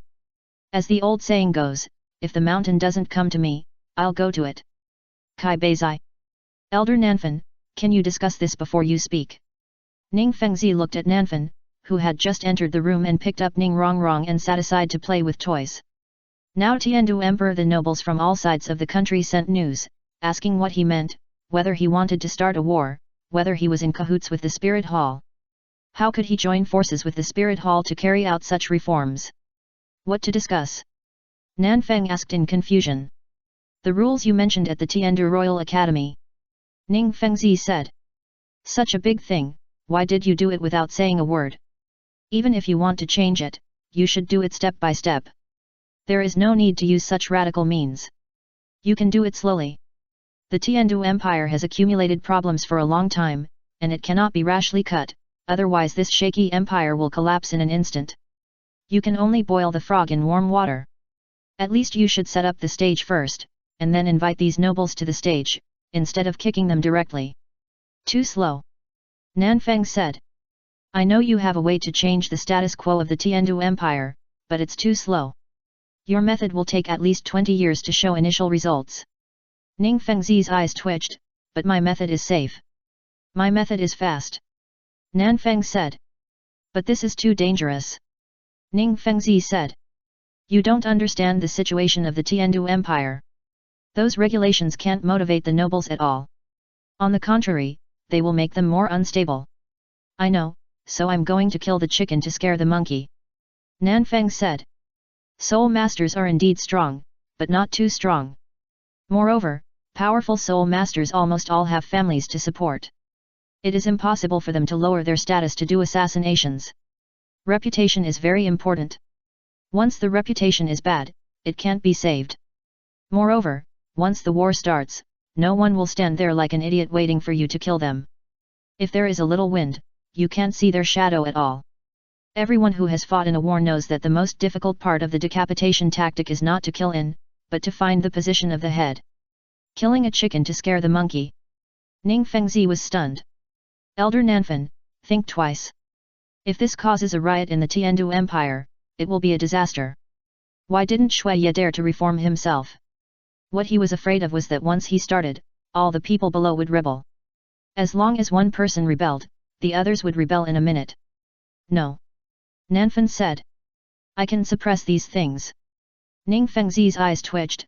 Elder Nanfan, you have to understand that the war between soul masters is different from the war between armies. Titled Douluo is not invincible. They will also get tired and die. I know. Nanfan put Ning Rongrong aside, took out a small jade bottle, and handed it to Ning Fengzi. But some things are different. Ning Fengzi took the jade bottle nervously and tried to open it. However, just halfway through, Ning Fengzi's face froze, and he quickly covered the bottle and put it back on the table. Poison. Highly poisonous. Elder Nanfan, it seems that Poison Douluo has not joined the Spirit Hall. Ning Fengzi has already thought of Nanfan's method. The power of tidal Douluo is indeed strong, but it is really useless in the face of human wave tactics. But poison is different. Numbers are meaningless in front of something like poison. I didn't say to let Douluo do it. Nanfan said. I am not talented, but I have strength and means. Resistance and war are nothing more than thinking that there is still a glimmer of hope, but what if there is no hope? Nanfan picked up the jade bottle. Guess how many people this little poison can kill? Ning Fengzi's expression froze. Ning doesn't know. I don't know either. Nanfan smiled. But next, maybe we can test it. Elder Nanfan, do you have to use this method? Ning Fengzi asked. Master Ning, I know who you are. Although businessmen value profit, you still have some conscience. But some things cannot be delayed. Nanfang said. The Seven Treasures Glazed Tile sect is considered to be a few soul masters with some conscience, because business is the prototype of capital. The two empires, the Spirit Hall, and other sects are pure feudal landlords. The two empires promoted the progress of the social order of Douluo continent, while the Seven Treasures Glazed Tile sect promoted the development of the basic economy. The business network of Douluo continent was purely established by the Seven Treasures Glazed Tile sect. After all, they are auxiliary soul masters. They don't have the power of fighting and killing. If they want to grow and develop, they can only find another way. Doing business is all about stability. Would you rather do business with someone who holds a Seven Treasures Glazed Tile tower and at most cheats you of a little money, or would you rather do business with someone who holds a hammer, has claws, or holds a holy sword in his hand and kills you if you don't agree with him? But your method is too radical. Ning Fengzi sighed. The drastic reforms did work quickly, but behind the quick results came rivers of blood. The nobles died, but not only the nobles died. When a mountain falls, many people will be crushed to death. That's why I dragged you in as well. Nanfang said. I'll be in charge of the front, and you'll be in charge of cleaning up the mess for me, brother Ning. I believe in your ability. Ning Fengzi's eyes twitched wildly, and he was about to curse. How did you say such shameless words with a clear conscience? Chapter 79 Nobles Everywhere. After some time, a group of nobles jointly invited by Yuexuan, Tiandu royal family, Kai Bao Liulai sect, and Wuhan Hall came to Tiandu city one after another. Of course, they were all cannon fodder. Nobles are often a family with heirs and idlers. When there is nothing to do, they can support those idlers, and when there is something to do, these idlers have to play their role. To put it bluntly, these young nobles who came to Tiandu city this time were basically pushed to death by their families. As long as there is a problem in this meeting, the old nobles below can show Shuya a show of rising up and clearing the court in a minute. The four kingdoms have begun to prepare for war, and the Xingluo Empire has already started to move 500,000 troops to the border. Do you know what you are doing? Bibi Dong, who disappeared for many days, appeared in Yuexuan again. Nanfan has been living here directly during this period. Tang Yuehua can do nothing about this rogue behavior. I know, what's wrong? Nanfan asked in confusion. You want to start a war? Bibi Dong asked. Why do you think so? Nanfang asked back. It's not what I think, but what you do now. Bibi Dong said. Everything Nanfang did over the years was to intensify the contradictions.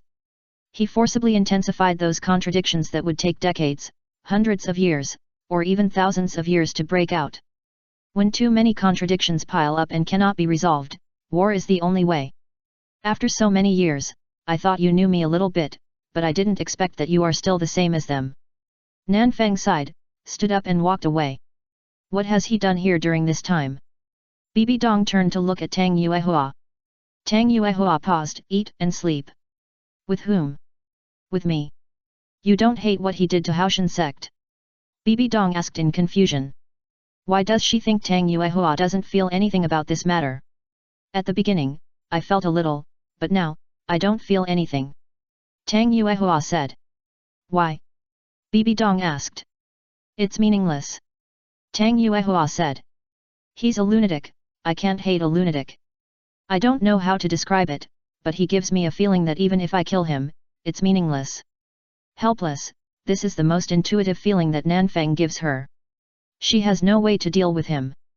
He accepts all the malice from others towards him, even if it's unprovoked, and he can even face those malice happily. Maybe not happily, but he doesn't care. Tiandu Square. This is a huge venue used when the Tiandu Empire holds a grand ceremony. In order to thank Nanfeng for helping the Tiandu Empire reform this time, Shuiye cleaned up this place very enthusiastically. Now, nobles, wealthy businessmen, and most of the Soul Master families from all over the Tiandu Empire come to visit this special grand event. The current Tiandu Empire has reached a critical period of life and death, with internal and external troubles. If this matter is not resolved well, the continental melee will begin. Father, relax, Elder Nanfeng will take care of this matter. In the VIP seats of the square, Shuiye sat in his seat very nervously, and the rest of the Tiandu royal family was similar. There are 10 provinces in the Tiandu Empire, 5 of which are directly controlled by the emperor, and the remaining provinces are managed by 4 kingdoms and 1 principality. Moreover, more than 60% of the military power and 70% of the economy of the Tiandu Empire are still controlled by the emperor, which is also the main reason why the following kingdoms are eyeing it covetously but never take any action. They don't have the ability to rebel, and they are powerless. But now, the internal war between the nobles that Nanfeng has started affects not only the 4 kingdoms and the Grand Duchy, but also the large number of nobles who have been granted fiefs in the 5 provinces under their control in the past 1,000 years in order to attract young soul masters. In other words, those who want to rebel now are not only those kingdoms and principalities, but also those own people who were awarded by the Tiandu royal family in the past. The Tiandu royal family is now truly surrounded by enemies. Although they controlled 60% of the military power of the Tiandu Empire, nearly 1 million troops, they could not withstand being stabbed in the back by their own people when they went to war with Douluo. This war must not be fought, otherwise, the Tiandu Empire will really be finished. Shuiye said worriedly. Once the melee began, the Douluo Empire would definitely target the Tiandu royal family. After defeating them first, they would turn around to deal with those kingdoms and duchies. If it were in the past, even if those kingdoms and duchies did not help, they would at least not cause trouble. After all, if the royal family lost, the Douluo Empire would not let these kingdoms go. But now, those kingdoms and duchies may directly unite with Douluo to fight Tiandu. King He, you are still impulsive. How can you agree to such radical means? Shuiye sighed. He didn't think Shui King He could convince Nanfeng and Ning Fengzi to do this. It was likely that Nanfeng discussed it with Ning Fengzi first, and then Shui King He, who was young and energetic, agreed to it on impulse. He thought it was a good idea at first, to let the nobles solve the problem of too many titles themselves, but it has only been a few days. He only found out today that the following how united are the soul masters and nobles he has awarded. The old nobles don't want to fight, they just want to pass on their titles in peace and stability. Although there are many nobles who want to fight, there are too few. Father, even if you don't believe in the Spirit Hall, you should believe in the 7 Treasures Glazed Tile sect. Shui King He said. The old emperor mistakenly thought that he had done this in conjunction with Ning Fengzi and Nanfeng, and she couldn't deny it. However, even if Nanfeng wanted to go crazy, Ning Fengzi would take the overall situation into consideration and mobilize the power of the 7 Treasures Glazed Tile sect to stabilize the people below. The prince still doesn't know enough about sect master Ning. Prince Swexing said faintly. Why, Prince Swexing thinks Ning has ulterior motives. Ning Fengzi and Gurong walked over slowly. Ahem, no. Swexing was a little embarrassed. He stood on Shui Beng's side, and Ning Fengzi stood on Shui King He's side. It was okay to say a few words behind his back, but it was another matter to say it to his face. Master Ning, do you know how Elder Nanfeng plans to solve this matter? Shuiye asked anxiously. The war on the continent today is imminent. If this matter cannot be properly handled and those nobles are appeased, the Douluo Empire will take the opportunity to start a war. Under internal and external troubles, the Tiandu Empire will surely lose. Your Majesty, don't worry, Elder Nanfeng can solve this matter. Ning Fengzi said. Although he himself was not sure. After all, in the past, the Tiandu Empire threw out too many titles in order to attract young soul masters. Nowadays, most soul master families on the continent have titles of the Tiandu Empire. There are a lot of soul masters in the Wuhan Hall with a family-inherited noble title on their heads. He had never noticed before that there were so many nobles in the Tiandu Empire. It is no exaggeration to say that nearly 30% of the soul masters in the Tiandu Empire have noble titles. No wonder the Tiandu Empire, which was stronger than the Xingluo Empire 1,000 years ago, has become what it is now. There are too many nobles. Chapter 80 Compromise? It was afternoon, and the invited guests slowly entered the venue, but most of them had expressions of despair on their faces. They were all pushed to die by their families, and their mission was to oppose the reform measures on the noble titles in the next conference. If their opposition succeeded, the war would be avoided. If their opposition failed, everyone could imagine what would happen next. They must die in Tiandu city to oppose the joint decision of the Tiandu royal family, the Seven Treasures glazed sect, and the Spirit Hall, even if it would lead to a war in the Tiandu Empire. In addition to the nobles, many Soul Master families also came to join in the fun, and many people from the 8 major families came. Although the war between the two empires had nothing to do with them, whether Tiandu destroyed Xingluo or Xingluo destroyed Tiandu, the 8 major families were still the 8 major families, and the 7 major sects were still the 7 major sects. After all, the world of Soul Masters is different from that of nobles. Without strength, there is no status. Even if the previous generation is strong, as long as the current generation is not good, it will fall into decline in a minute. Just like the 7 major sects, the top 3 sects have not changed much for hundreds of years, but the bottom 4 sects will change almost every 100 years. There will never be a situation where the titles are passed down from generation to generation like the 2 empires.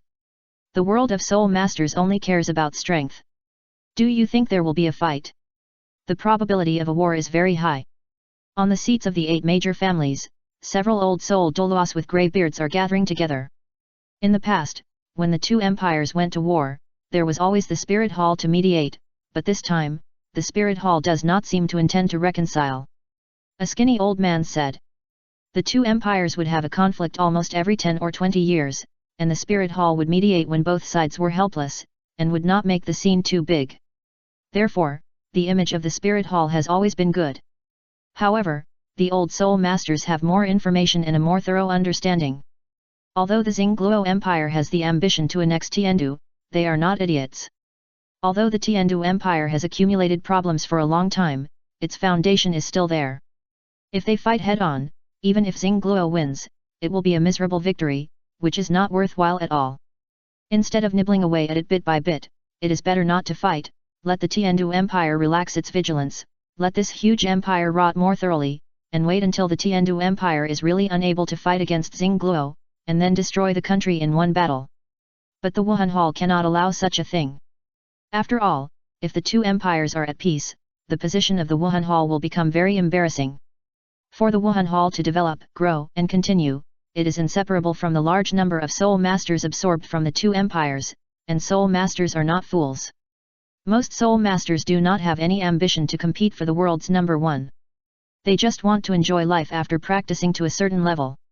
If the 2 empires did not fight, the treatment they gave to Soul Masters was something that the Spirit Hall could not give. For example, the aristocratic titles bestowed by the Heaven Do Empire were something that the Spirit Hall could not give. But what if the 2 empires had to fight from time to time? War means death. The emperors of the 2 empires are not fools. Those who have obtained aristocratic titles through cultivation are obliged to go to the battlefield during wartime. Only those who have truly obtained aristocratic titles can go to the battlefield. Only nobles who have made military merits can obtain the qualification of not fighting. It's just that Xingluo likes to fight.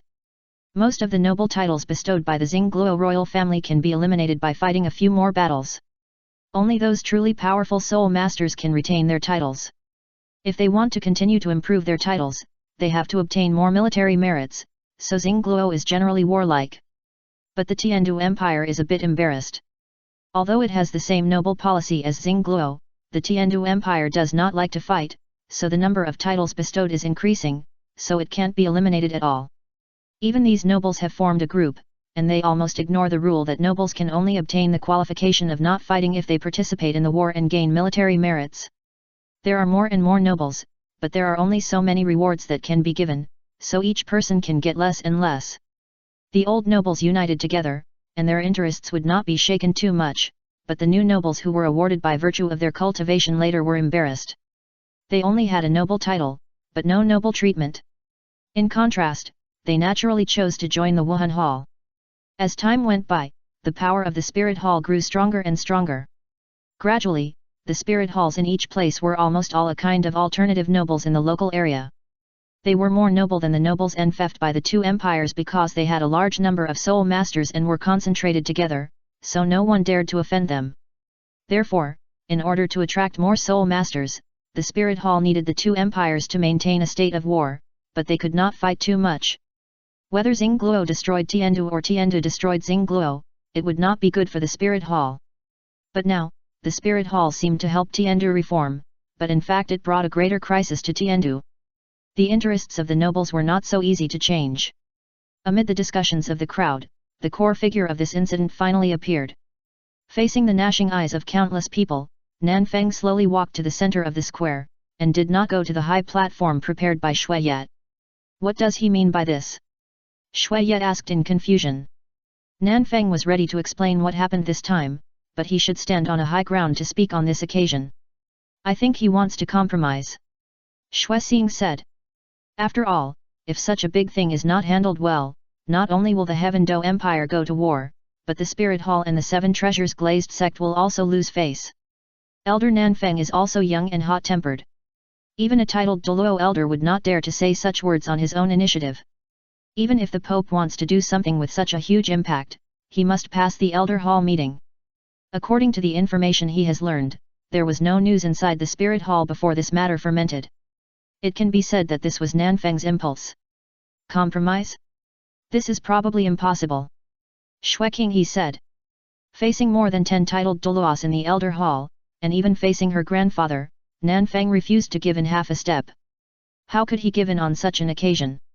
If he doesn't compromise, the Spirit Hall may not be able to accommodate him. Shui Xing said. This matter was triggered by Nanfeng. Once the war breaks out, people all over the world will think that it was the Spirit Hall that provoked the war, and everyone will be hostile to the Spirit Hall. Unless Nanfeng is desperate, he must compromise and apologize to the nobles today. Not necessarily. Shui King he said quietly. Now the Pope's palace has been completely controlled by the Pope. All the titled Douluo elders in the Elder's Palace, except for the worshippers, have been brainwashed by Nanfeng. Nearly 70% of the soul masters in Wuhan City, from the sole Douluo bishop to a guard on duty, and even a child who has just learned to walk in Wuhan City, have been fooled by Nanfeng to the point of having fire in their eyes. Although this guy is crazy, he can grasp the things that people desire most in their hearts and incite them. Even if she, or even her grandfather, despises this bastard, they have to admit that what this bastard said makes sense. Chapter 81 The People of the World. Sorry to have kept you waiting. Nanfeng looked around and saw many familiar figures. Even the old guys in Wuhan City had come. Thank you all for coming to Tiandu City. Although many people came voluntarily, I know that many of you want to rush up and kill me. Because you could have been lying in your own manor, drinking wine, hugging the little maid you just bought, and you could do whatever you want on a whim. But because of a few words from me, you were forced to leave your own courtyard, leave your hotbed, and be sent to Tiandu City by your ancestors to die. You hate me, right? Don't say anything. Then I'll assume you don't hate me. Nanfeng said. The young nobles who were about to scold glared at Nanfeng in the center of the square with gritted teeth. Did you give us a chance? Elder Nanfeng. Do you know what you did? In the guest seats, a young noble stood up, his face looked a little haggard, and he had not been doing well during this period. What did I do? Nanfeng asked. You are starting a war. The young noble said angrily. Because of you, the Tiandu Empire fell into civil strife. Because of you, the Xingluo Empire's army is approaching. Because of you, the continent will soon be devastated. If it weren't for your inexplicable rules, there would be no war in the Tiandu Empire. You are the one who harmed everyone. You lunatic. That's right. It's all your fault. Quickly withdraw your broken rules. The Tiandu Empire doesn't need the Spirit Hall to intervene. You have harmed all the people in the world. After someone started, the young nobles at the scene burst out one after another. They didn't have to come here to die, it was all because of this madman. I was impulsive after all. Ning Fengzi sighed. It's hard to offend the public anger. Even if you want to change, you should do it step by step, boiling the frog in warm water, rather than pouring a pot of boiling water directly, or even overturning the pot and pushing everyone into the sea of fire. Fengzi, he is laughing. Gurong looked solemnly at Nanfeng, who was laughing with his head down in the square. Laughing. Ning Fengzi's expression froze and he looked away. Madman. This guy is really crazy. Does he really think that the spirit hall will support him? Even if Pope Bibidong went crazy with Nanfeng, the Elder Hall and the Spirit Hall's many soul masters would never have a good life. They would do such a thing that hurts others and does not benefit themselves with Nanfeng. The war between the two empires is not over with the death of a few people. A war of millions of people will now be full of corpses on the continent. What are you laughing at? After scolding for a long time, someone finally noticed that Nanfeng was not ashamed, but was laughing instead. I'm laughing at you. Nanfeng stopped laughing. To be honest, I always thought I was shameless enough, but I didn't expect you to be more courageous than me. Do you think you are qualified to point fingers at me from the moral high ground? I started the war? Why do you think so? What's the basis for saying so? Did I ask you to prepare for war? Or did I ask the border troops of the Xingluo Empire to press on? Aren't you going to fight? If it weren't for your broken rules, how could everyone prepare for war? The young noble scolded. My rules? Nanfeng looked puzzled. The four kingdoms are preparing for war because of my rules? The Xingluo Empire is pressing on because of my rules? Did your fathers send you to Tiandu City to die because of my rules? Isn't it? The young noble said angrily. Nanfeng couldn't help laughing. Okay, blame me, it's all my fault. It's good that you know you're wrong, quickly take back those broken rules. Said the young noble. I can take them back and apologize to everyone. This is just my momentary impulse. Nanfeng said. But I hope everyone can answer me a question. If a robber robbed your wallet and you robbed it back, then, are you also a robber? Of course not. Said the young noble. That's mine. Well said, that's yours. Nanfeng clapped his hands. Then may I ask, where did your money come from? Did you earn it yourself? The young noble was stunned. That's what my father gave me. Then where did your father's money come from? Nanfeng asked again. Of course it's the salary given to him by the Tiandu Empire. The young noble said. Where does the salary come from? Nanfeng asked. Taxes, you don't even know this. The young nobleman was a little impatient. Where do taxes come from? Nanfeng continued to ask. At that time, it was from farmers, from vendors, from various trading activities. Nanfeng said. You know it and still ask. The young nobleman was a little angry. Then may I ask, why do they have to pay taxes? What is the purpose of paying taxes? Nanfeng asked. Of course the young nobleman was stunned. What reason do you need? Isn't it natural to pay taxes? Nanfeng glanced at the young nobleman as if he was mentally retarded, and turned to look at Ning Fengzi. Master Ning, why don't you tell him the answer to this question? Ning Fengzi was a little uncomfortable being stared at by everyone, but he still answered Nanfeng's question. The empire maintains social order, resists foreign invasions, and provides help to citizens when disasters strike, including but not limited to distributing food, disaster relief, and providing shelter for disaster victims. Every citizen has the obligation to pay taxes because they are born to enjoy the stability brought by the empire. Did you hear it? Nanfeng looked back at the young nobleman. What's wrong with hearing it? What does this have to do with what happened today? The young noble said indignantly. Of course it is related. Nanfeng said. Rights and obligations coexist. There are no rights without obligations, and there should be no obligations without rights. Paying taxes is the obligation of every citizen, and they have fulfilled their obligations, but now, you robbers are taking away their rights. For your own interests, you want to start a war, but not to resist the invasion of foreign enemies, but to defend the interests you have robbed. Civilians have civilian obligations, what about noble obligations? Why are there nobles? Where did the nobles come from in the beginning? Is there a race called nobles? No. Nobles are born from the lowly civilians in the eyes of you idiots. When you look down on civilians and regard them as pigs, dogs, cattle, and horses, have you ever thought that your ancestors were also one of them? You idiots look down on not others, but your ancestors. Disrespecting ancestors is unfilial. The Tiandu royal family grants you the title of noble. I hope you will contribute to the strength of the Tiandu Empire, but you want to destroy this empire instead, which is disloyalty.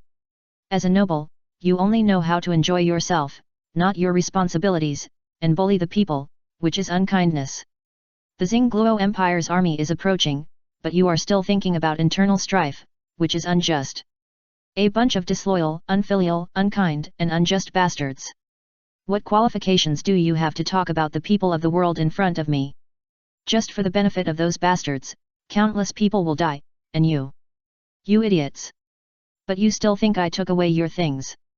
You don't even know who the enemy is, and you dare to question me? At this point, Nanfeng's eyes flashed red, and his voice became colder and colder. I want to take back everything that those who have been robbed of their things deserve. But these ignorant people, they still have to help those robbers and point their knives and guns at their compatriots. Soldiers of the Tiandu Empire. Do you know what you are doing? What's going on? Ning Fengzi was stunned. Why did it involve the soldiers of the Tiandu Empire? Gurong pointed to the huge conchs placed around the square. If I remember correctly, it's a sound-transmitting conch, a kind of sea soul beast with strong mental power. If they are stimulated by some special stimulation, they will transmit the sound they receive to the ears of their own kind far away. Then, the sound-transmitting conch that receives these sounds will continue to transmit the sound they hear. If I'm not mistaken. Now the army of the Tiandu Empire, the military garrisons of the kingdoms below, and even most of the densely populated areas of the Tiandu Empire can hear the voice of Elder Nanfan. Sarath said. In order to collect so many sound-transmitting conchs, the Wuhan Hall spent nearly 3 years, but I didn't expect that he used it for this. Ning Fengzi's eyes twitched slightly, but how do you ensure that these words will not be blocked after they are spread out? Moreover, how did so many people hear it? Of course, it was the sole Douluo bishops of my Wuhan Hall and the titled Douluo elders who personally guarded the sound-transmitting conch shells at those key locations and added soul power to amplify the sound to the point where people several kilometers away could hear it clearly. Sarath said. Master Ning, you don't really think that Elder Nanfeng was just in a momentary mood, do you? Ning Fengzi laughed dryly. Who the hell could have thought of this? And who would have thought that Nanfeng would actually think of using language to incite the entire Tiandu Empire?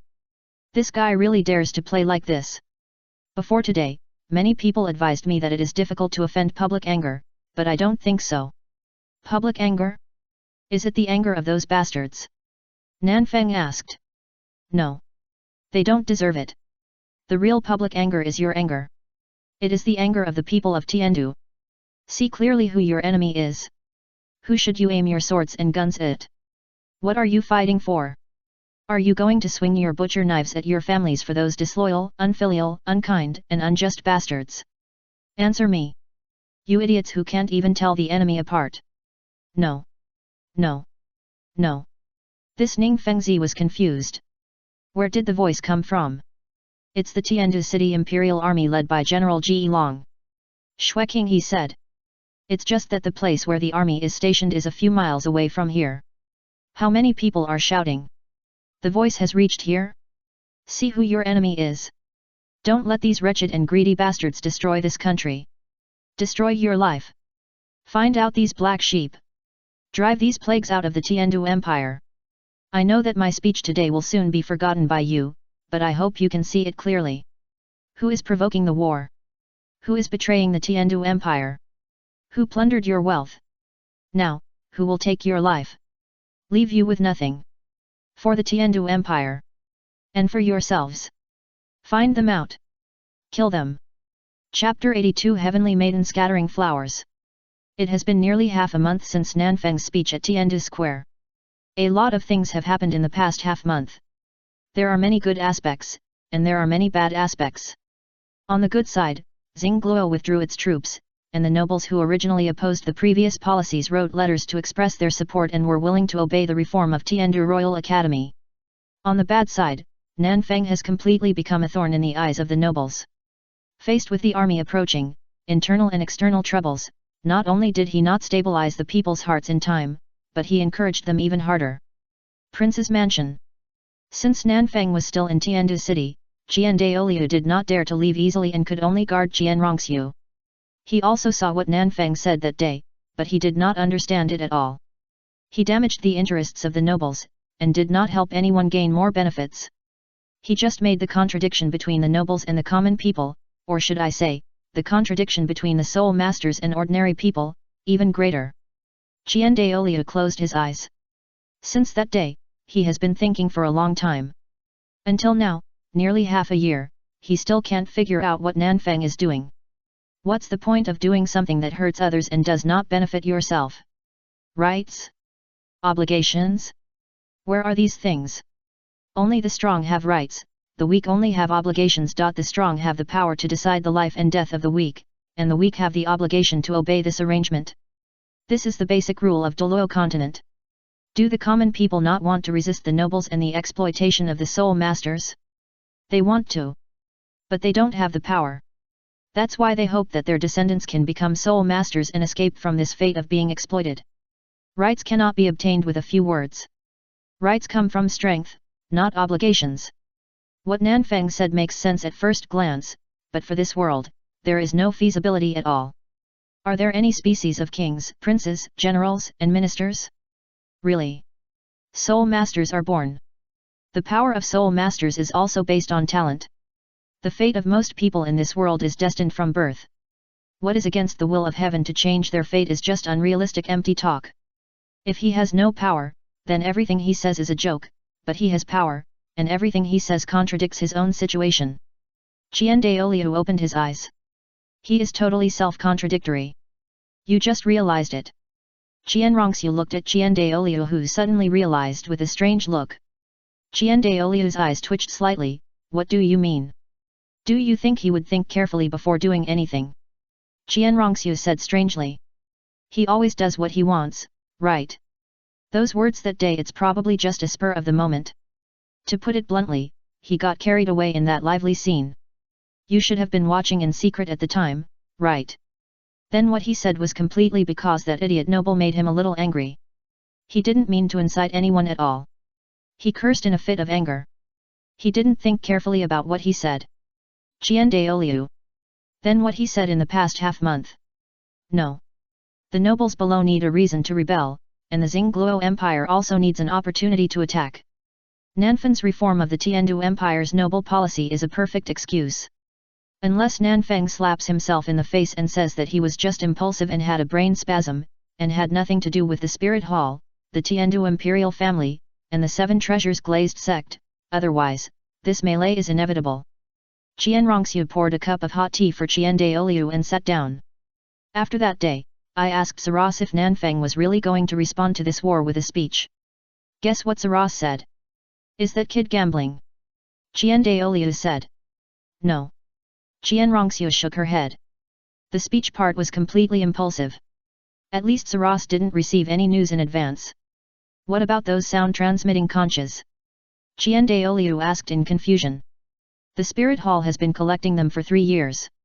Since the incident in the Elder Hall, Bibi Dong has ordered people in the Spirit Hall to issue commissions in coastal areas to collect these sound-transmitting conches. This is clearly a long-planned plan. Those sound-transmitting conches are not actually used for this. Qian Rongxiu looked strange. That thing is actually used to improve the transmission efficiency of the Spirit Hall, and to prevent sneak attacks and timely rescue. The transmission efficiency of the Spirit Hall is actually very low, and after the order is issued, the people below may not really follow what is written above, and there are often situations where there are policies from above, and countermeasures from below. In order to strengthen the control of the middle and lower levels of the Spirit Hall, Nanfeng suggested that the Pope establish a sound transmission network to transmit those important messages through this sound transmission network, and it is open and transparent. No one can cheat, which not only improves work efficiency, but also solves many corruption problems. Although the investment in this project is large, the sound transmitting conch is not a disposable thing, it is a soul beast. As long as you eat and drink well, theoretically, it is not a problem to use it for hundreds or thousands of years. Then how did he originally plan to solve this matter? Qian Daoliu asked in confusion. The speech was completely impulsive, so Nanfeng must have a plan to solve this matter. Although that kid is impulsive, he will not do anything without confidence. That kid dared to make such a fuss in the Elder Hall back then, it is impossible that he did not have a plan to end it this time. Violent suppression. Qian Rongxiu said. The spirit masters of the Spirit Hall will not do such a thankless task for him. Qian Daoliu said. Not relying on the spirit masters of the Spirit Hall. Qianrongxiu said. A few years ago, the guy in the spirit hall used the money he robbed from the Tiandu Empire to set up a soul guide research and development department. I heard that they made something called Heavenly Girl Scattering Flowers. Heavenly Girl Scattering Flowers. Qian Daolio was stunned. What is it? I heard it is a large explosive crossbow. Qianrongxiu said. After Nanfeng's speech, the sole Douluo bishops and titled Douluo elders who were arranged by him in advance took the opportunity when the armies gathered together to demonstrate the large explosive crossbow. I got the news that the thing would fire a huge arrow, which would explode after reaching a certain height, and fly out countless sharp iron fragments, which could easily break the armor of the army. Broken iron. Qian Daolio was stunned. What's the use of that? How many people can be killed by broken iron? Can it deter those armies of thousands or tens of thousands of people? Even if it can break the armor, there are soul masters in the armies of the two empires, or in other words, the core of the army's formation is composed of soul masters, and the martial spirits of those soul masters are special, as if they were born for the formation. If there is such a special weapon, would they let those attacks fall? Chapter 83 Four families gather. Pure broken iron naturally has no lethality, but it is not ordinary broken iron, but it has been specially processed and is quite sharp. Qianrongxiu said. After he came to Tiandu city some time ago, he subdued poison Douluo. Through poison Douluo, he obtained a large amount of deadly poison, and the broken iron shot out by the explosive crossbows was mixed with deadly poison. With the poison and defense-breaking effect, a few arrows can destroy an army of 10,000 people. If the Spirit Hall's Soul Master army faces those broken irons, they can block them by jointly activating their spirit bodies and performing defensive soul skills. However, if the armies of the two empires face that kind of thing, what do you think will happen? Qian Daolio's expression froze. Qianrongxiu shook her head and continued, his thing directly made the number of people meaningless. It was because of this news that Xingluo's army quickly evacuated. Moreover, the poison on that thing is the green phosphorus snake venom. Nanfeng can get so much green phosphorus snake venom. Who dares to bet that guy can make poison Douluo take action? It seems that Nanfeng solved the riot with just one speech. In fact, that guy didn't intend to rely on words at all. Nanfeng is not so naive. He thought of relying on absolute violence to suppress it from the beginning. Yu Xian. At the invitation of Tang Yuehua, the four clan leaders of the four single attribute sects finally came to Tiandu city. Originally, they didn't plan to come. After all, they knew what kind of character the Wuhan Hall was. They might not be able to leave after coming. If the mountain doesn't come to me, I will go to the mountain. Go, naked threat. Even the invitation is this attitude, what will happen after they come?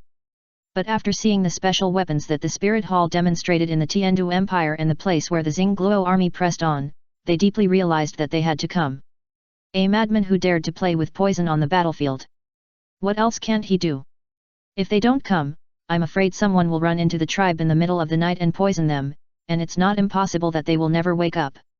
Old Beihe, what do you think he is going to do? Titan asked. The Li clan is active in Tiandu city. Although they were targeted by the Spirit Hall because of the Haoshan sect, after they announced their separation from the Haoshan sect, the Spirit Hall no longer had a legitimate reason to attack them. They targeted them in many places, and the Min clan was the worst controlled. After all, it is almost human nature to add insult to injury. In order to win the favor of the Spirit Hall, many small sects will secretly trip them up. The three of them are big families, but the Min clan is famous for its speed and weak frontal combat power. They mainly do auxiliary work in the Spirit Master world. After being forced to leave the Haoshan sect, they were excluded. The Min clan basically has no ability to survive, and most of the time they rely on them for support. It is likely that they want us to surrender to the Spirit Hall. Baihe said. And if we refuse, we will most likely be exterminated. Exterminate the whole family? He dares to do that? Niu Gao doubted. No one would care about minor frictions between sects, but major conflicts must have a reason and a legitimate reason, just like the incident that year. The Spirit Hall also fought under the banner of revenge for the Pope. If a war is started for no reason, it will become the target of public criticism.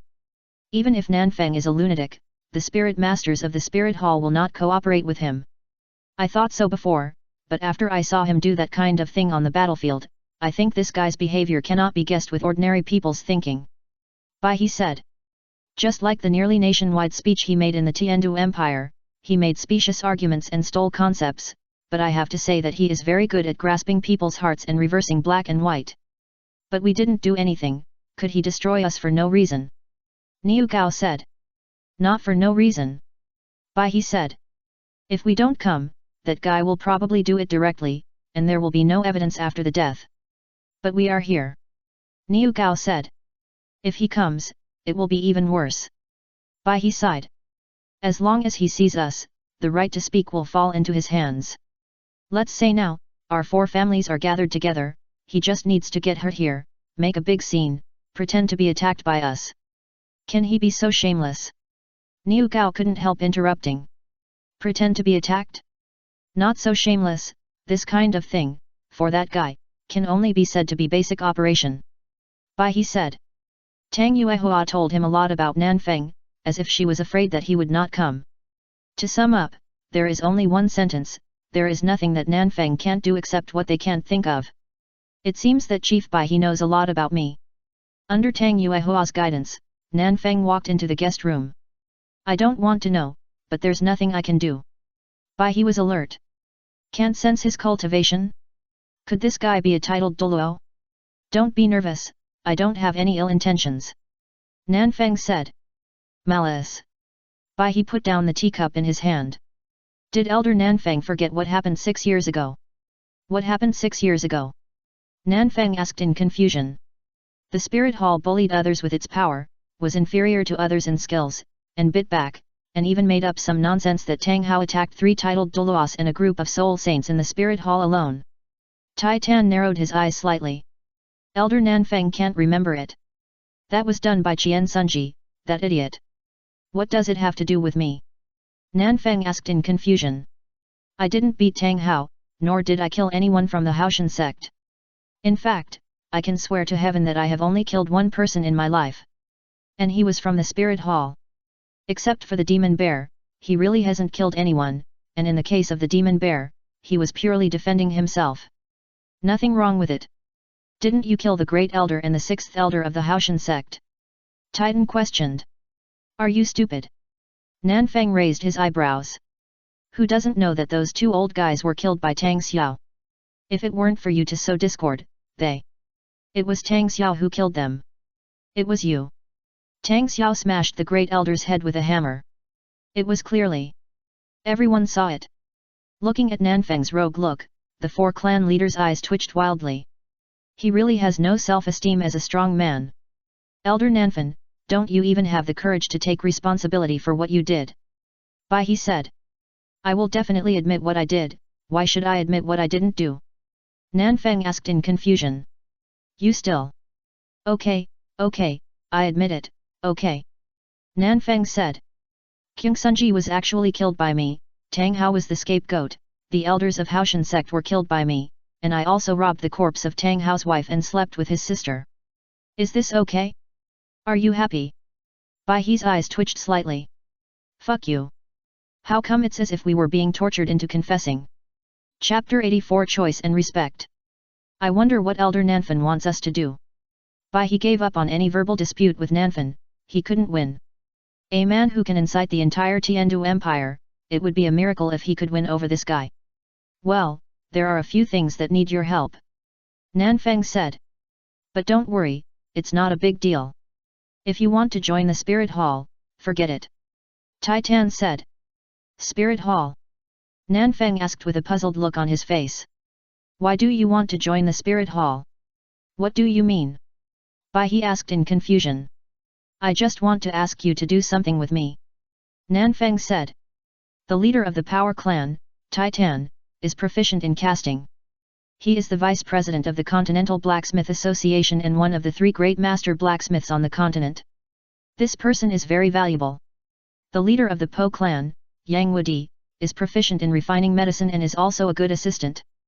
The Min clan is not very useful, but it has crystal blood dragon ginseng. The Yu clan is not very useful either, but it's okay as a bonus. Don't worry, it's just a personal behavior and has nothing to do with the Spirit Hall. Nanfeng said. Don't hold a grudge against the Haoshan sect. First of all, that incident was caused by King Sunji, the idiot. Tang Hao was the person involved. Secondly, the Spirit Hall's Pope is gone, so it's only natural for the Spirit Hall to attack the Haoshan sect. In addition, as a subsidiary clan of the Haoshan sect, there is no problem with the actions against you. Finally, the two old men in the Haoshan sect were killed by Tang Xiao. At most, I am just a seditionist. No matter how big your grudges are, they can't be blamed on me. What do you want? Bai He asked. Your crystal blood dragon ginseng. Nanfeng said straight to the point. Impossible. Bai He refused without any hesitation. The crystal blood dragon ginseng is the heirloom of the Minzi clan. No matter how difficult the Minzi clan has been in these years, he has never thought of selling it. Are you sure? Nanfeng asked. I am discussing with you now. There is a give and take, but if you don't give me face. Old man, even if I kill you, the things are mine. Bai He's expression froze. Elder Nanfeng, you are a decent person. It's not a loss of status to do such a thing of robbery, right? I am giving you respect now, but if you don't want to, I can't give up, so I can only return to the most primitive rules. Nanfeng said. First courtesy, then force, I have always been like this. Of course, don't doubt whether I am scaring you. If you go to the Wuhan Hall to ask, you should know that I have no bottom line. Bai He. You are so proud. Think about it first, I can give you time. Nanfeng turned to look at Yang Wudi. Then it's you. I need you to help me make medicine. Yang Wudi opened his eyes. What medicine? Something of the same level as the crystal blood dragon ginseng. Nanfeng said. As long as you agree, whether it succeeds or not, I can release your brother Yang Washuan, and all the targeting of the Spirit Hall against the Po Yi clan will stop here. Yang Wudi narrowed his eyes slightly. Really? Of course I'm serious. Nanfeng said. Okay. Yang Wudi agreed. The Po Yi clan suffered the heaviest casualties in the previous war, and they are worthy of the Haoshan sect. Even if they defected to join the Spirit Hall, no one has the right to say a word about them. It is the Haoshan sect that is sorry for the Po Yi clan. Then it's you. Nanfeng looked at Titan. You have a lot of questions, and only you, my requirements are more strict. What do you mean? Titan asked. You only have two choices, either to bring the Power Clan to join the Seven Treasures Glazed sect honestly, or to exterminate the Power Clan. Nanfeng said. There is no third choice. The Power Clan is loyal to Tang Hao, not Haoshan sect, and the Power Clan is a single-line family. Although they suffered heavy losses in the previous war, it doesn't matter to Titan as long as his son and grandson are fine. Elder Nanfen, although the Power Clan is no longer what it used to be, it is not so easy to bully. Titan said. I know, so before coming here, I had someone capture your son and grandson. Nanfeng said. You. Titan's face changed. Of course, don't worry, I'm not a devil with a heart as vicious as a snake and scorpion. Nanfeng said. If you refuse, I will only kill you and your son. As for your grandson, I will let him live and train him well. I will tell him that his dear grandfather and father were killed by Tang Hao because they betrayed Haoshan sect. I know you are loyal to Tang Hao, so I will make arrangements. I believe Tang Hao will reunite your family. Devil. Titan and his men looked at Nanfeng stiffly. How could someone be so vicious? As for you, Nanfeng looked at Niu Gao with some disdain. Although I don't think you are of any use, it's better than nothing. They are all threatened by me. If you don't come, it will be a bit out of place. Forget it, you will be treated the same as Titan. Either join or be exterminated. Choose one yourself. What the hell? Niu Gao was confused. How the hell can you do this? Elder Nanfeng, do you think it's interesting to do this? Bai He said. Even if everyone joins the Seven Treasures Glazed sect as you wish, but they have different thoughts.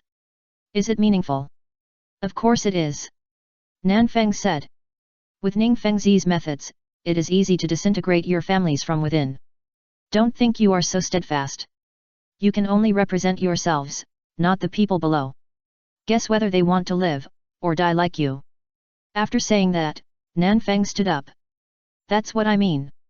You have enough time to think about it. I'm going to Xingluo City next. When I come back, I hope you can give me a well-thought-out answer. Please note that you only have one chance to answer. If you refuse, I will take action directly and will never give you a second chance, because I always respect other people's choices. You can be tough, and I will respect your toughness. Don't worry that I will be like others, fighting and persuading them to surrender. I don't like to trample on other people's dignity.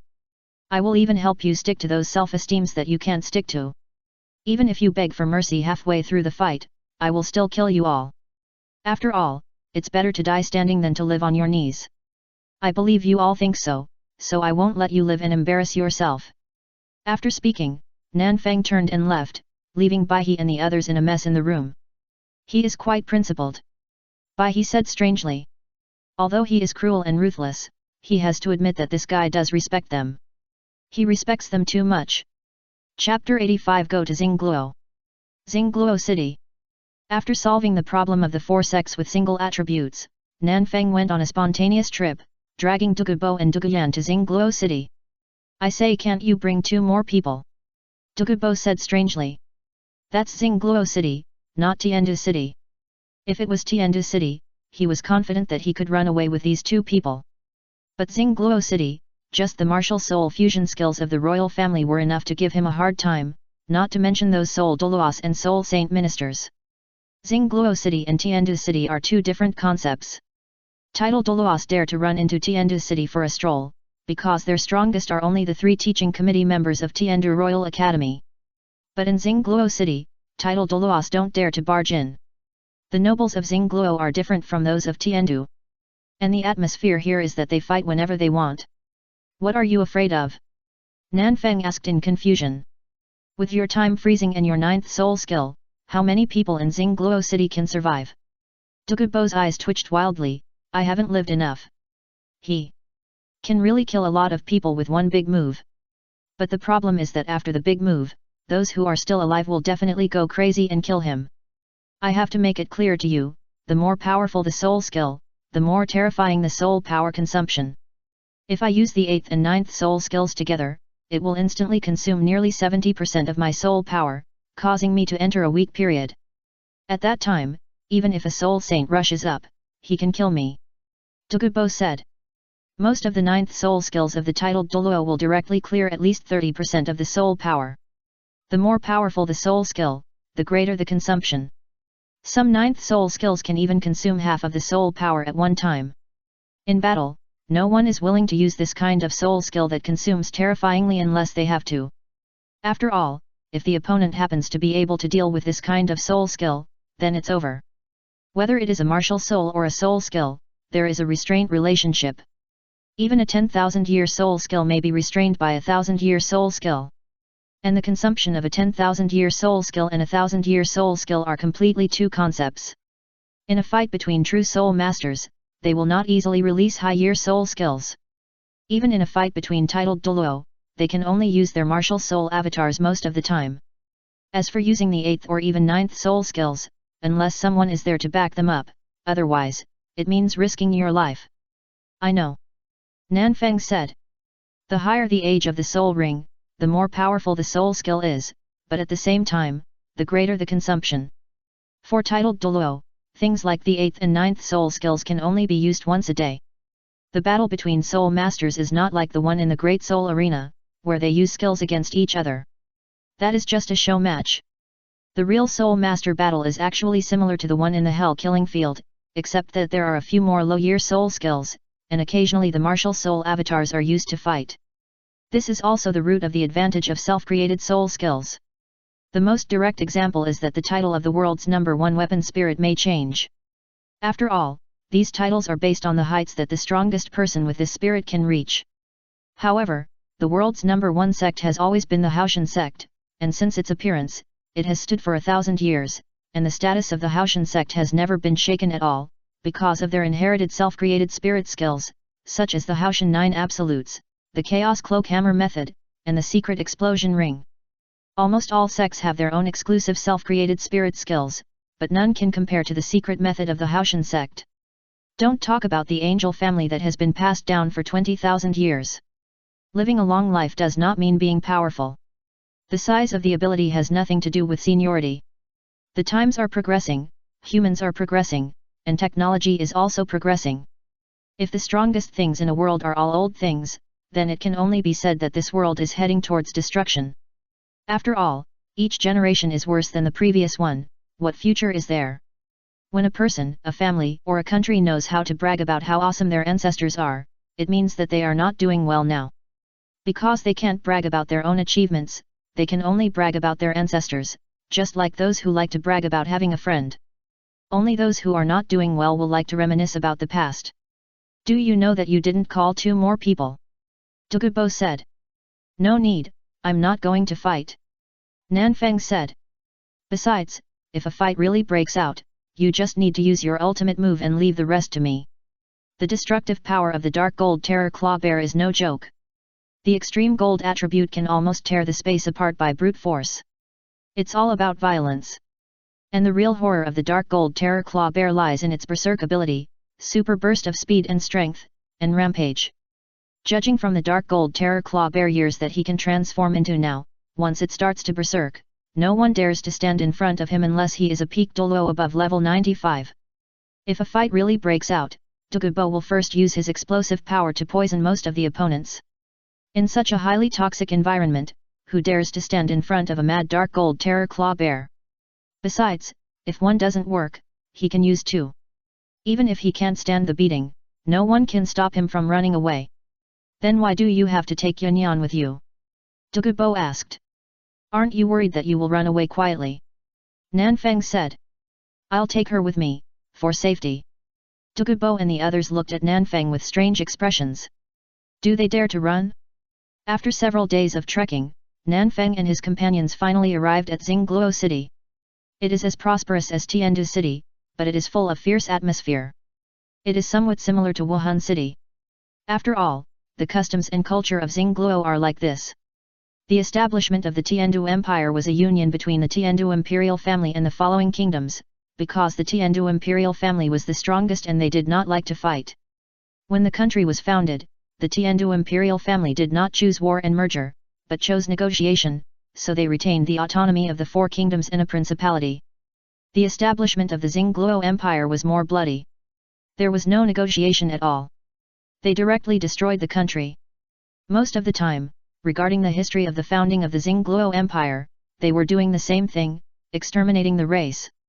The Xingluo Empire has only one culture, and most of the regions can be regarded as highly unified. This is not a policy issue, but because they killed everyone who was different from themselves. It's just that the Xingluo Empire will not take the initiative to mention these things. Even if they are condemned by the Tiandu Empire in this regard, they will fool around, not admit it, and will not deny. After all, in peacetime, these bloody things are not glorious. The Tiandu Empire has such big problems internally, but it always has the strength to fight against the Xingluo Empire. It is not only because the Wuhan Temple is making trouble in the middle, but more because the nobles of the Tiandu Empire are not stupid. Once Xingluo really attacks, the army will not care whether you are a civilian or a noble. They only have military merits in their eyes. Therefore, when facing the problem of Xingluo, the people of the Tiandu Empire have a relatively unified attitude. Even if they don't help, they will definitely not cause trouble. After entering Xingluo City, Nanfeng asked Douluo to go to the Wuhan Temple to tell him, and he took Douluo directly to the Xingluo Palace. Isn't this inappropriate? Douluo pulled Nanfeng when he was near the palace. What's inappropriate? Nanfeng asked puzzledly.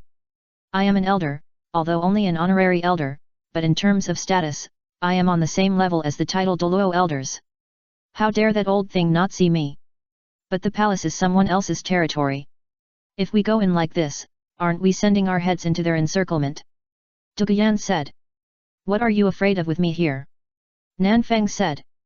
It's because of you that I'm afraid. Douluo said honestly. If it were someone else, she wouldn't be nervous about entering the palace. After all, no one would want to offend her grandfather. But Nanfeng is different. I thought you would trust me more during this period, but I didn't expect you to be the same as them. Well, if you don't want to go, I'll take you. After saying that, Nanfeng carried Douluo and continued to move forward. Douluo was confused. Can't you go by yourself? No, my deterrent power is not enough. It would be embarrassing if those old guys attack me. Nanfeng said. Then aren't you worried that they will attack me? I believe in your grandfather's deterrence. You should believe it too. I don't believe you. I won't go. Young man, don't be so shy. You should see more of the world. I'm doing this for your own good. What the hell? Don't drag me down with you if you want to die. No, as the old saying goes, if you don't take the blame for me, who will? Chapter 86 Reasonable. At the same time, in the Xingluo Palace. After Nanfeng entered Xingluo City, Emperor Dai Tianfeng directly called more than half of the ministers in the court into the palace, including the Duke of Netherworld, nearly 10 soul Douluos, and nearly 20 soul saints. This is almost the highest combat power of the Xingluo Empire. Except for the untitled Douluos, the strength of the high-level soul masters in the Xingluo Empire is not weaker than any other soul master force except the Spirit Hall. Everyone, what do you think of this elder Nanfeng? Dai Tianfeng looked at the ministers in the hall with a serious look. Some time ago, when he saw that the Tiandu Empire was in a mess because of Nanfeng, he thought that the Wuhan Hall changed its strategy and planned to profit from the war, but he didn't expect that his army had just gathered at the border, and Nanfeng's speech directed all the spearheads of the Tiandu Empire to Xingluo. Who is the real enemy of the Tiandu Empire? The royal family? The nobles? Or the soul masters? It's Xingluo. It can only be Xingluo. In order to stabilize the people's hearts provoked by Nanfeng, the nobles of the Tiandu Empire are now more united than ever. Pointing all the spearheads at the Xingluo Empire, coupled with Nanfeng's attitude shown in this conflict and his cooperation with the Tiandu royal family, it is hard for him not to doubt that the Wuhan Hall is preparing to support the Tiandu royal family. After all, a weak royal family is much easier to control than a strong royal family. Not only the Wuhan Hall, but any soul master sect does not want Xingluo to destroy Tiandu. I don't understand. The Nether Duke shook his head. Whether it is his action this time or his actions in the Tiandu Empire over the years, I can't figure out the reason. In this case, either this person is scheming and calculating, even to the point that we can't understand, or he is a madman who thinks whatever he wants. However, a person who can call the wind and rain in the Pope's palace and even command several titled Douluo elders can't be a madman. The hall fell into silence. Obviously, everyone thought the same way. Then what do you think is the purpose of his trip to Xingluo this time? Dai Tianfeng asked. He didn't think that Nanfeng was a madman who thought whatever he wanted. After all, the things that Guy did seemed to be without any rules, but in fact they were linked together, and each step had a hidden meaning. He was not afraid of any scheming. After all, everyone's routines were similar, but this kind of messing around, and it was inexplicably connected, it was really a bit creepy. Perhaps it's because of the previous incident when my Xingluo Empire's army was approaching. The Nether Duke said. Based on the information I got from the Tiandu Empire, this person might want to take this opportunity to blackmail the Xingluo Empire. Blackmail? Dai Tianfeng's eyes twitched slightly. What do you mean? Your Majesty, do you still remember that when the Wuhan Hall and Haoshan sect went to war, Emperor Shuiye was robbed of 5 million gold soul coins by him?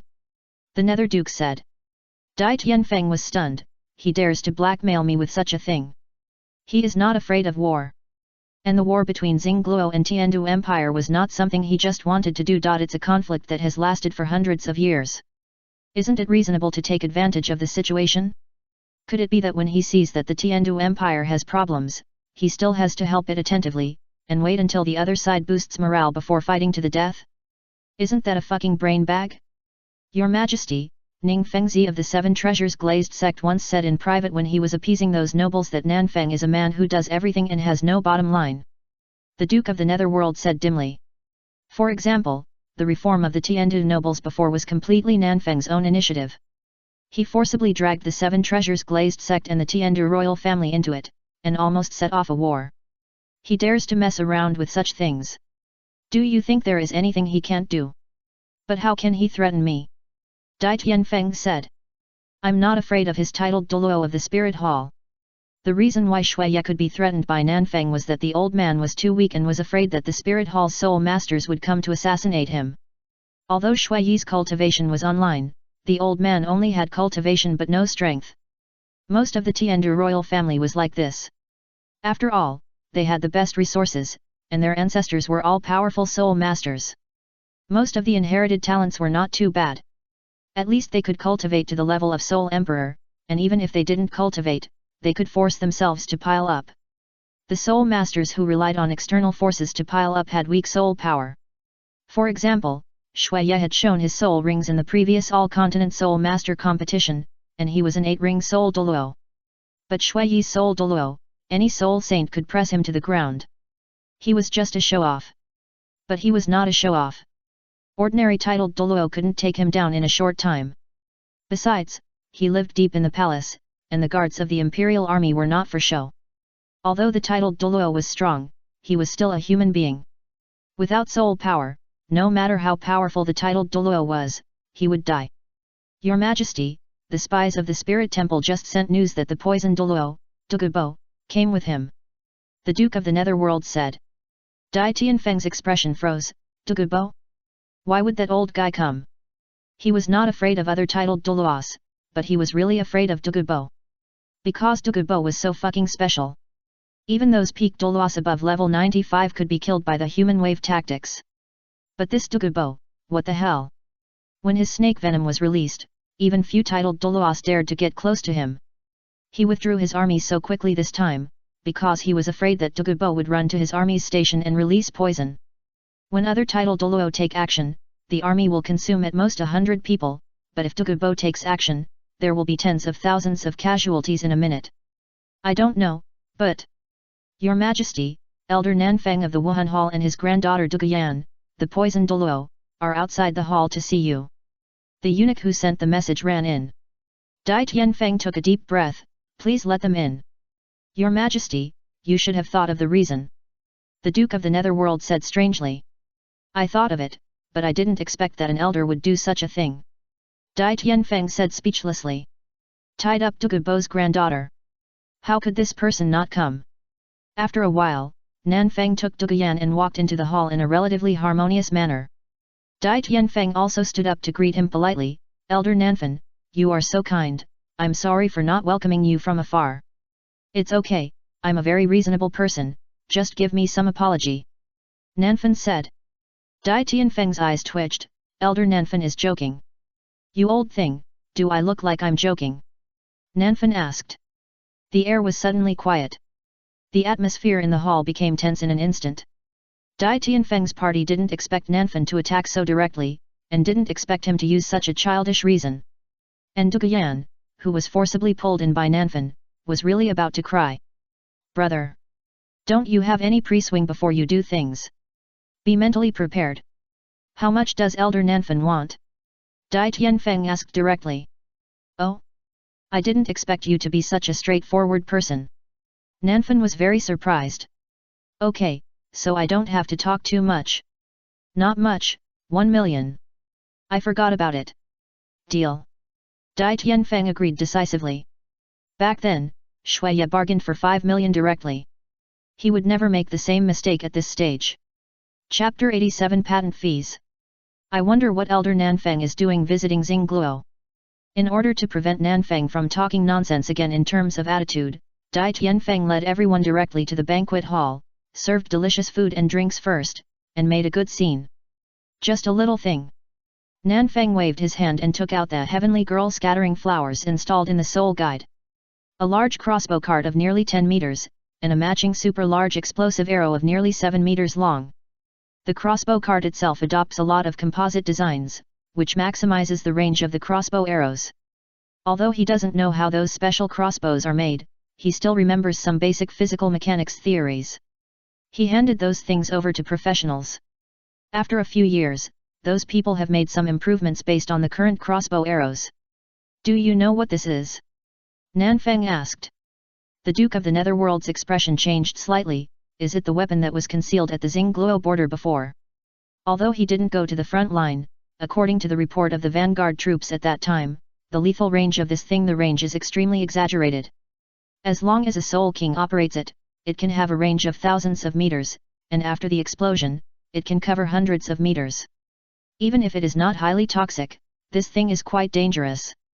Yet, Nanfeng nodded and gave everyone a brief introduction to the lethality and some of its principles, as well as the cost of this thing. This is not a simple crossbow cart, but a simple soul guide. Douluo continent actually has knowledge related to soul guides, but few people have studied it. The only ones known to the public are auxiliary storage soul guides, and very few people can make some special defensive soul guides. People who can make soul guides are far more noble than soul masters, because even the most ordinary soul guide is worth at least tens of thousands of gold soul coins, and as for those rare defensive soul guides, they can be auctioned for hundreds of thousands of gold soul coins. And most of these things are controlled by nobles and even regarded as symbols of status. The Spirit Hall also has relevant technology, but no one cares about it, just like the blacksmiths in Zhengzhen City, no one noticed the preciousness of these people. Of course, maybe they noticed it, but things like soul guides may subvert the noble status of soul masters, so they will naturally not be allowed. What does Elder Nanfan want to say? Dai Tianfeng asked. I can sell this thing to you. Nanfan said. As for the combination of poisons, even if you can't make poisons of the level of Douluo, it shouldn't be a problem to poison the army of the Tiandu Empire. Poison is a good thing, but it has a fatal flaw, it is easy to cause accidental injuries. If you play it well, the investment is small and the return is high. If you play it badly, the opponent will die, and you will die with him. So the two empires rarely use poison as a weapon on the battlefield, not because of what is humane or inhumane, but simply because they are worried about killing themselves. Sell it to us. Dai Tianfeng looked inexplicable. Elder Nanfan, you won't sell this thing to the Tiandu Empire, will you? Oh. Nanfan was a little surprised. How do you know? Dai Tianfeng's eyes twitched. How much does Elder Nanfan plan to sell it for? Don't worry, I'm a very fair person in business, and I won't ask for too much. Nanfan said. Moreover, in order to let you realize the freedom of the crossbow chariot, I can directly provide you with all the relevant technologies of this thing. The ministers in the hall looked at Nanfan in confusion, and Dai Tianfeng was a little bit unable to react. Even the technology is sold? Are you crazy? You don't have to look at me like that. Nanfan said. I still know what kind of people you are. Even if I don't sell the technology directly to you, can't you get the design drawings of this thing? Ahem. Dai Tianfeng looked a little unnatural. How can such a thing be said openly? Zhengzhen City is in Xingluo Empire. He only needs to buy one copy and then move it to Zhengzhen City. The blacksmiths will naturally help him study it thoroughly. How does Elder Nanfan plan to trade? Dai Tianfeng asked. Shui Ye spent 5 million. Nanfan said. I can also pay 5 million. Dai Tianfeng said. Don't rush to agree. Nanfan said. My 5 million is just a down payment. For every crossbow chariot you make in the future, you have to pay me a patent fee of 100,000 gold soul coins. Dai Tianfeng's eyes twitched slightly. Patent fee? What is that? Do you know how much I invested in making this thing? Nanfan said.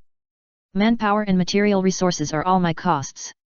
You didn't do anything, but you got a crossbow chariot with great destructive power. You use it to expand the territory. You should give me some dividends. Dai Tianfeng narrowed his eyes slightly. What if I don't give it? Sure. Nanfeng put his hand on Duguyan's shoulder beside him. I'm not the kind of person who forces people to buy and sell. If you don't want to give it, you can naturally not give it. Don't you think so? Yan Xie. Dai Tianfeng's eyes twitched wildly. Elder Nanfan is joking. Of course I have to give it. Fuck, if Brother Tianfeng is short of money, I'm not the kind of person who wants your little money.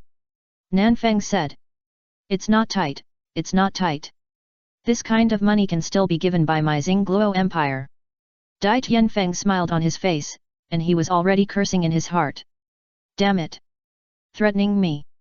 After a cordial and friendly discussion, Dai Tianfeng asked the Nether Duke to be responsible for the follow-up of this matter and contact the spirit temple of Xingluo City. Everything seemed to be going on harmoniously and steadily. At dinner time. After roughly understanding that Nanfeng's trip was just to extort money, not to cause trouble, Dai Tianfeng dismissed the ministers and only left the Nether Duke to host the banquet. At the same time, he also arranged the current princes of Xingluo and their fiancés to attend the dinner. It was not only to let these princes gain experience, but also to warn the eldest Prince Davis. The second prince died unclearly after awakening his spirit, and there is still no accurate result until now. However, anyone with a little bit of brains should think of who did it. I heard that the spirit fusion skills of the Dai family and the Zhu family in Xingluo are very powerful. Can you let me see it? Nanfeng said. He had only seen Hu Lina and Xiayu's martial soul fusion skills, and the power of that thing was really good. The martial soul fusion skills launched by the two soul masters could not be resisted even by the soul lords. It can almost be said that it was invincible under the Soul King. And Seeing Luo's nether white tiger was the most famous. According to the data recorded by the Spirit Hall, the power of this martial soul fusion skill was very exaggerated, especially after level 70. Level 70 is a key node that creates a huge gap between ordinary martial souls and top martial souls. Before level 70, the gap between top martial souls and ordinary martial souls was not too big. Although at the same level, soul masters with top martial souls basically won over soul masters with ordinary martial souls, there would not be any crushing situation. But at after level 70, the opening of the spirit body is a world of difference. The spirit body of the top spirit can easily kill the spirit body of the general spirit. There is a data recorded in actual combat, the level 86 Evil Eye White Tiger, with the Nether White Tiger launched by a level 78 Nether Spirit Cat, can compete with a level 95 titled Douluo in a short time, and not lose. And the spirit fusion skills launched by the Dragon and Snake Women, who are also the combination of Soul Douluo and Soul Saint, can only be said to be vulnerable to the level 95 title Douluo. At most, they can fight against the goalkeeper of the title Douluo of level 91 to 93, and they are also suppressed. Elder Nanfan, this spirit fusion skill is not a joke, it is not convenient to demonstrate. Dai Tianfeng also refused very straightforwardly. He is an emperor, and a soul Douluo, how can he perform like those monkeys in the big soul fighting field? It is not convenient for you, you can let them come. Nanfang pointed at the two princes. The older one is most likely Davis, and the younger one should be Dai Mubai. The big and small cats sat with the Duke of Netherworld. If nothing unexpected happens, Dai Mubai will run away in 2 years. Isn't it inconvenient? Nanfang asked. Elder Nanfang doesn't know that the Netherworld White Tiger cannot be easily activated before level 30, because it consumes too much and will cause some bad effects on the Soul Master himself. Dai Tianfeng said. The martial soul fusion skill is not a joke. Although it is powerful, the consumption is also terrifying. Generally speaking, before level 40, the royal family is forbidden to activate the Netherworld White Tiger because it can easily damage their mental power. Oh, it seems so. Nanfang nodded. Hulina and Xiaoyu also started to practice the martial soul fusion technique after reaching level 30, because this thing consumes a lot of mental power, and soul masters below level 30 can easily overdraw, thus causing some negative effects on the body. But what about the Trinity martial soul fusion technique played by Yu Xiaogang, who is less than level 30? Chapter 88 No loss, no win. The dinner went smoothly. Nanfang never made trouble while eating. This is one of his few qualities, or basic respect for food. Of course, after the meal, that was another matter. Brother Tianfeng, do you know why I helped the Tiandu Empire? Nanfeng suddenly said. Dai Tianfeng was stunned. I wonder what the elder means? The Spirit Hall has always been instigating the conflict between the two empires in peacetime and appeasing them in wartime. This situation has lasted for hundreds of years, but it is the first time that they have almost directly stepped down to take sides like this time. And, to be honest, they don't understand what the Spirit Hall wants to do this time.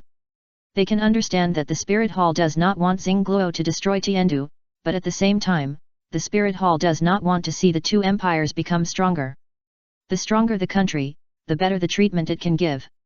When the two empires develop to the point where they can give treatment that the Spirit Hall cannot give, when the time comes, the Spirit Hall will lose the necessity of its existence.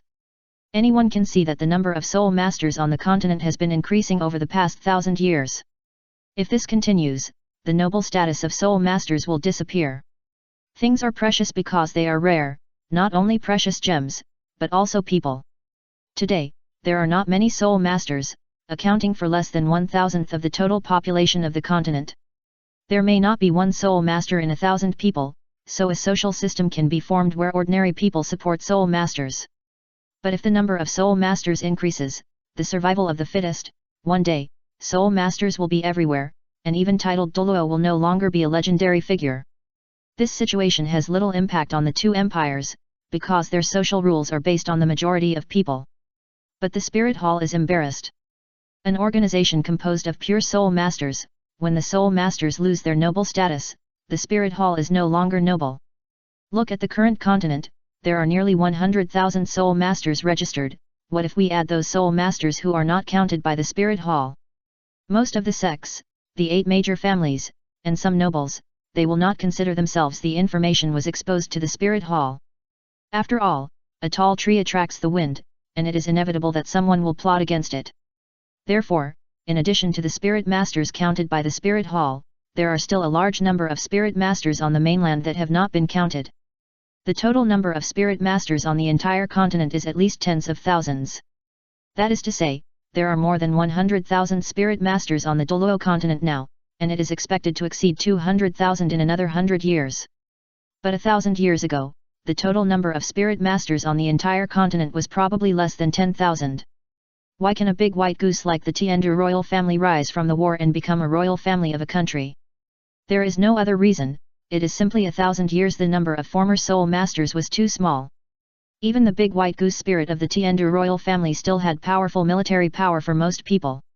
After the establishment of the two empires, information on the continent began to circulate, marriages between soul masters and non-soul masters became more frequent, and the number of soul masters began to increase significantly. But in 1,000 years, the number of soul masters has only increased this much. Is this really reasonable? According to Douluo's statistics over the past hundreds of years, the Spirit Hall has intentionally controlled the number of soul masters. Even the two empires can only trace their history back 1,000 years, but the prototype core of the Spirit Hall can be traced back 10,000 years. In 10,000 years, the number of soul masters in Douluo continent has hardly changed, and after the establishment of the two empires, the number of soul masters began to rise rapidly. But this upward trend changed hundreds of years ago. The number of soul masters returned to stability again, and even almost stabilized, and did not continue to increase. The total number of soul masters in the same period remained at around 100,000. This is all thanks to the Spirit Hall. They secretly instigated the fights between the sects, and also instigated the war between Douluo and Tiandu. There will be deaths in wars, and there will also be deaths in conflicts between soul master sects. In other words, it is because of the existence of war that the number of soul masters has not been out of control, and the soul masters of Douluo continent can maintain their noble status. The Spirit Hall, a pure soul master organization, can also maintain its noble status. This is the fundamental reason why the Spirit Hall instigated the two empires to go to war, but did not want either of them to destroy the other.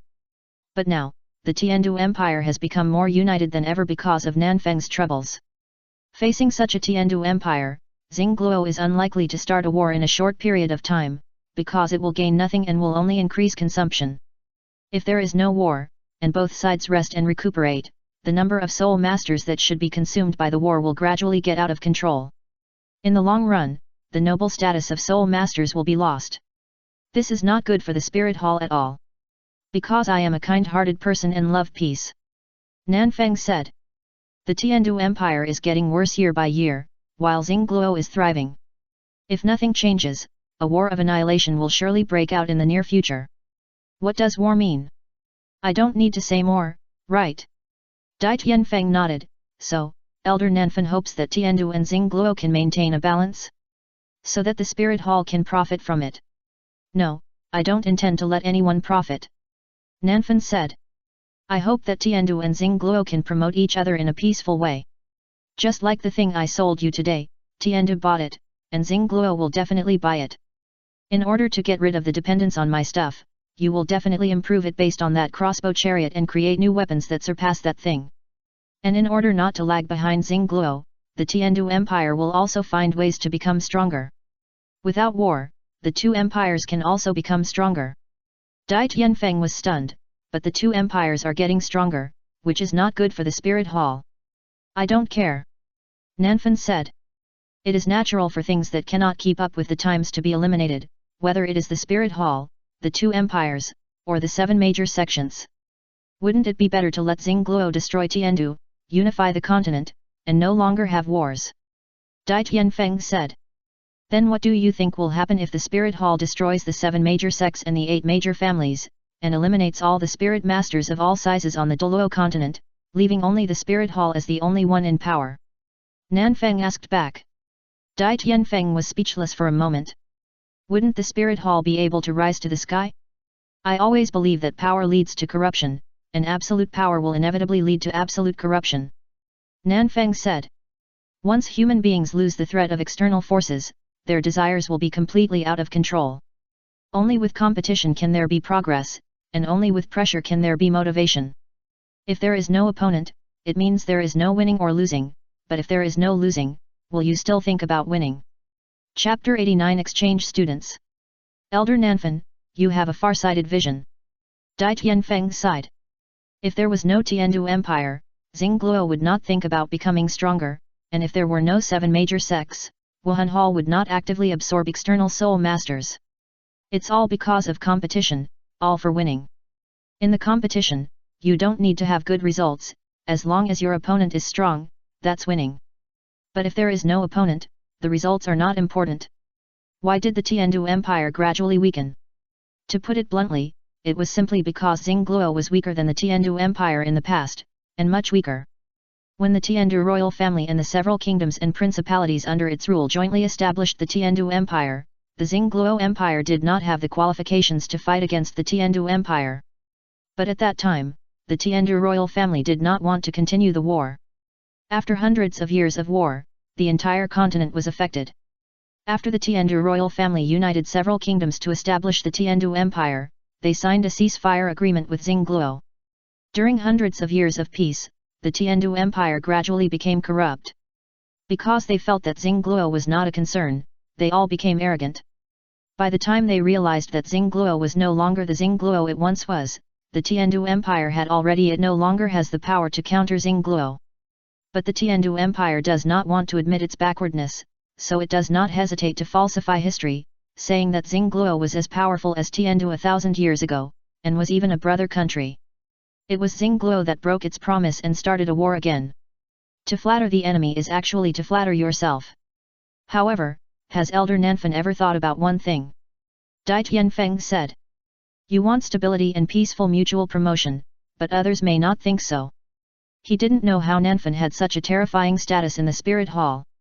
The Pope obeyed his orders, and the titled Douluo elders let him do whatever he wanted. Most of the spirit hall soul masters support this honorary elder who has never really shown his strength.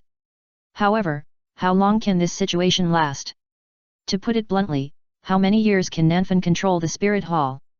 How long can he maintain the balance? Moreover, the balance that Nanfan said is very unstable. With a little twist, the 2 empires will go to war again. I know, but what can they do to me? Nanfeng said. Kill me? Do they have the ability to do so? If they have the ability to do so, I won't have the chance to brag to you here. Dai Tianfeng couldn't help laughing. Elder Nanfeng is really a wonderful person. He knows what he is doing and what he will face, but he still has this attitude. If he is not absolutely confident in his own strength, then this guy is probably a lunatic.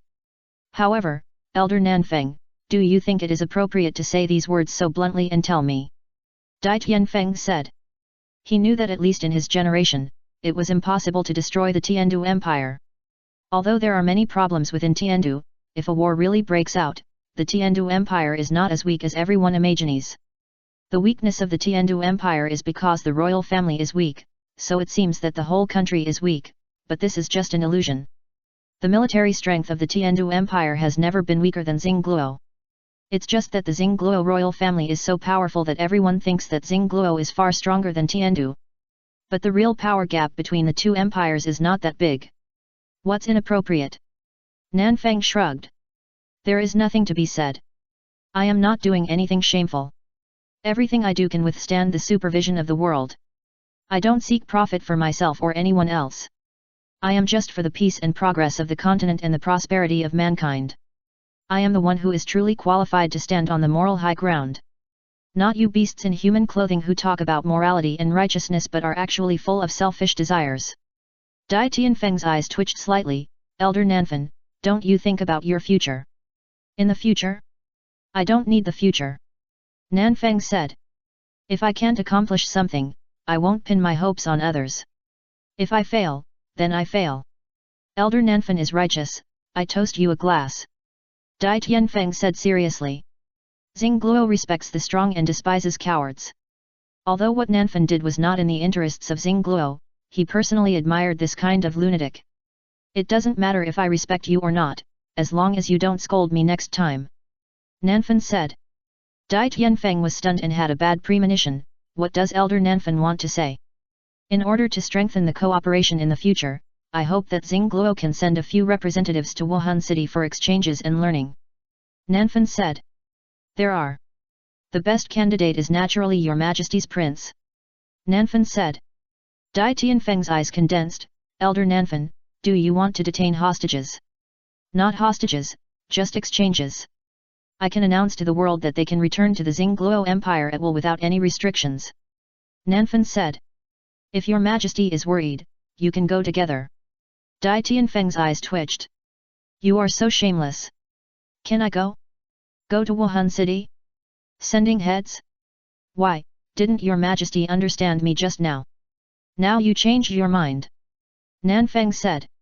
Or is it that Xingluo is determined to start a war and ignore the lives of the people in the world? Elder Nanfeng, don't put such a hat on me. Dai Tianfeng said. I can agree. Father. Davis and Dai Mubai looked at Dai Tianfeng in confusion. No, old man, you really rely on your life, right? So you treat us as cannon fodder? But I have a condition. Dai Tianfeng said. What condition? Nanfeng asked. I, Xingluo, can send the prince as a hostage, and Tiandu should also express his gratitude, right? Dai Tianfeng said. Of course. Nanfeng said. I have discussed with that old man Shueye before I came here. His only two remaining sons, Shui Qinghe and Shui Beng, will go to Wuhan City for further studies. That's good. Dai Tianfeng glared at Davis and Dai Mubai, who interrupted. Two idiots. Can't you see that this guy is determined to get it? He even brought Douluo, and even others. He even brought his granddaughter into the palace with him. Obviously he would not give up until he achieved his goal. If he didn't agree, the two princes would probably die suddenly. By the way, if possible, I hope that Your Majesty will bring the two princes' fiancés with him. Nanfeng said. After all, the future Emperor and Queen of Xingluo should know about these things, don't you think? Of course. Dai Tianfeng did not refuse. The princes have been sent away, so two fiancés are even more of a piece of cake. He can have another child, and the Zhu family can also have another child. However, Elder Nanfeng, can you give an accurate time? How long will it take for them to come back after going to Wuhan City? Dai Tianfeng asked. If it's 10 or 8 years, he can go back tonight to prepare to open a small account. The first time about 3 months. Nanfeng said. 3 months. Dai Tianfeng was stunned. It normally takes half a month to get from Xingluo City to Wuhan City, but only 3 months? What's the difference between this and going out for a trip? After 3 months, they can freely choose whether to stay in Wuhan City and wait for the next study, or return to Xingluo and wait until the next school starts. Nanfeng said. Your Majesty, rest assured. I am a man of my words and will not force them to stay. The whole continent is watching me. How can I destroy my reputation for such a trivial matter? Dai Tianfeng's eyes twitched slightly. I really can't see that you care about your reputation from head to toe. Chapter 90. The past is the past. Due to Dai Tianfeng's cooperation, Nanfeng did not continue to make trouble in Xingluo City. Under the operation of the Wuhan Temple, the Xingluo royal family quickly cooperated to spread the matter of the prince's exchange student, and emphasized that it was the Wuhan Temple's request. The Xingluo royal family actively cooperated, and the Wuhan Temple made a clear guarantee. Old relative, do you think they can come back? At the gate of Xingluo City, Dai Tianfeng led a group of ministers to send Nanfan, his own prince, and the prince's fiancée away. It's hard to say, said the Duke of Netherworld. However, whether they can come back or not, it will be beneficial to Xingluo. If Davis and his team got into trouble in Wuhan City, the reputation of Wuhan Hall would plummet, and Nanfan's previous image would be rapidly shattered, and even put Wuhan Hall in the target of public criticism. If Davis and his team came back safely, not only would Xingluo not suffer any loss, but they would also be able to understand the movements of Wuhan Hall. He didn't have high hopes for the other children, but Davis, he was still very confident in that kid. You don't seem to feel sorry at all, said Dai Tianfeng. That's your daughter. That's also your Majesty's son. The Duke of Netherworld remained unchanged. And, it's all for Xingluo. Dai Tianfeng narrowed his eyes slightly and looked at the faraway convoy. Yes, it's all for Xingluo. What on earth does this guy want to do? Is it really for peace? Interesting. Dai Tianfeng laughed loudly, turned around and led a group of court officials back to the city. Unfortunately, they are not from Xingluo. In the middle of the huge convoy, a large carriage sponsored by the Xingluo royal family, Douluo, Douyan, Nanfeng, and several guests from Xingluo, all sat together. Don't be nervous, just treat it as a trip to Wuhan City. Nanfeng said. I don't know, what aspects of teaching are Elder Nanfeng talking about? Davis was still calm, although he was the most angry one now. He finally got rid of the second prince, and the position of the crown prince was just around the corner. After all, he was 6 years older than Dai Mubai, and with such a big age gap, Dai Mubai could never catch up. In other words, even if he didn't take action to deal with Dai Mubai in advance, the position of the crown prince would be in his pocket. But now, he has to follow this brain-worried Nanfeng to Wuhan City. Can you go to that damn place casually? I don't know. Nanfeng said. I haven't thought about it yet. The air suddenly became quiet. Not only Davis was choked, but even the grandfather and grandson Douluo were speechless. You made such a big fuss and brought people with you. Now you say, you don't know what you are going to do? What else can this mean? Isn't it just to trick people to Wuhan City first and then take action? If you want to take action, you shouldn't be so obvious. Do you have any suggestions? Nanfeng asked. He really hadn't thought about it. After all, he was doing this mainly to help Bibi Dong. Maybe she was stimulated by the Acacia Heartbroken Red incident. She was not so repulsive to Jian Rongxiu now. She said that since they didn't plan to start a war through the Tiandu Empire, there was no need to let Jian Rongxiu waste time in Tiandu. But if Xue Qinghe was killed directly, Jian Rongxiu would definitely not agree. After all, she had been working hard in that ghost place for so many years. With Jian Rongxiu's personality, it was impossible to think about giving up suddenly. Then, in order to retain Xue Qinghe's identity and not delay Jian Rongxiu's cultivation, the best way was naturally to get Jian Rongxiu to Wuhan City in a legitimate way. And in order not to arouse suspicion, he simply took the princes of Tiandu and Xingluo. If possible, he also wanted to see if these princes could understand him. After all, change from top to bottom is much easier than revolution from bottom to top. However, I don't have any expectations. Davis and the others didn't say anything. After Nanfeng said that they hadn't thought about it yet, they had roughly guessed their ending. Even Zhu Zuqing, who was the youngest and had just awakened her martial soul, was told by the Netherworld Duke before they set off that they had a mission to go to Wuhan City, to find out as much information as possible about the Wuhan Hall. Moreover, the probability of them getting into trouble on this trip to Wuhan City was very high, and it could even be said that there was almost no survival rate. Saying that they could return on their own after 3 months was just an excuse. When the time came, Wuhan City would definitely have something wrong, and they would not be able to go back. It seems that you are quite introverted. Nanfeng said. You don't like to talk much. Actually, I used to be introverted and socially anxious. Douyan looked weird and really wanted to complain. You are introverted? You are socially anxious? How dare you say such a thing? Nanfeng patted Douyan's head to stop her contemptuous look. I said it was in the past. The past was in the past, and now is now. Then how did you become like this? Douyan asked. She always felt that Nanfeng's mind would twitch from time to time, or that he would go crazy intermittently. Most of the time he was still normal, but it was scary when he was crazy. In this case, it is likely that he has suffered some strong stimulation. About the same, after coming out of the killing city. Nanfeng recalled. Douyan's eyes twitched. Have you really been to the killing city? Didn't I tell you that I almost grew up there? Nanfeng said. I really wasn't like that at first, but in that hellhole of killing city, I was stimulated too much, too frequently, and too strongly. You probably can't understand it. I was scared in a hellhole where I could be torn into pieces at any time, and even robbed by a bunch of lunatics. I couldn't even commit suicide. I vaguely remember that in the first 2 years, I collapsed several times almost every day, and then was pulled back by the stimulation of death. After swinging back and forth on the edge of collapse and sobriety for almost 3 years, I found myself inexplicably adapting to it. Yes.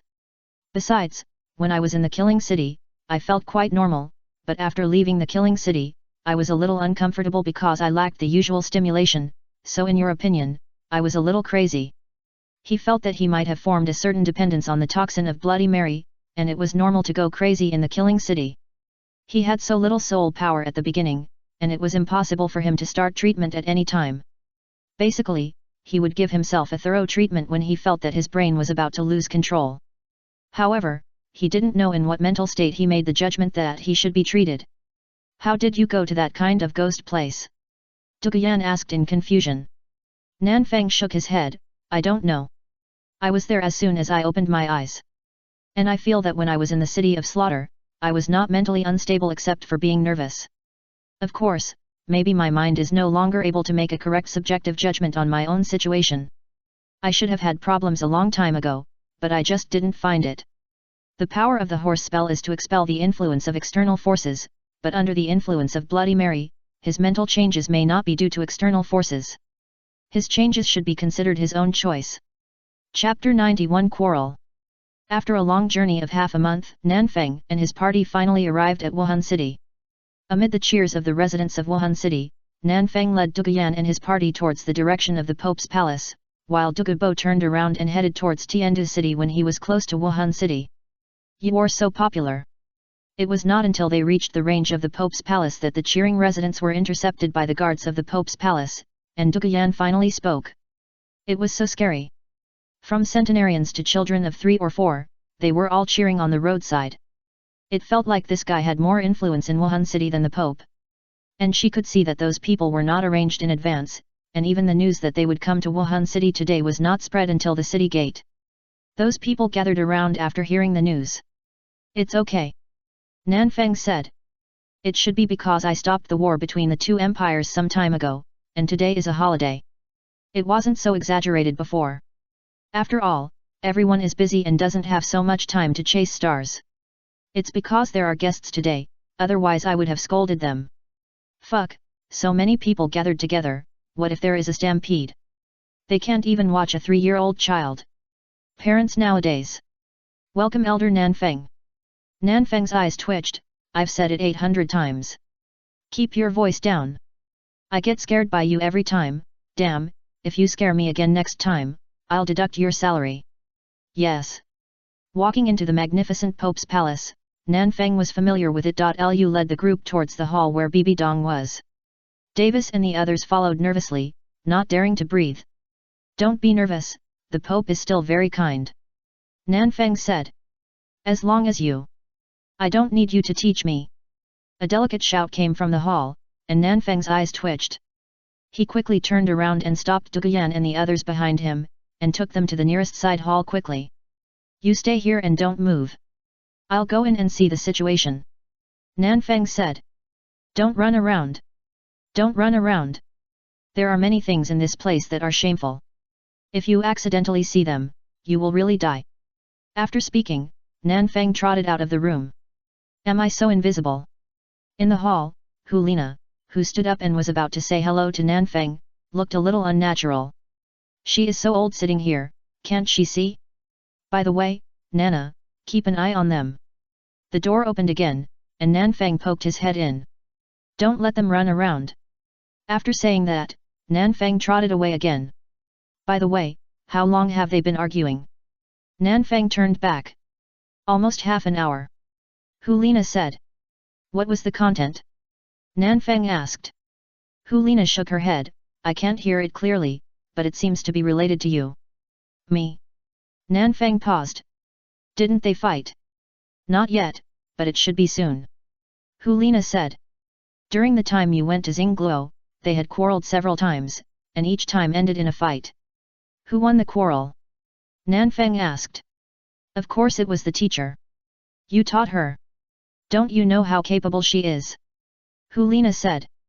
Almost every time, Qian Rongxiu couldn't win the quarrel, got angry, and took the initiative to fight. She was slapped down by her teacher, and then ran towards the mountain with a swollen face and a crying nose. After recovering, he came back to quarrel again, and then got angry again, and the cycle repeated. At first, she was quite worried, but after a few quarrels, she could predict it. From the tone just now, if nothing unexpected happens, it has reached the stage of getting angry. Hulina said. If you rush over now, you should be able to see the action. Bang! As soon as the voice fell, Nanfeng closed the door and sprinted towards the hall. I don't need you to arrange me. Qianrongxue was like an angry big white goose, with a red face and stretched neck, staring at Bibi Dong who was calm on the stage. No need. Bibi Dong chuckled. Look at your character.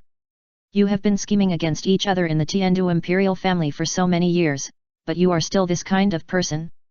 You are so angry after just a few words. You didn't learn what you should learn, and you threw aside what you should grasp. Even so, you still have the nerve to say you don't need it. She knew what Douluo was worried about. He was just worried that Qianrongxue might be plotted against by her if she stayed in Wuhan City. But she could only say that the old man had a problem with his brain.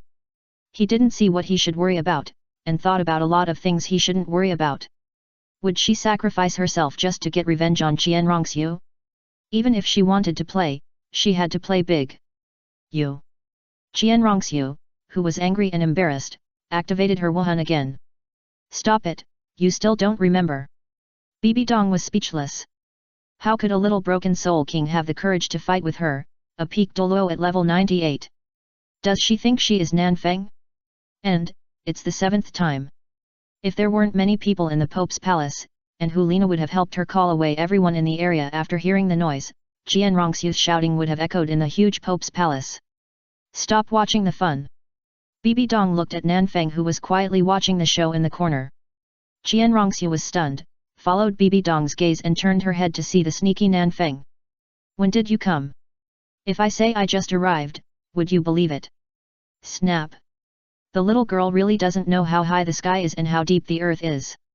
She actually dared to fight with me. Qianrongxue, who was angry and embarrassed, turned her gun and slashed at Nanfeng after discovering him. To show respect, Nanfeng gave her face and pressed her to the ground and rubbed her for a while. Then, the exhausted Qianrongxue was turned into a rabbit by Nanfeng.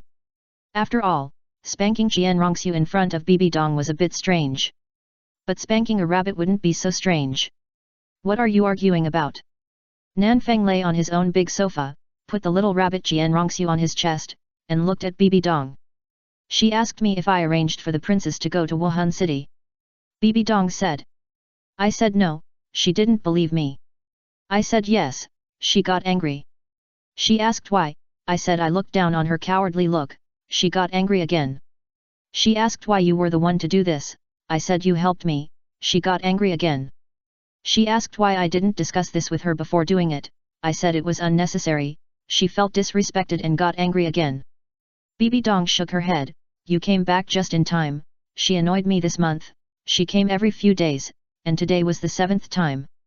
If you don't come back, I want to cripple her and throw her to the side hall. I will wait for you to come back and heal her and throw her back to the mountain. Too noisy. Nanfeng looked strange, are you sure that's all? Although Qianrongxue doesn't have much brains, she shouldn't get angry so easily, right? Bibi Dong paused, of course there are some unnecessary processes in the middle, but overall, she is really angry about these things. 7 or 8 out of 10 sentences should be mocking her, right? Nanfeng asked suspiciously. Bibi Dong turned her head, didn't I learn this from you? Chapter 92 Qianrongxue's defense is broken. You are not a child anymore, you should grow up a little bit, why are you making trouble with her? It's you, if someone else did this every other day, she would have stabbed him to death. Do you really think she has a good temper? After figuring out the situation, Nanfeng carried the exhausted Qianrongxue out of the back door of the Pope's palace. What does it have to do with you? Qianrongxue gritted her teeth, still unwilling to accept it. At least I am your stepfather in name, I can't just watch her stab you. Nanfeng said. Stepfather, what the hell? I'm still your stepmother. Qianrongxue cursed. Young people really don't know how high the sky is and how deep the earth is. Nanfeng stopped and threw Qianrongxue up, completing a free fall in the air. What are you going to do?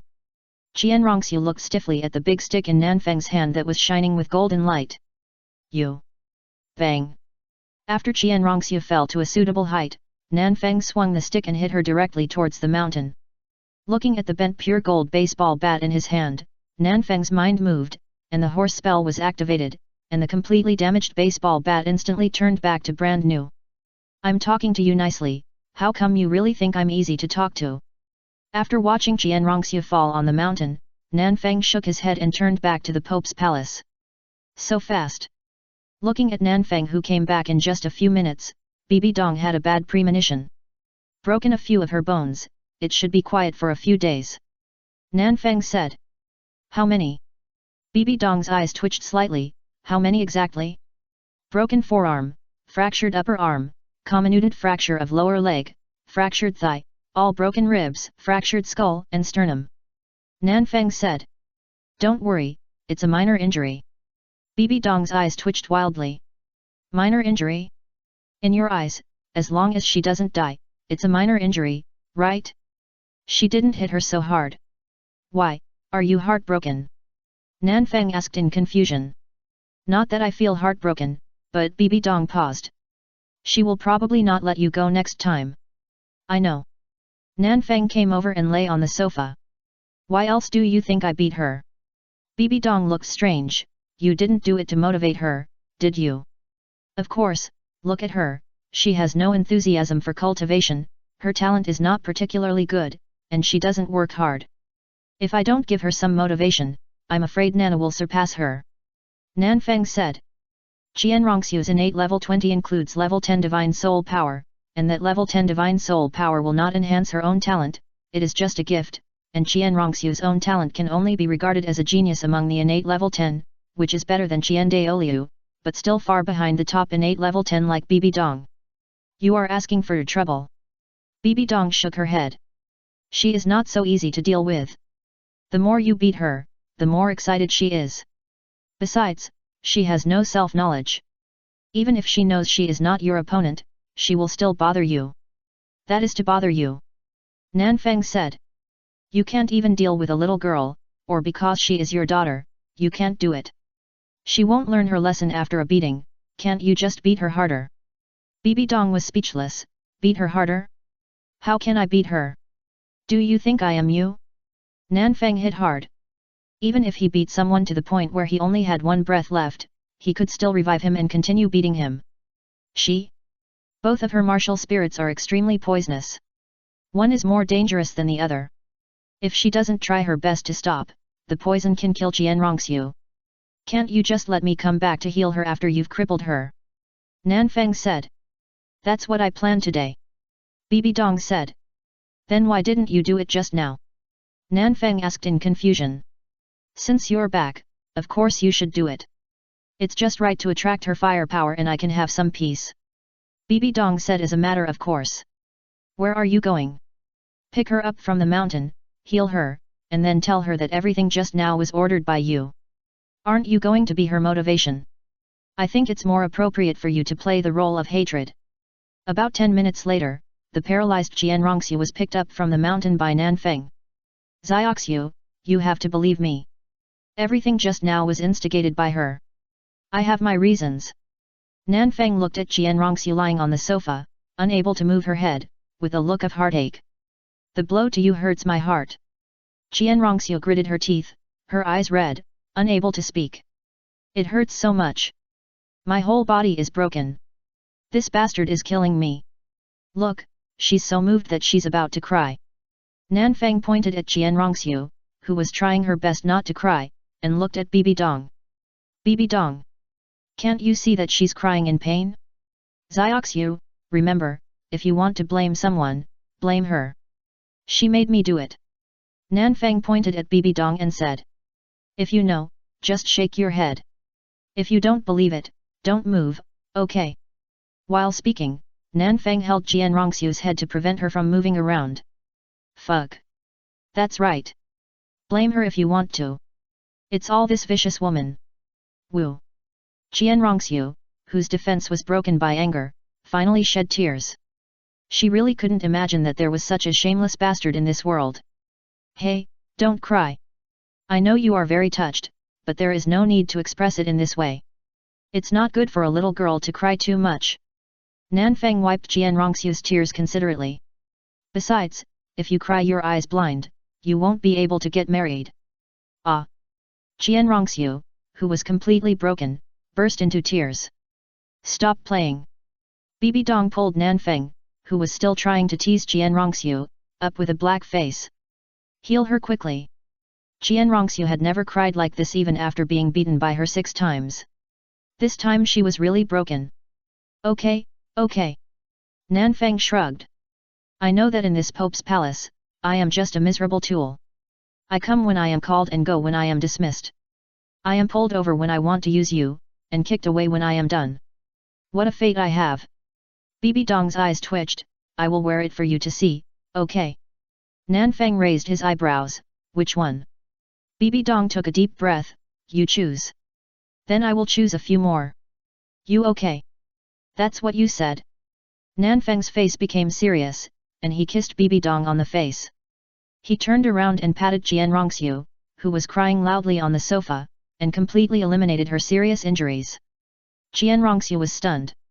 She was shocked by her own serious injuries that were instantly recovered, and was also confused by the intimate contact between Nanfang and Bibi Dong. No, you two are really together. Choose a few more sets? You guys are so fancy? Chapter 93 Handle. You guys. Rongxiu no longer cared about the beating she had just received. Are these two really together? Don't ask, just do as you think. Nanfang put his hand on Bibi Dong's shoulder. Seeing Nanfang's gesture as if he was hugging a buddy, Rongxiu's eyes suddenly became clear. No, if this guy really had such thoughts, how could he have slept in Yuexuan for so long without having sex with Tang Yuehua? She must have misunderstood. How did you do it? Rongxiu sat up, looking at her completely recovered body in disbelief. Even with the serious injury just now, even with the help of her grandfather, it would take at least half a month to heal, and another month or 2 to fully recover. But just now, Nanfang patted her. Instant cure. Did I beat her brain out? Nanfang said worriedly. No, if I hit him, it would be an external force, and he should be kicked away. Rongxiu's eyes twitched slightly. Don't look at me like that, there's nothing wrong with my brain. That's what you said. If there's really a problem, it can't be blamed on me. Nanfang said. Your mother is here, she'll testify. Bibi Dong kicked Nanfang away speechlessly and returned to her seat. How did you do it? Rongxiu asked again. Didn't I tell you that I'm the most awesome healing soul master in the world? Nanfang said. Rongxiu was stunned. Are you serious? Of course, I rarely joke, but you don't believe it. Nanfang said. He really rarely lied, but no one believed him every time he told the truth, but he was the one who made up stories, and people believed him. Then when my father got into trouble, were you in Wuhan City? Rongxiu asked. Yes, what's wrong? Nanfang said. Rongxiu's eyes turned red, and she stood up. Then why didn't you save him? Hey! Nanfang was confused. Why should I save him? You. I don't care whether he lives or dies. No, his life or death is very important to me. To be more precise, his death is very important to me.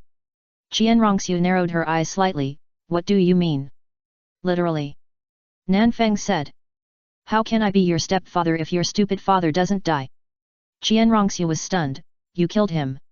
If you say so, then so. Nanfang turned and left. Rongxiu quickly stopped him. Speak clearly. I'll give you 3 seconds to think about it. Either get out of the way, or I'll help you return to the paralyzed state just now. Nanfang said. Rongxiu's expression froze, and she stepped aside in fear. This bastard is really going to kill me. Find out the situation. Daoliu doesn't dare to talk to me like this. What qualifications do you have to order me? Who gives you the courage? Nanfang glanced at Rongxiu speechlessly, and walked towards the side hall where Hulina was. It was time to bring Duguyan and the others over to have a look. Rongxiu looked dark, watching Nanfang leave the hall. Bastard. Moody. Uncertain. You. Do you think you have the right to question me? Bibi Dong didn't even raise her head, her eyes were still focused on the memorial on the table. Nanfang had been doing too many things during this period, and the reactions from below were very big. She was already busy to death, and she had to spend time dealing with this temper tantrum girl. Nana never bothers me.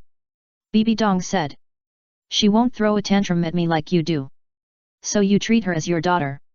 Rongxiu was so angry that she laughed. If I can choose. Bibi Dong said. I hope it's her, not you. After a while, Nanfang took Duguyan and others back to the hall of the Pope's palace. What's wrong with her? Nanfang asked. When he came here just now, he met Jian Rongxiu again, but her look of despair was a little wrong. Nothing. Bibi Dong raised her head. She wants to hear the truth. If I tell her, she thinks I'm lying to her. If I tell her a lie, she doesn't want to hear it. Forget it, let's not talk about her. Anyway, she will come back in a few days. This is not the first time she said this month. Every time, she can make Jian Rongxiu silent and break her defense. But after a few days, she came again. I can only say that her recovery ability is really good. You are the hostages sent by Xingluo.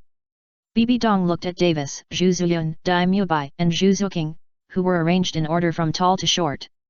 I heard that your ages are also arranged from oldest to youngest, 15, 12, 9, and 6. Xingluo is quite good at giving birth, so you count the days, right? 1 year of pregnancy, 1 year of care, and 1 year of rest, exactly 3 years. It's really counting the days to give birth. If the second prince is not dead, he should be 12 years old now, right? Bibi Dong looked at Davis, who is the oldest. Your Highness, it's like this. Davis lowered his head nervously, not daring to look Bibi Dong in the face. The biggest competitor is gone, and the position of the crown prince that should have been in your pocket is now farther away from you again. Bibi Dong said. You should be very angry, right? No, I dare not. Davis buried his head even lower, and his back was wet with cold sweat. Zhu Zuyun and the other two beside him also lowered their heads silently, not daring to make a sound at all. If you don't dare, then you have it. Bibi Dong raised her eyebrows. How about this, I can let you go back to Xingluo, as long as you are willing to kill your fiancée with your own hands, use her blood, and swear not to be an enemy of the Spirit Hall, and after inheriting the throne, you will not go to war with Tiandu and rest and recuperate. Davis was stunned, and raised his head tremblingly. Your Holiness, are you serious? Seeing Davis like this, Bibi Dong couldn't help laughing. It seems that Nanfang has put a lot of pressure on this kid along the way. His brain is so scared that he doesn't even pretend. Of course. Bibi Dong threw the dagger that Nanfang used to peel apples on the table in front of Davis. I believe you have also seen that the exchange and learning are all fake. What the Spirit Hall wants is not to kill you few insignificant hostages. What we want is an obedient Xingluo emperor. Only if you go back and successfully inherit the throne can you play your greatest role. If you die here, it will be of no value to me. Besides, if you kill her, I will have your handle in my hand, and I can rest assured about you, right? Wise. Zhu Zuyun looked stiffly at Davis, who really bent down to pick up the dagger. Your Holiness, are you really willing to support me to become the Xingluo prince? Davis held the dagger tightly, raised his head, and his eyes became sharp. Of course, what the Spirit Hall needs is a controllable Xingluo emperor, not a few corpses. Bibi Dong said. It's the same with the Tiandu Empire, but you should have heard about their situation. A few years ago, the princes all died suddenly for no apparent reason. Now there are only the Crown Prince Xue Qinghe and the little Prince Xue Beng.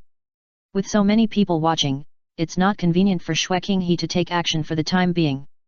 It will take a few years. But Xingluo is different. Killing each other is your tradition. Even if they really die here, it's no big deal, right? Chapter 94 Sisterly Love. Your Holiness, you are not kidding, just to watch a scene of killing each other? Davis asked suspiciously. Do I look so bored? Bibi Dong narrowed her eyes slightly. Davis. After confirming that Bibi Dong was not kidding, Davis instantly stabbed the dagger in his hand at Zhu Zuyun beside him. But, more or less, as Davis's fiancée for so many years, Zhu Zuyun naturally understood Davis's virtues, and was not completely unprepared. At the moment the dagger stabbed, Zhu Zuyun instantly completed the spirit possession and retreated to avoid the blow to the heart. Zuyun, you have helped me so much, now, help me one last time. Davis' eyes condensed, and he also completed the spirit possession. Whether from the perspective of interests or from the perspective of the Pope, Bibi Dong had no need to tease him, and for the Spirit Hall, an obedient Xingluo emperor was much more valuable than a few corpses. He knew very well that since the moment they left Xingluo city, they had been abandoned by Xingluo. The old emperor had already regarded him as a dead man.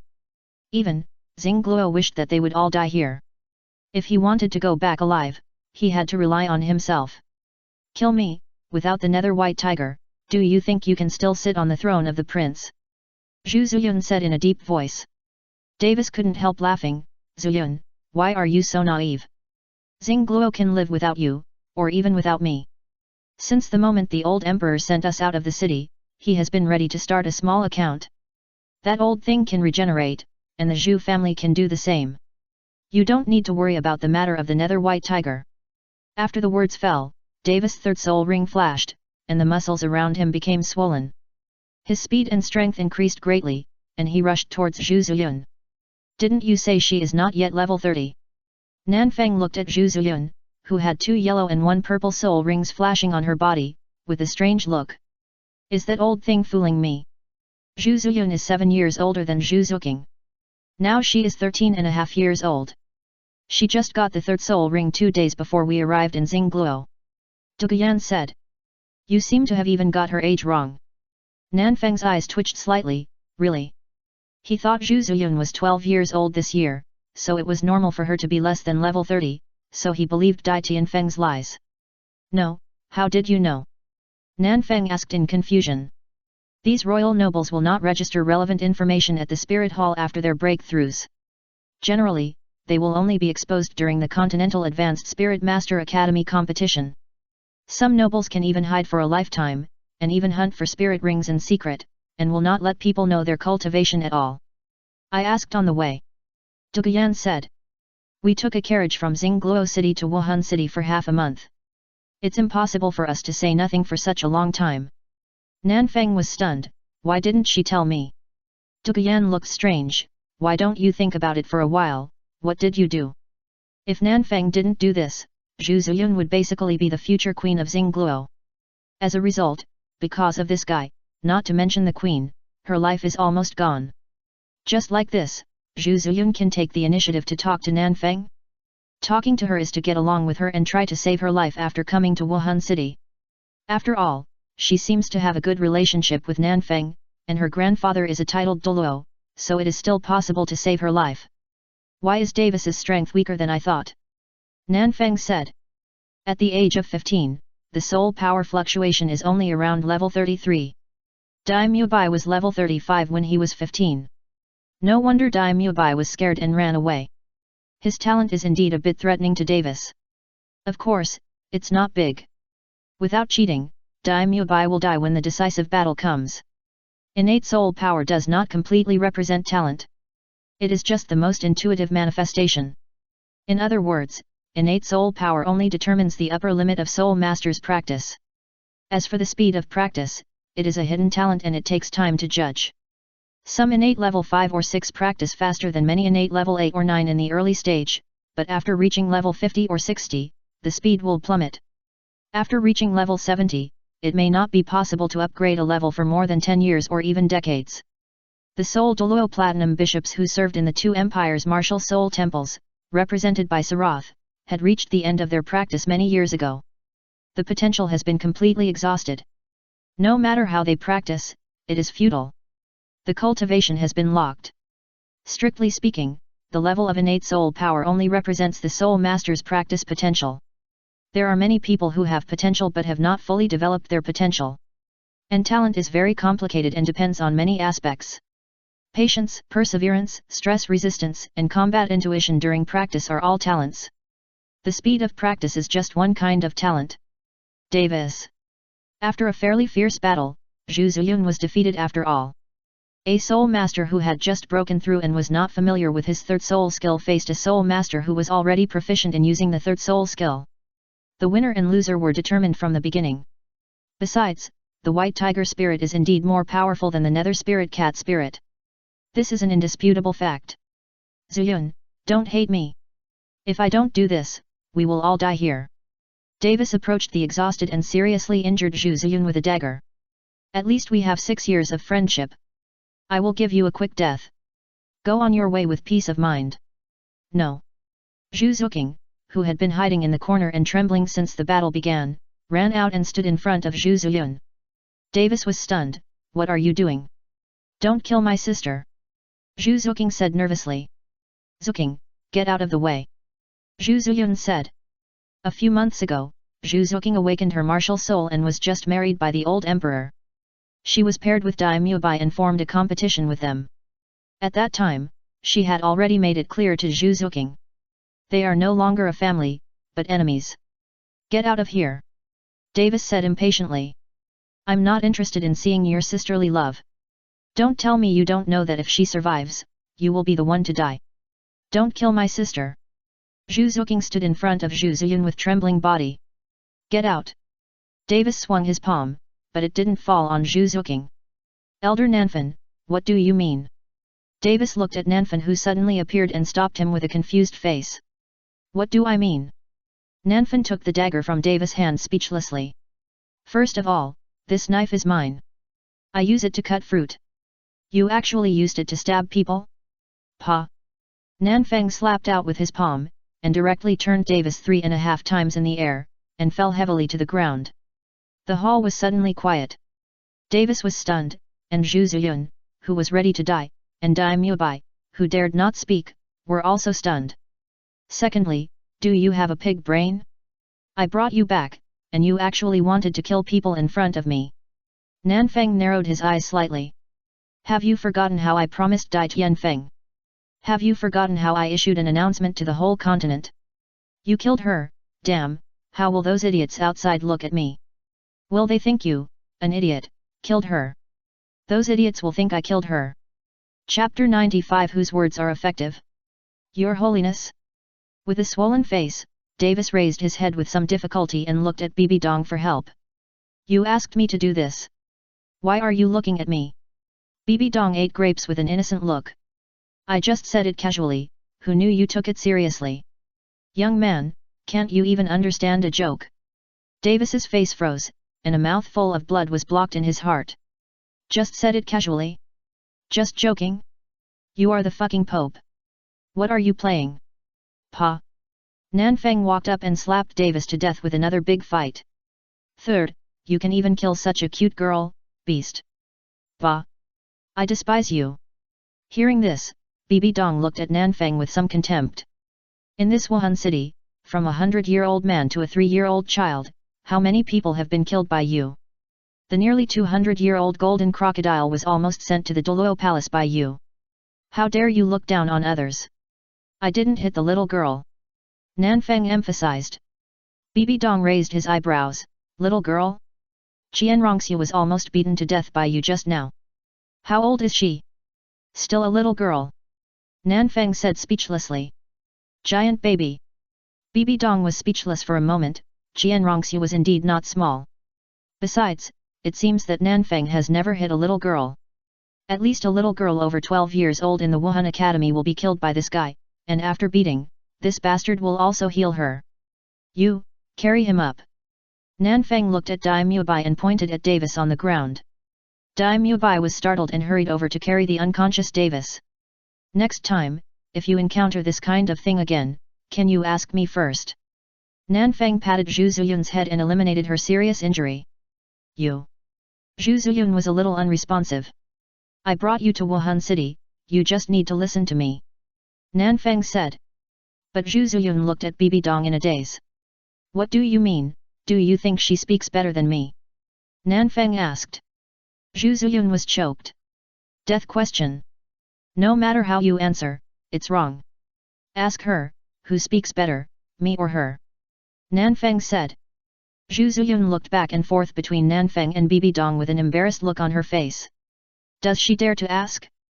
Nanfang patted the dull-headed Zhu Zuqing. You ask. Zhu Zuqing suddenly came back to her senses and looked at Bibi Dong weakly. Your Holiness, who is better at talking, you or Elder Nanfang? Zhu Ziyun's eyes twitched wildly. No, sister. How dare you ask such a question? He. Bibi Dong shrugged. He is indeed better at talking than me. This is the truth. The elders of the Elder Hall obeyed her orders, mostly for Nanfang's sake. The old men in the worship hall did not cause trouble for her, also because of Nanfang. If she and Nanfang ran to the Wuhan city square and shouted, more people would respond to Nanfang than to her. Even in terms of influence in the entire Spirit Master world, Nanfang is undoubtedly the first. He provoked a war of millions of people with his own strength, and suppressed the war with a few words. Looking at the entire continent, even if you look through the history books, you can't find a second one. Wuhan Hall Academy. Nanfeng, who couldn't find a suitable place for the time being, simply brought Zhu Ziyun and the others here. After all, this is his educational experimental base for these years. Children's thoughts are not yet formed, and these soul masters are concentrating on cultivation and have not received too much external information. It is much easier to fool them than those old guys. You guys just get used to it here for the time being. Nanfeng said. Nana, you come and make arrangements for them. Hulina pointed at Davis on Dai Mui's back. Why don't you treat him? Treat shit. Nanfeng looked disgusted. Killing my childhood sweetheart's fiancé without hesitation. What I despise most is this kind of extremely selfish person, and the half-dead look is more suitable for him. If it wasn't for the impact on my reputation, I would have slapped him to death just now. Keep him, wait a few months, if he wants to go back to Xingluo, let him go away. Okay. Hulina said nothing more, and waved to Xiaoyu and Yan not far away. Brother! Come and take these two guys away. Xiaoyu and Yan quickly ran over, Elder Nanfeng. Yet. Nanfeng nodded. How is the recent situation? He couldn't stay in the academy all the time. Most of the time he was busy practicing in seclusion, so he could only develop a few downlines first and let them develop more downlines. Among them, he asked the people in the Elder Hall to develop the old people in the Spirit Hall. As for the people in the Spirit Academy, they were naturally Hulina, Xiaoyu, and Yan. Everything went well. Xiaoyu said. Especially after your speech in the Tiandu Empire some time ago, those who were originally dissatisfied have also changed. That's good. Nanfeng nodded. I'll leave them to you. They are both princes of Xingluo and have noble status. You should pay special attention to them. Understood. Yan looked at Dai Mubai with shining eyes. He likes these noble children the most. I'll leave them too. Wait a minute, I'm too busy at this time. Hulina said. What are you busy with? Nanfeng asked in confusion. Hulina looked at Nanfeng with a strange look in her eyes. Do you know how much impact your actions some time ago had? Nanfeng's speech was not over after it was finished. It is still fermenting in various places in the Tiandu Empire. Some people even compiled it into a book, made a bunch of explanations of characters, and published it in various places in the Tiandu Empire. Even the Xingluo Empire was affected. A large number of Wuhan branch halls were affected, and Nanfeng's words even gained a lot of fans. In order to learn more, those people came to Wuhan City. The two elders, Zhu Gui, were not there, and the elders of the Elder Hall could not handle these things. The bishops of Wuhan City were all very busy.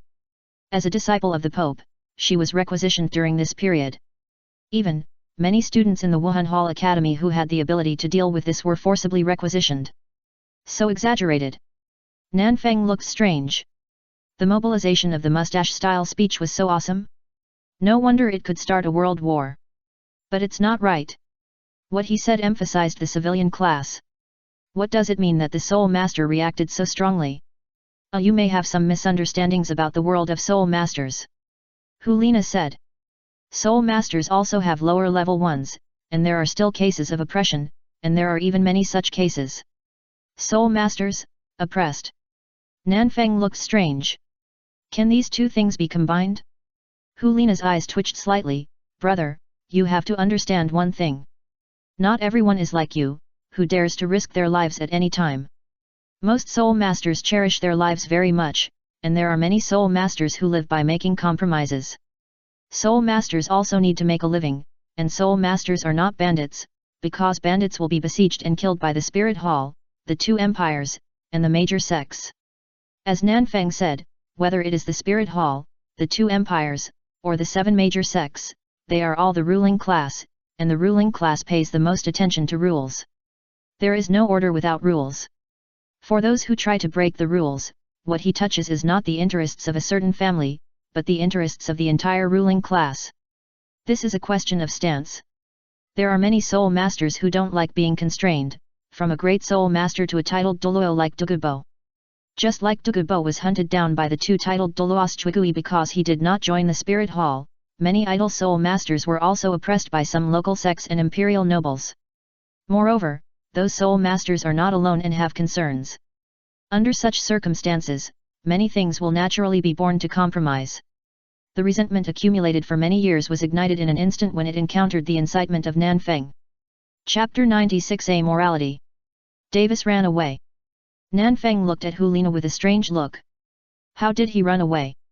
Hulina looked at Zhu Ziyun, who was brought by her. She helped to let him run away. In the past few months in Spirit City, she was responsible for taking care of Zhu Ziyun and Zhu Zuqing, and her original job was Nanfeng took them away for treatment. Davis and Dai Mubai were transformed by Xiaoyu and Yan. Her side went smoothly, but Xiaoyu and the others had some problems. Of course, this is easy to understand. After all, Davis and Dai Mubai are royals, the highest ruling class of Xingluo. The class concepts that have been instilled since birth are not something they can change in just a few months. Just like the elders of the Spirit Hall, most of them took Nanfeng several years to gradually transform, but Xiaoyu and Yan only spent so much time. If they succeeded, it would be a bit wrong. Yesterday afternoon, after Nanfeng announced that the first phase of the exchange activity was successfully completed and the visiting princes could confidently leave the Spirit City, Davis immediately cried and shouted to Zhu Ziyun, asking her to help cover him from leaving the Spirit City. Because he didn't think the Spirit Hall would really let them go, and there was a high probability that they would create an accident to keep them. So, in order to survive, Davis chose to escape from the Spirit City overnight. What about you? Nanfeng looked at Zhu Ziyun, who was bowing her head. What's going on with you? Zhu Ziyun didn't say anything, and she couldn't say anything. Have you softened your heart? Nanfeng asked. Have you forgotten that he tried to kill you before? Zhu Ziyun has been getting along well with Hulina in the past few months, and her performance is also good. Last month, when Zhu Zuqing needed to obtain the first soul ring and leave Wuhan City, Hulina easily got a pass for the two of them. Davis must have heard about this, so he wanted to make a move on Zhu Ziyun. Elder Nanfeng, I am willing to die. Zhu Ziyun buried his head deeply. What death? Nanfeng looked puzzled, and handed the pass that he had prepared long ago to Zhu Ziyun. Looking at the special pass in his hand, Zhu Ziyun was stunned. I said you can leave if you want to, and I won't force you. I really don't know what you are panicking about. Nanfeng shook his head and turned back to his big sofa. In this exchange activity, these princes are just a cover, and the only purpose is to allow Qian Rongxiu to stay in Wuhan City legitimately. As for the ideological transformation of these people, it would be best if it succeeds, but it doesn't matter if it doesn't. He doesn't expect to change their deep-rooted ideas in just a few months. After all, they are vested interests. The vested interest class is the most affected by what he said. How can they agree so easily? If you want to go back and take a look, go back and take a look. Come back when the time comes. Nanfeng said. My thing has 2 holidays a year, summer vacation in July and winter vacation in January, 3 months each time, so you need to stay in Wuhan City for less than half a year, and you can study in Wuhan Academy during this half year, and your soul master training will not be delayed. Anyway, Dai Tianfeng has already paid your tuition, 100,000 gold soul coins per person per year for studying abroad, food, accommodation, teaching, safety, and soul rings during the period, which are clearly marked in the announcement. Don't say that I took the money and didn't do anything. By the way, Davis ran away on his own. You have to testify for me. If he has any problems on the road, it can't be blamed on me. Zhu Ziyun raised his head in a daze. You're really going to let us go back? If you don't want to leave, it's okay. Anyway, my tuition is collected annually. As long as you are in Wuhan City, all problems will be solved by me. Nanfeng said. Even if you leave Wuhan City for a short time to hunt for spirit rings, I will arrange for someone to escort you. Safety issues will be taken care of. I will even arrange for you to be escorted along the way back to Xingluo. These are also clearly written in the agreement. In addition, the supplementary clause also states that if you leave Wuhan City privately or maliciously violate the regulations of Wuhan Hall, you are not covered by the protection agreement. Didn't you read it? Zhu Ziyun was stunned. She thought that the broken thing was just a piece of waste paper. After all, people have been brought to the territory of Wuhan Hall. How to implement it specifically is still up to Wuhan Hall. You guys, Nanfeng shook his head. You just like to judge others by yourself. There is no gentleman in the eyes of villains, and no heroine in the eyes of bitches. If your family runs a brothel, you think everyone in the world is a prostitute. If your family sells, you think everyone can sell. Hulina and Zhu Ziyun looked at Nanfeng, who was cursing more and more, with strange expressions. No, can you hold back? But I don't quite understand you. Nanfeng looked at Zhu Ziyun. Why did you help him? Zhu Ziyun lowered her head with a complicated look in her eyes. I don't know. Watching Davis throw away his dignity in front of you, kneeling on the ground and crying, apologizing for what happened before, swearing, you can't bear it. Nanfeng asked. Zhu Ziyun was stunned. How do you know? Yo. How do I know? Nanfeng was speechless. I thought Davis could have some new tricks, but it turned out to be the same. Who doesn't do this after making a mistake? Let me guess, you think he was pitiful when you think of his high spirits in the past, compared to the way he knelt in front of you without dignity at that time. Zhu Ziyun nodded with a complicated look. You pity the ball. Nanfeng sat up. Do you think he was really repenting at that time? Or do you really think did he regret it? Or do you believe that if he does it again, he will definitely not make the same mistake again? Girl. How old are you?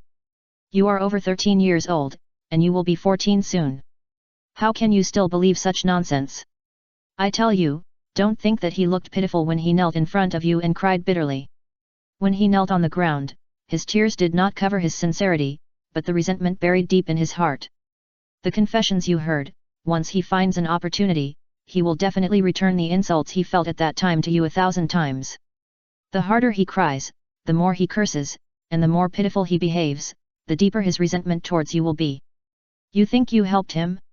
You think you saved him? Do you think he will be grateful to you? Wrong. I tell you, not only will he not be grateful to you, but he will hate you for the rest of his life. Because in his opinion, all the humiliation he suffered when he knelt down and begged for mercy was brought to him by you. Your self-righteous compassion will hurt you in the future. Chapter 97 Speculators. Zhu Ziyun was stunned. Weiss won't. Ouch. Nanfeng was about to curse. What's in your heads? Are you all rebellious adolescent girls? How come you don't have the ability to distinguish right from wrong? No wonder you are not allowed to fall in love in high school. Look at your behavior. Damn, it seems that I have to open a love psychology course in school to help you establish a correct view of love. Hulina's eyes twitched slightly. Take it easy, be careful with your words. Everything Nanfeng said in public would be recorded, and many of this guy's crazy fans compiled every word he said into books. Many people even spontaneously preached in various parts of the mainland. And this was not done by Nanfeng, and no one even deliberately organized it. It was purely done by those who were enlightened by Nanfeng's words.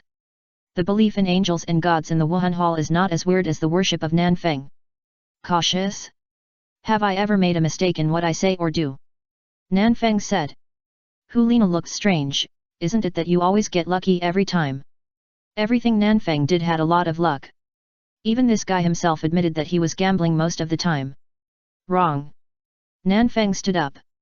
Once, it was an accident. Twice, it was a coincidence. 3 times, it was luck. 4 times, 5 times, 6 times, every time, this is not called luck. It's strength. When I was a little broken soul king, I suppressed that group of titled Douluo in the Elder Hall so much that they dared not raise their heads. Isn't this strength? Yes, strength. If that old thing Douluo had made a move again, you would have died. Bibi Dong quietly appeared behind Nanfeng. How dare you bring up that incident?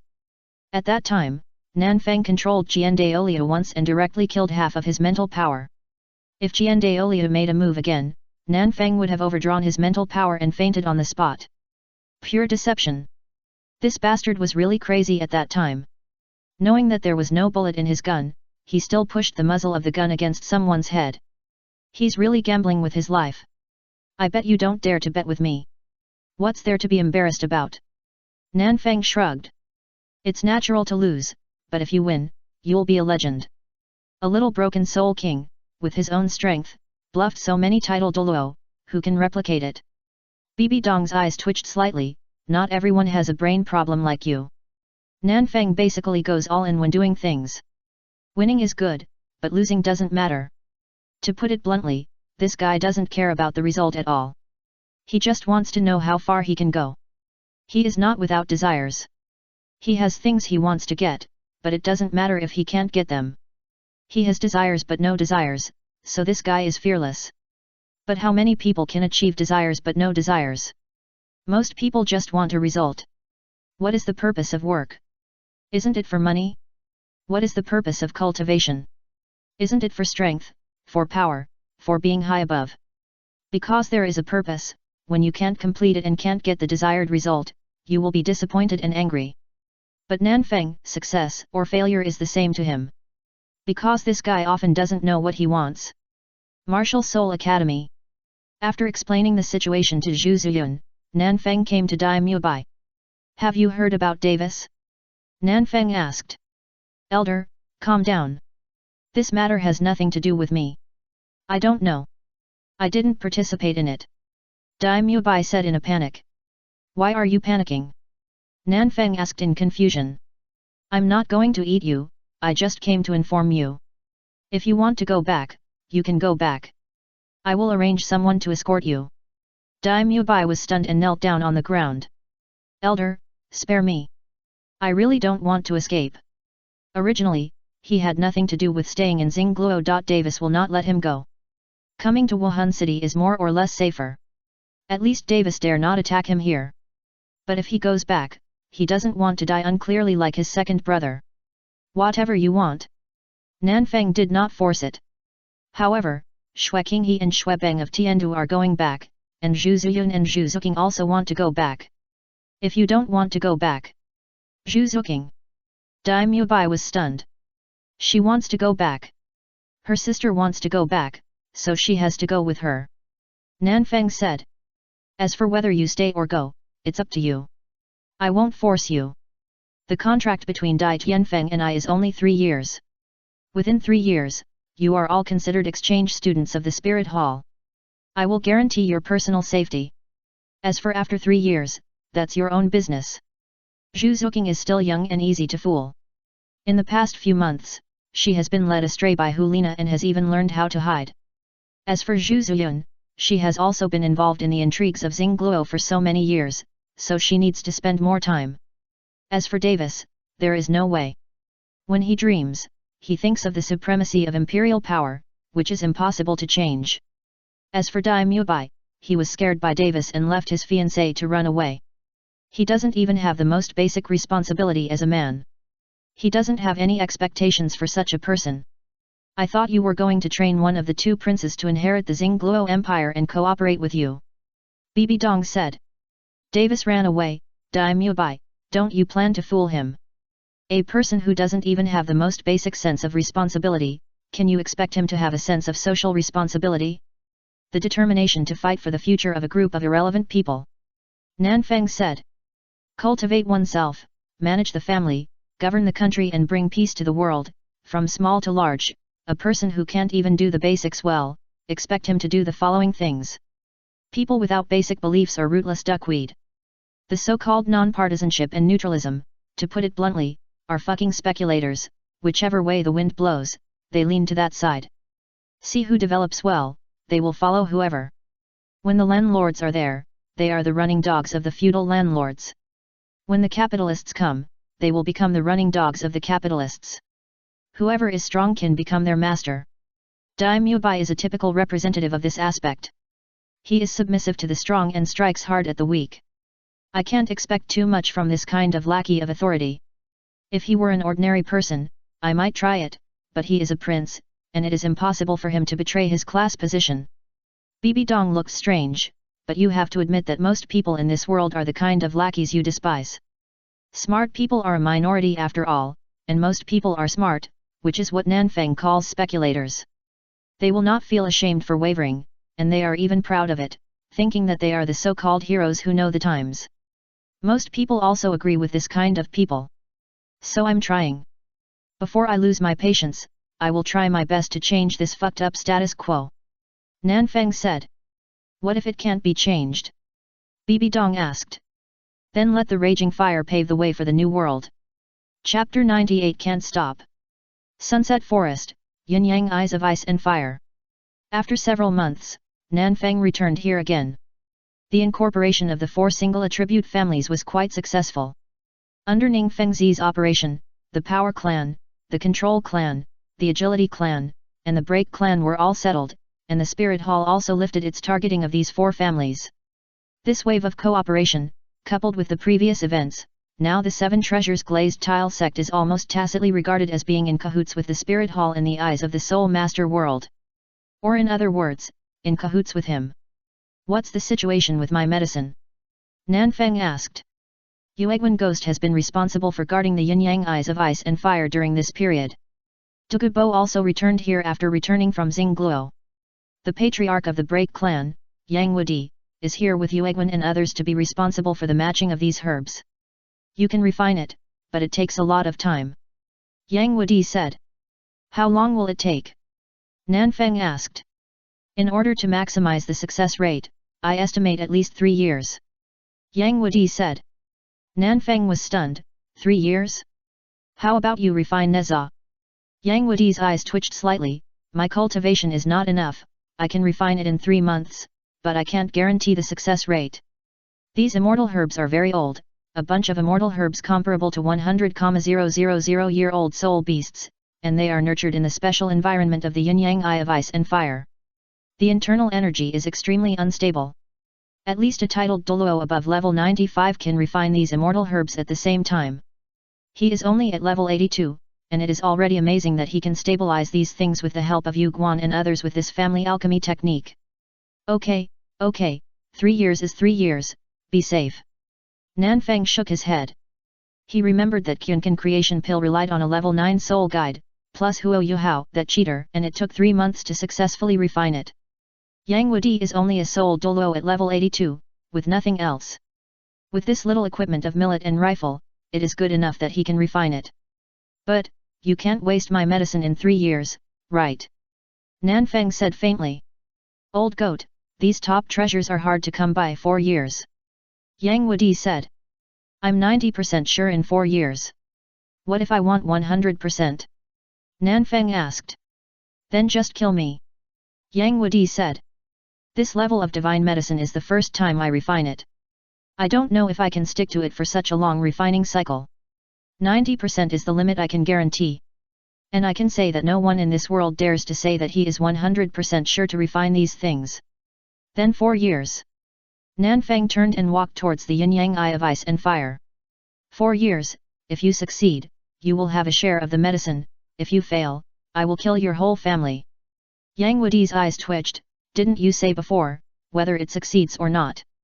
What I said is that whether it succeeds or not, I can release your brother Yang Washuan, and the grievances between the Spirit Hall and the Po Yi clan will be written off, but if you refine my treasure to waste.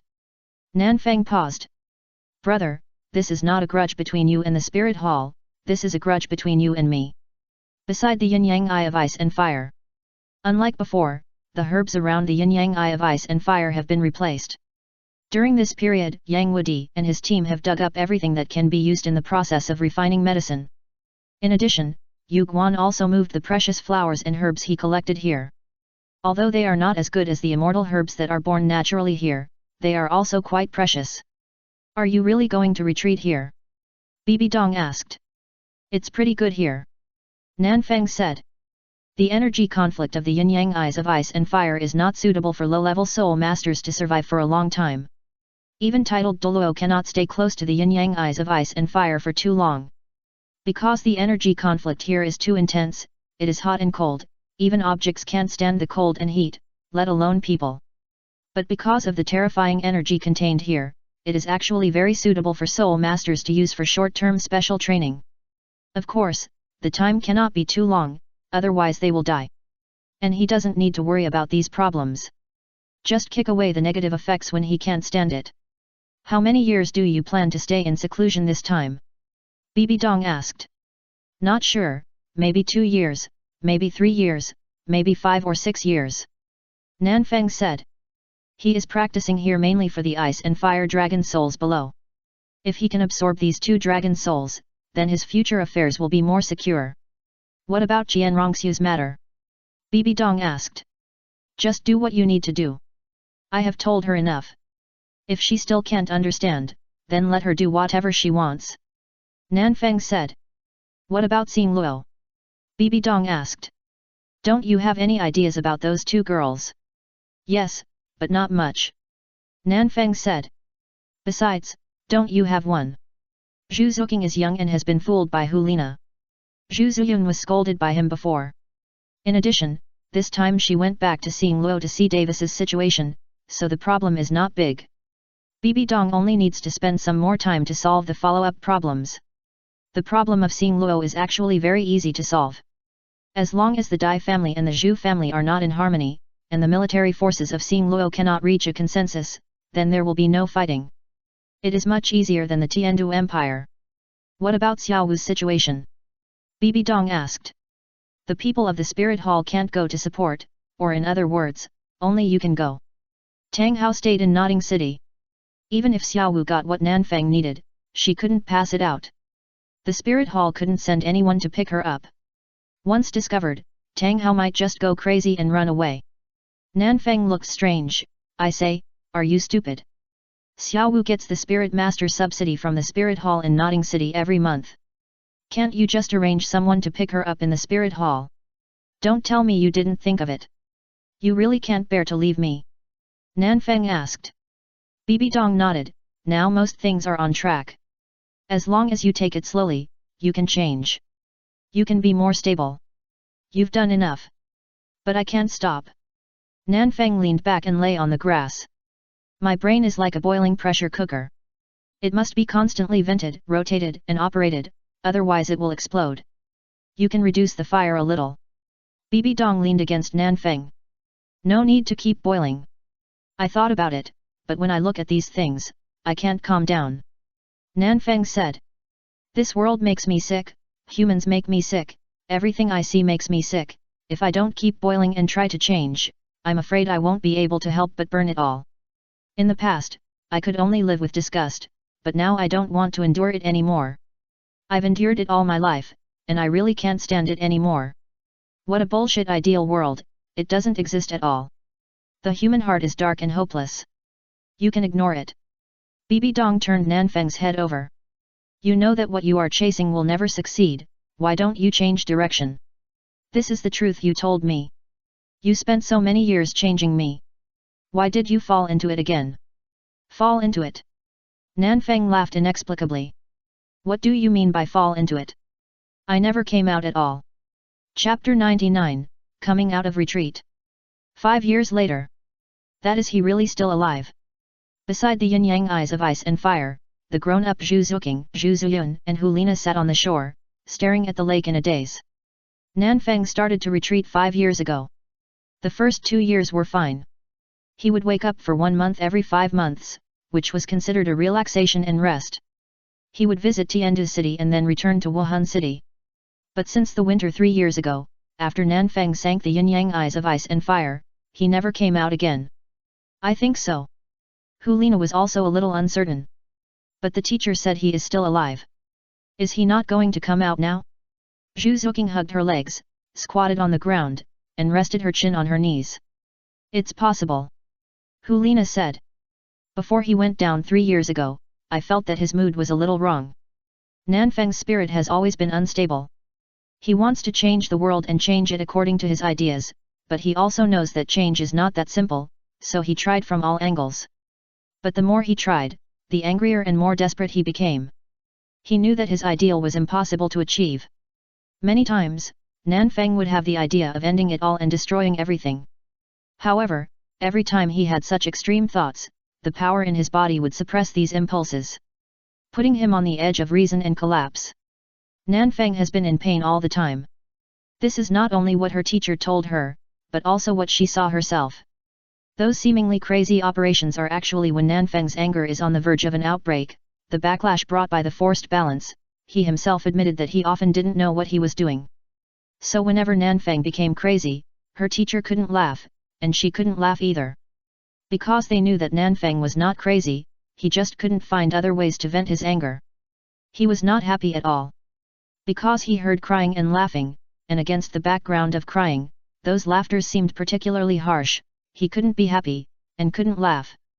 Just when Hulina and the other two were about to leave, the calm surface of the yin-yang eyes of ice and fire suddenly became agitated, and a vortex slowly formed at the intersection of the ice spring and the fire spring. Duguyan, who heard the movement, ran over. Is he coming out? Run! Hulina suddenly came back to her senses. The spring water is about to burst out. Zhu Zuqing was stunned. Aren't we immune to this spring water? Run! Bang! A black shadow burst out from the bottom of the spring, stirring up a large amount of spring water. Hulina and the other two were unable to dodge and were directly drenched by the water of the fire spring. The naked Nanfeng hovered in the air, his eyes flashing with cold red light, and behind him was a pair of energy-like wings flashing blue and red light alternately. Are you taking a shower? Nanfeng looked at Hulina and the other two, who were also naked and standing not far from the spring, in confusion. Ah! Hulina's eyes twitched wildly, and she quickly took out a few sets of clothes from the soul guide to cover Zhu Zuyun and the other two. They took drugs and were not afraid of the spring water, but their clothes could not withstand it. The water of this fire spring is more terrifying than a raging fire. It corroded the clothes in seconds. What's the look in your eyes? Nanfeng asked in confusion. It seems that you were the ones who molested me just now, right? Zhu Zuqing blushed and buried her head in her legs. Zhu Zuyun did not dare to look Nanfeng in the eye. I suspect you did it on purpose. Hulina said. It is impossible to make such a big splash if you jump out of the water. Yes. Duguyan agreed. It is not like we have not dived here before. If we suddenly rush out of the water, it will not cause the scene you just did. It is obvious that you did the splash just now on purpose.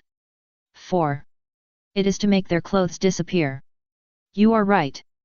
Nanfeng nodded and admitted it very straightforwardly. Hulina's eyes twitched slightly. I say, can you not be so shameless? Although she didn't hate this kind of thing, but the feeling just now was too strange with three people together. When the lie is exposed, bravely admitting it can barely save a little face, but if you deny it desperately, it will be ugly. Nanfeng said. You know who I am. Nanfeng looked at Zhu Zuqing. You have a good figure, keep working hard. How good is it? A cold and gloomy voice suddenly appeared, and Nanfeng's face froze.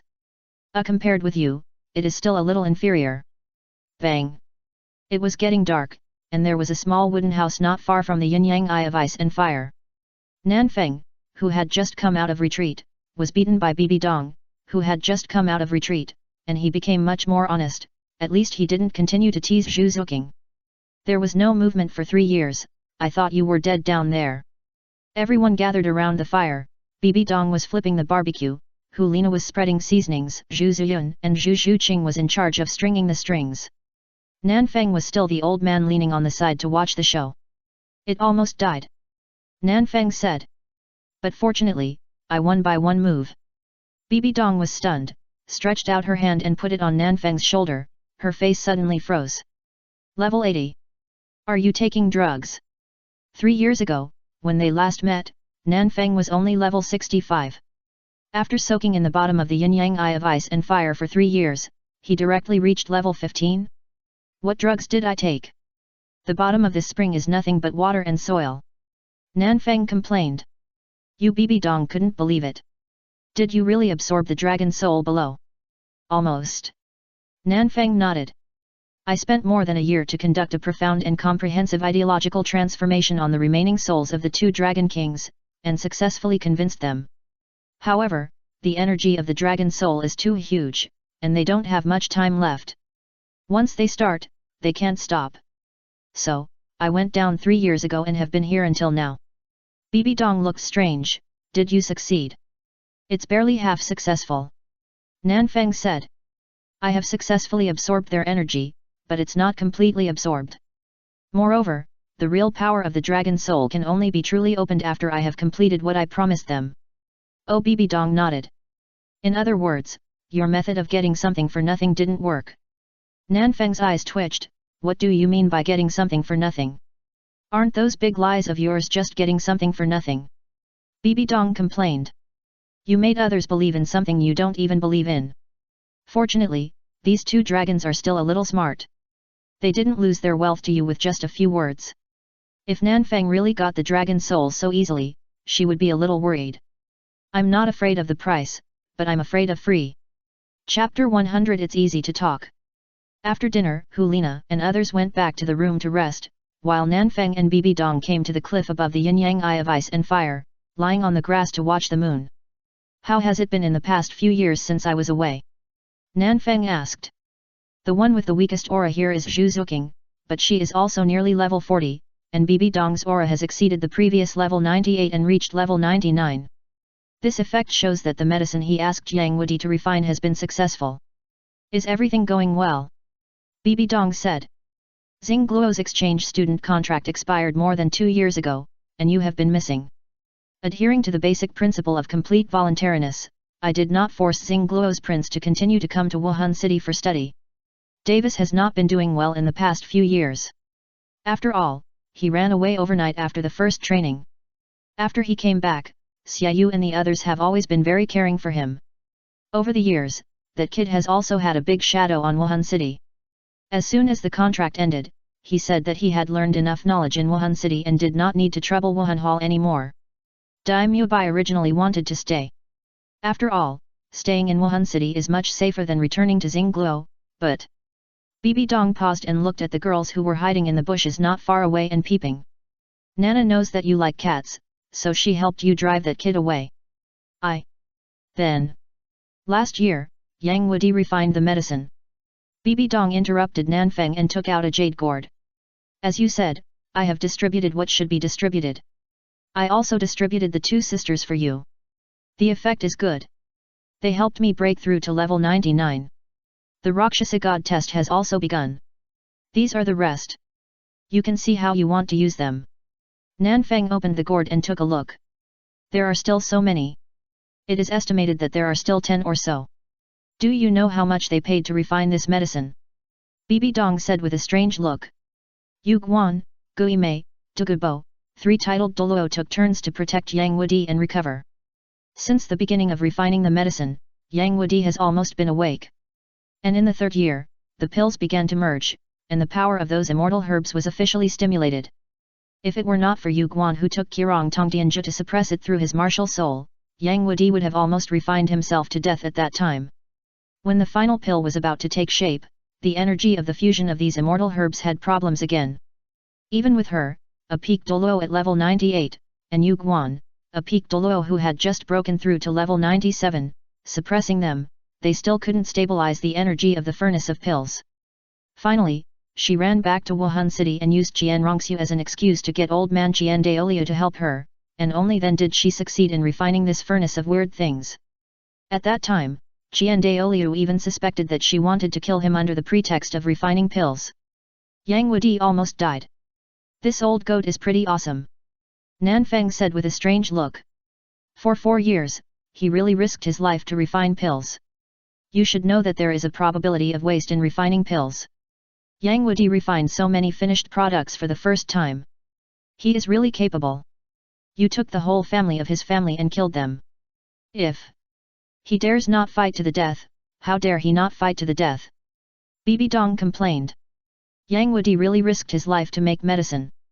In 4 years, most of the old man's efforts have been consumed, his mental power has been seriously overdrawn, and his lifespan has probably been greatly affected. Although she gave Yang Wudi a portion of the finished product as Nanfeng said, the old man did not take it. It is likely that he also felt that he did not have many years to live, and was ready to leave the thing to his descendants. How is the matter of the soul guide? Nanfeng asked. Is there any progress? Bibi Dong shook her head. No progress. There are basic defensive soul guides, and the technology of storage soul guides has improved a little, but there is no clue about the offensive soul guides yet. Xiaowu's progress is quite good. She got a lot of good stuff, Zuj's divine crossbow, Yama's post, Buddha's wrathful lotus, rainstorm pear blossom needle, peacock feather, a lot of strange things. The people in the Soul Guide Research and Development Department are now planning to use those things as a basis to make improvements and try to improve them in the direction of soul guides. Where are the blacksmiths in Zhengzhen City? Nanfeng asked. Titan was arranged by him to work in the Soul Guide Research and Development Department. After all, the old man is one of the 3 great masters of the world. He may not be good at research and development, but he still has the ability to make practical improvements to those conceptual designs. I'll move to Wuhan City. Bibi Dong said. I asked Titan to come forward and asked the thorny pigs to go there again. The threat was still not very useful, but the strange things that Xiaowu brought were still very attractive to those blacksmiths. It was half-hearted, and I stuffed them all into the Soul Guide Research and Development Department.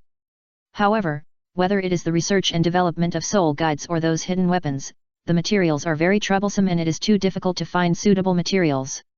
You can ask the 7 Treasures Glazed Tile sect for help. Nanfeng said. They are experts in this area. Those who have the 7 Treasures Glazed Tile Tower Spirit have terrifying treasure appraisal capabilities. The 7 Treasures Glazed Tile sect can develop to this point with auxiliary spirits, which is inseparable from their special talent. A group of people who can even pick out treasures from waste are just right for finding precious materials. You really talk without any pain in your waist. Bibi Dong's eyes twitched slightly. Ning Fengzi was placed between the Spirit Hall and the Heaven Do Empire by you.